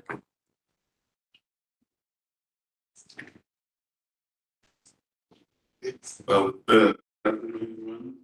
My name is Pedro Pinheiro. I'm with the Hydron team from the research group Caltech from the Center of Computer Sciences and University Federal do Rio Grande. And we are sponsored by CAPES, CNPq, and BNH from ANP. I'll be presenting the work prototyping and description of a hybrid area of the water vehicle by Adil Pedroso, Andressa Silva, myself, and Professor Paulo Neusman. So I'll start with a brief introduction.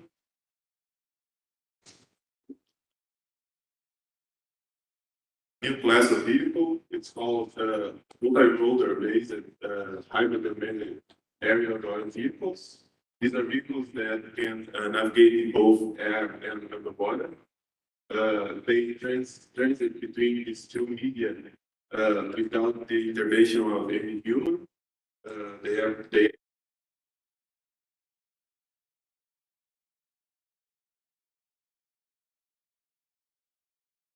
only some universities that are working with this kind of vehicle. The scenario is that we have many expensive prototypes in the literature, and it to get this kind of prototype. So to create a low-cost vehicle, we also have geometries. So the universities that work with this kind of vehicle also do not tell us all kinds of stuff they use to be able to do the media. So we are also working to provide this kind of knowledge to the community so we can build and help each other. So this is our current scenario. In this work, our contributions are an in-depth discussion of the process. So we are trying to build a low-cost vehicle. We know that we are going to use technologies that are not the best. So we are going to have a prototyping process. We are going to have some failures and we are going to fix and keep trying. And we bring a watertight flight testing prototype in the end of this work.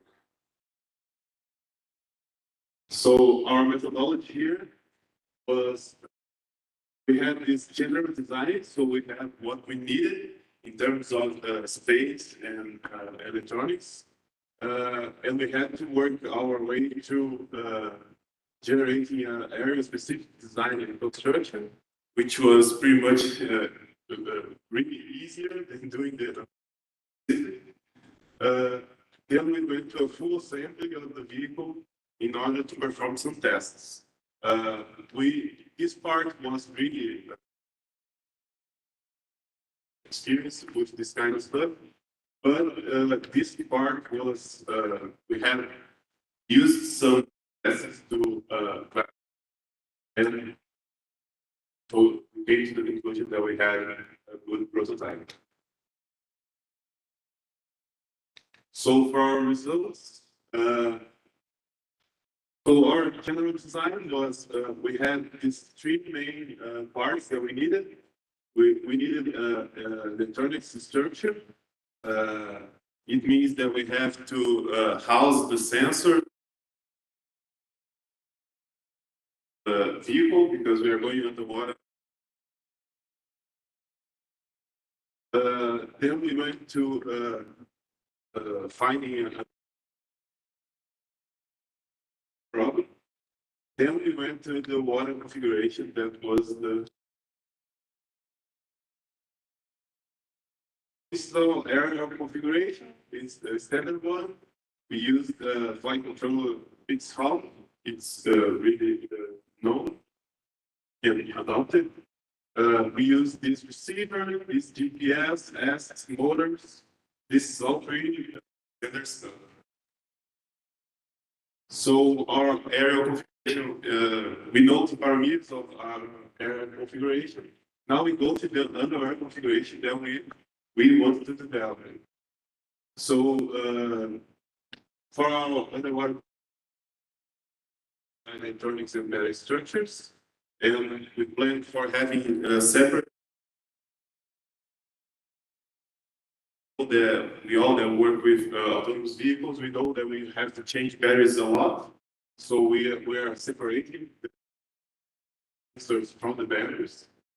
Then we performed first test in these structures. Then we performed a vacuum test to validate our structures. This is for ROVs. We usually do this before deploying ROVs on the field to make sure that they are watertight. Then we also wanted easily open and closed structure. This is mainly due to the batteries, but also for the electronics. We don't want to be 100% sealed because we may have. And we also need a lightweight, which is also a big challenge because we want also this vehicle. So at first we tested watertight in the structure with O-rings and 3D printed screw cap. These are our tests here.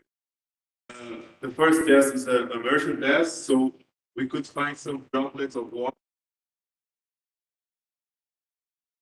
And this illustrates to us that it was not going to happen easily. So we tried with thread steel tape, also in the 3D printed screw cap, and it also failed. So we still did not have a reliable structure.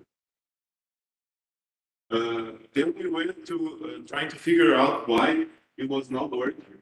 So essentially what we have is we were using 3D printing. So it's a rapid prototyping process where you layer after layer on top of each other. Essentially what it makes is a sterile structure like this leaves micro gaps in the structure and it's not reliable. We cannot use only the 3D printing for watertight structures. Then, after using many types of materials like ABS, PLA, and some other patented materials, we find out that we could use epoxy resin to cover the 3D printed part, and then we could have a watertight structure that was tested using a pressure vacuum pump.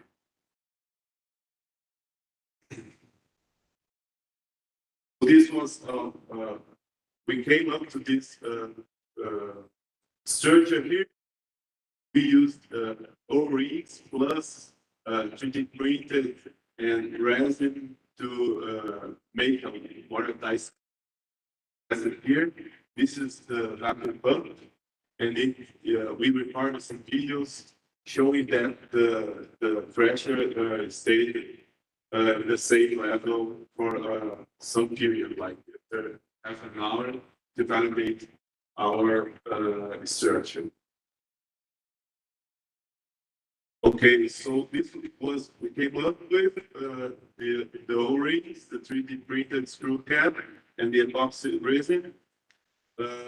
However, problem, now this heavy, we cannot fly with it. So this led us to a new search in commercial available structured products. And we find out that we could use large size commercially available syringes that are sort of half a liter, 500 milliliters in volume, and we could put our things into them. Then we could put the cap on, and it would be watertight because they are made to be watertight. So this led to this prototype that we assembled. We still did not perform any underwater tests with it, but these syringes are validated to the pressure vacuum test.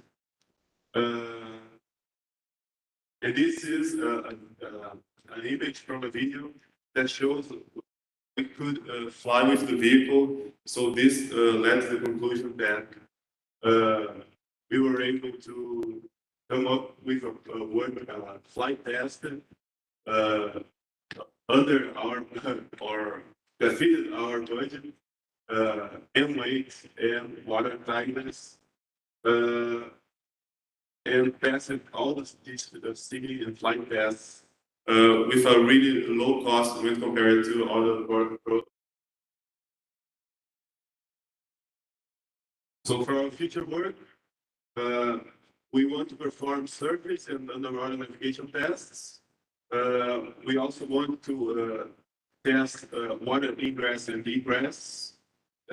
We also want to do experimental assessment of sensor signal performance in a hybrid medium, underwater medium still no black box to us. So that's all. Thank you very much.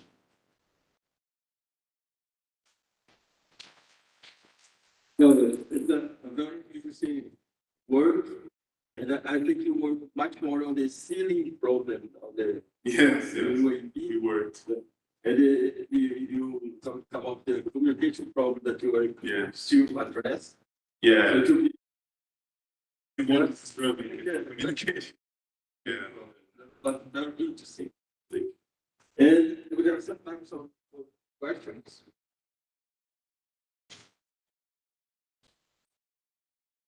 Congratulations for the book. It's two quick questions, two quick and simple questions. The first one is, does all the important stuff that you have to put in your aircraft or in your vehicle to make it able to perform underwater, it implies in the performance penalties for the aerial. Yeah. And the second one is, what is the maximum depth that the vehicle can?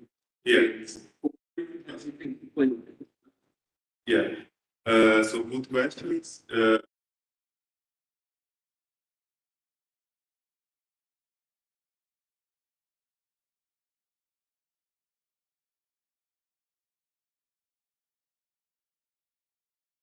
We are above the weight of usual.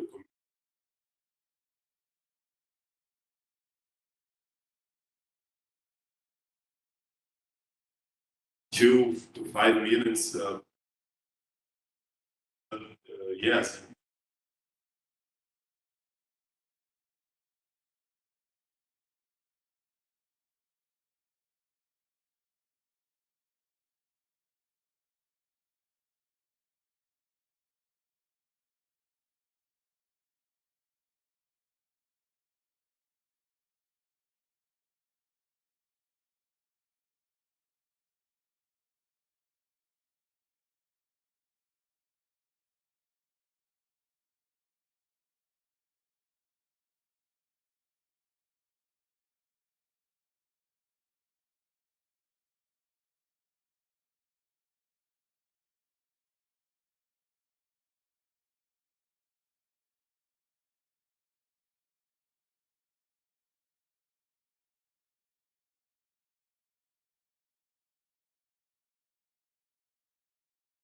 question.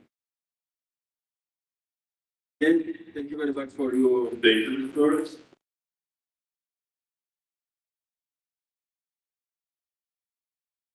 Next one is following digital transitions.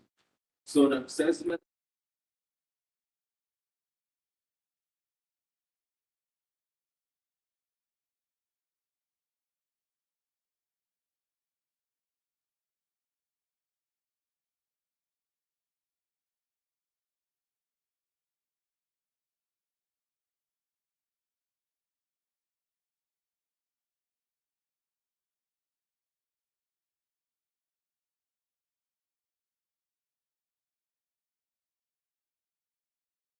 The different team,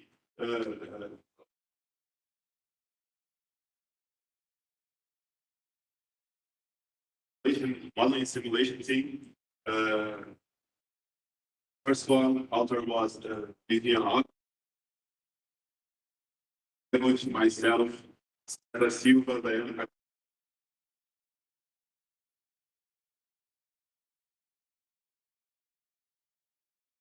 I'm many aerial knowledge.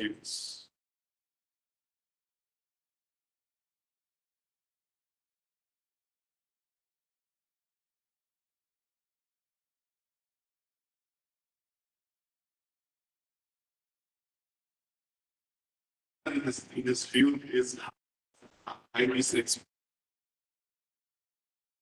weight constraints, complex non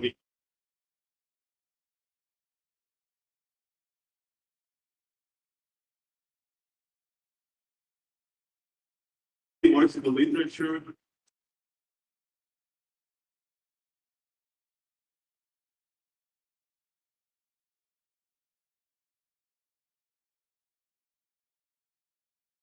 UAVs and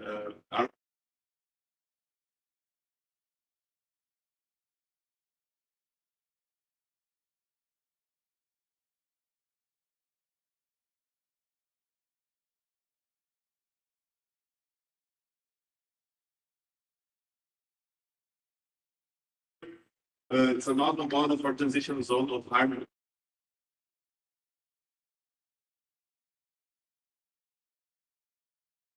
Now, more realistic, that can be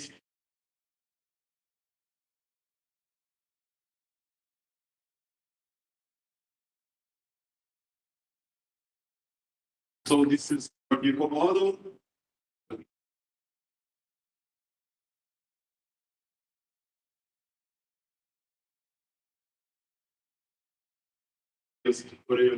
Effects, you have the drag forces, gravitational and buoyancy forces turn.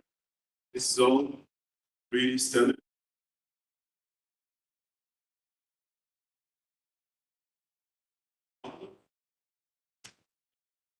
In our previous work, we modeled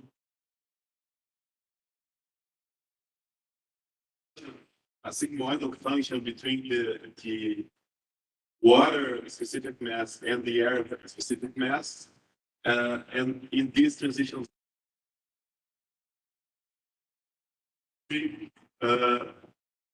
this significant transition, but we only assume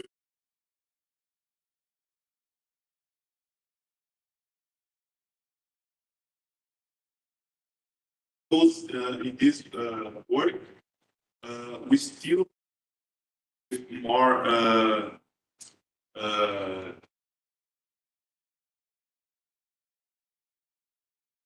with robotics turn this into a finite element problem. So the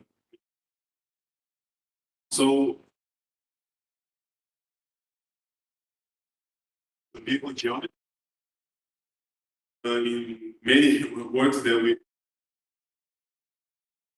told us that not making much sense. We go, okay, we can do this by using the geometry, and we use a simplifier structure to be a sphere, and we use we consider that we have this age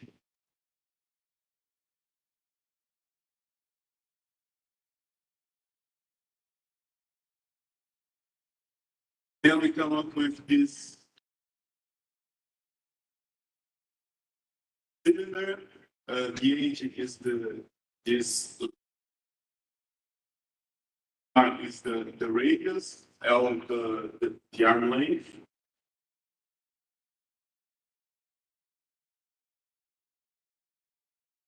Okay, so I will now go into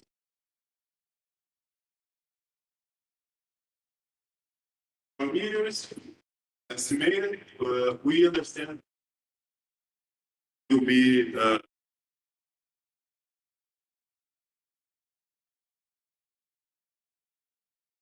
this good approximation.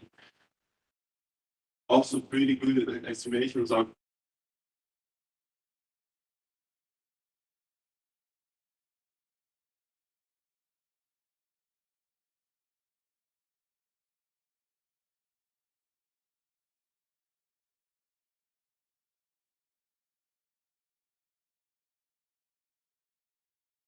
and if we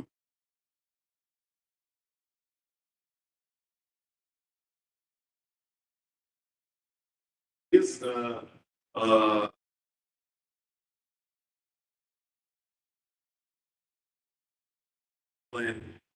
So and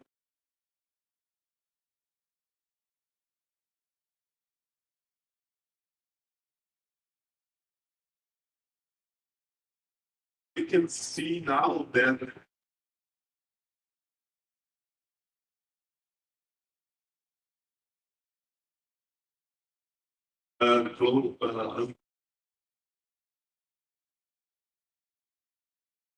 for this is an open loop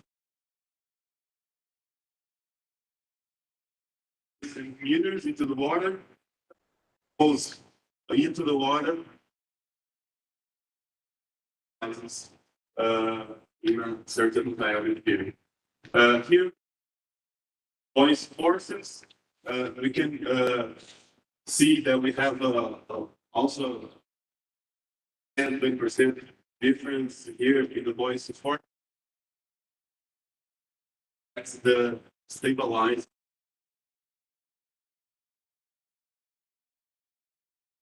Note to it.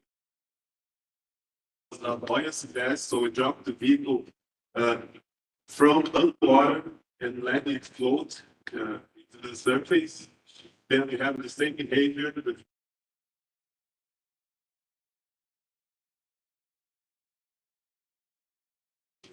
And this is pretty much relevant information because we want the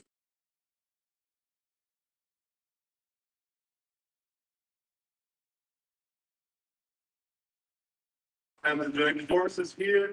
We can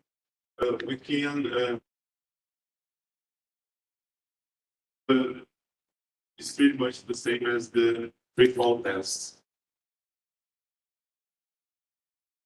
Then we go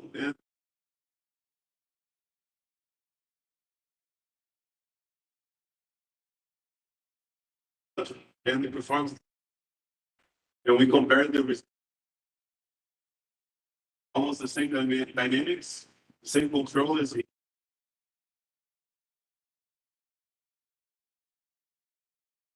and now we can watch a significant difference here.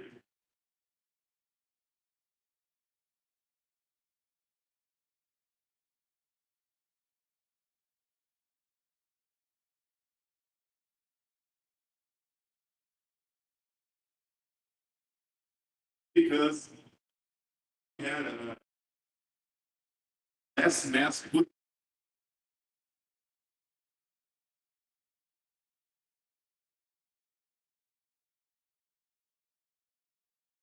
bring us out of the water. And here I have the forces. We can observe a little bit to go out of the water. Here oscillates a bit. While the volume-based transition, the buoyancy goes way down because it's going straight into the air. Because we are using And we know is to the edge, a little bit to go out of the one. Conclusions. We understand also the proposed point-based transition model physical behavior. Now we are using the geometry for the forces in the transition zone. It also contributes to the vehicle control, that the vehicle will go straight into the air, helping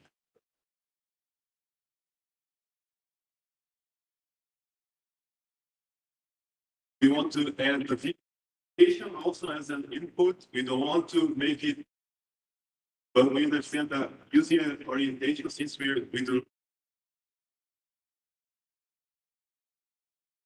a transition, and we also want to validate the transition model using some kind of product,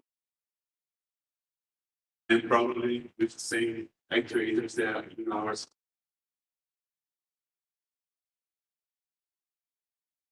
So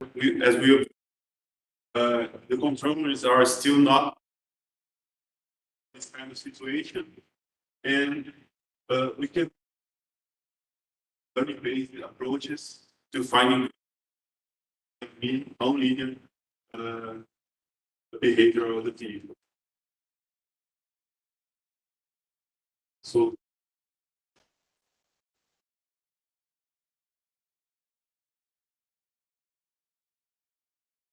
I have one question. I think I couldn't understand it well.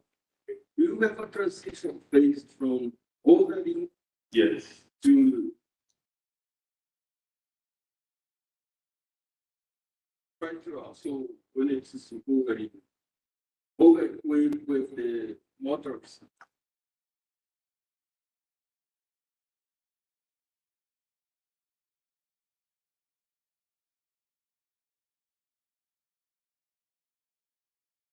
What we do.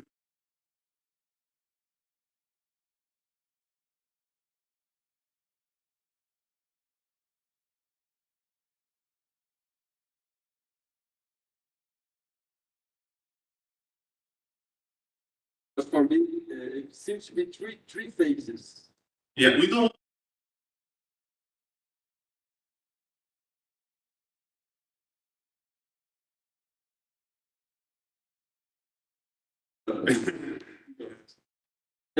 We have some types of questions.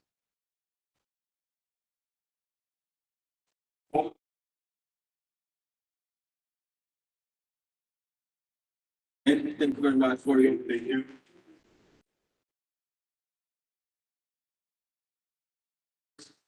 Well developed. So now,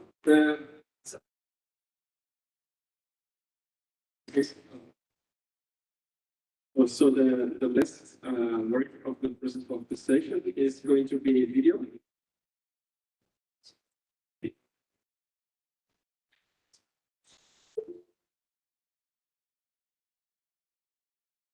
Map study intrusion protection system for unmanned aerial vehicles security.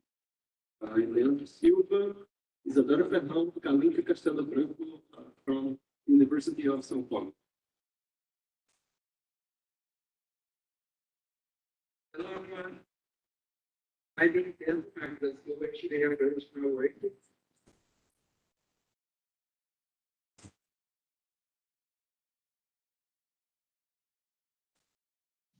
Hello everyone.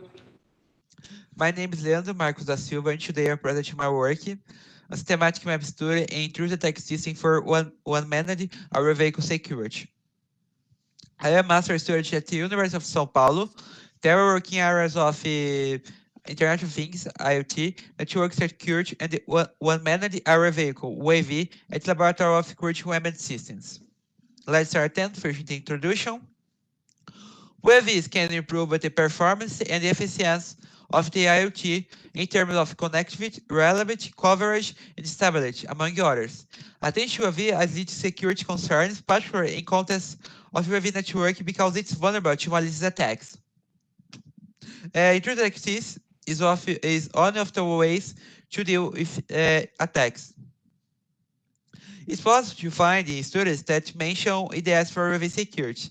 Here are those studies.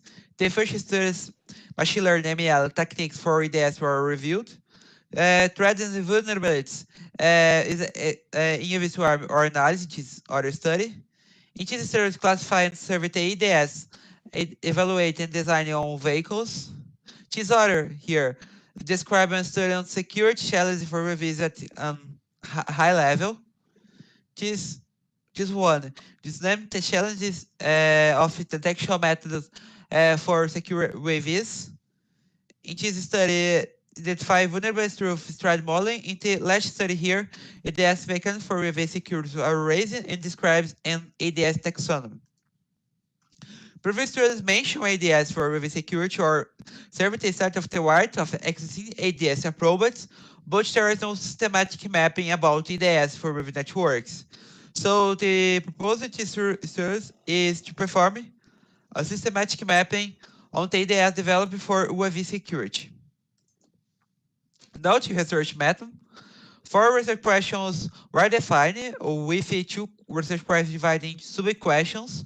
I read now the most important question, example, the one. The first question is, which were the ideas developed to identify UAV attacks? What ML approach were using ADS? What are ADS exclusives at UAV swarms? Is there any standardization in the development of ADS? The search for this was performed automatically in 3 different databases. These databases were essential in the research topic. And the manual in Latin America and Brazil symposium, for example, Latin American robotics symposiums. Symposiums were defined by authors. Here is selection criteria, inclusion and exclusion. Portuguese language was the selection investigatory research topic in Brazil. Student selection and firstly a search performing the database returning 748 studies. In sequence, the removal of duplicate studies was performed.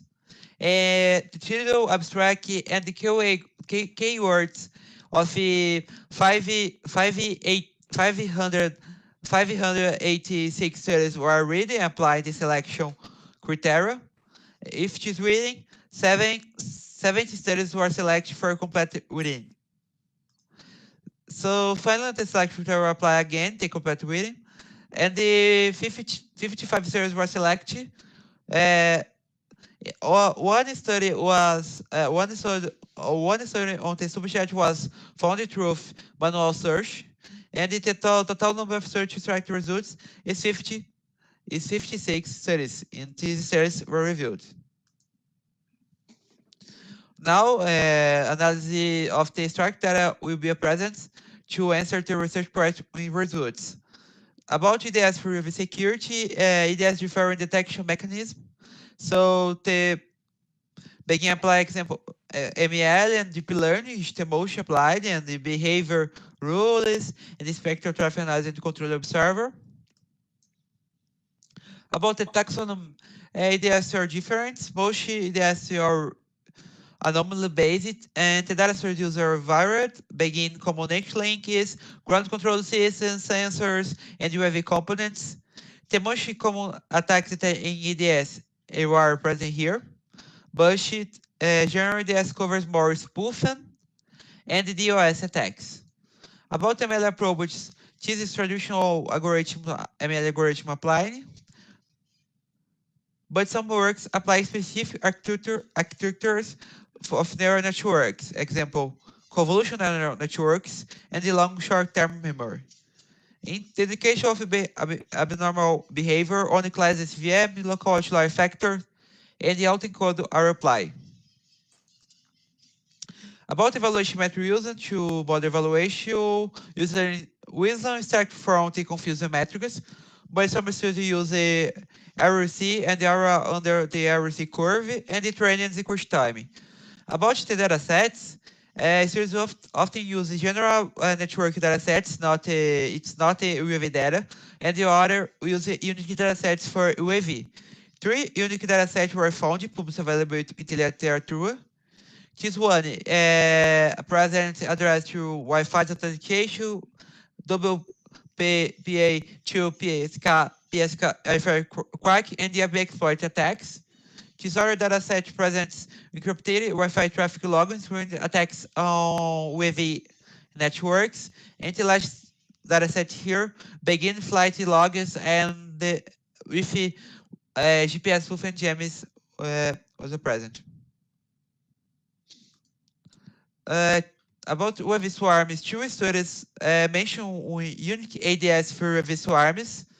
This study here, a model of an ADS for WAV ad hoc network based on the multi-agent program is present.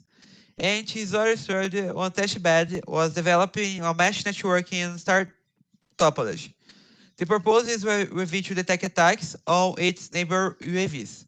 Other studies mention the application of UAV swarm, but not exclusively. But example, monitor the activity of neighbor UAVs and extend data to build a more generic and robust detection model. About the standardization, data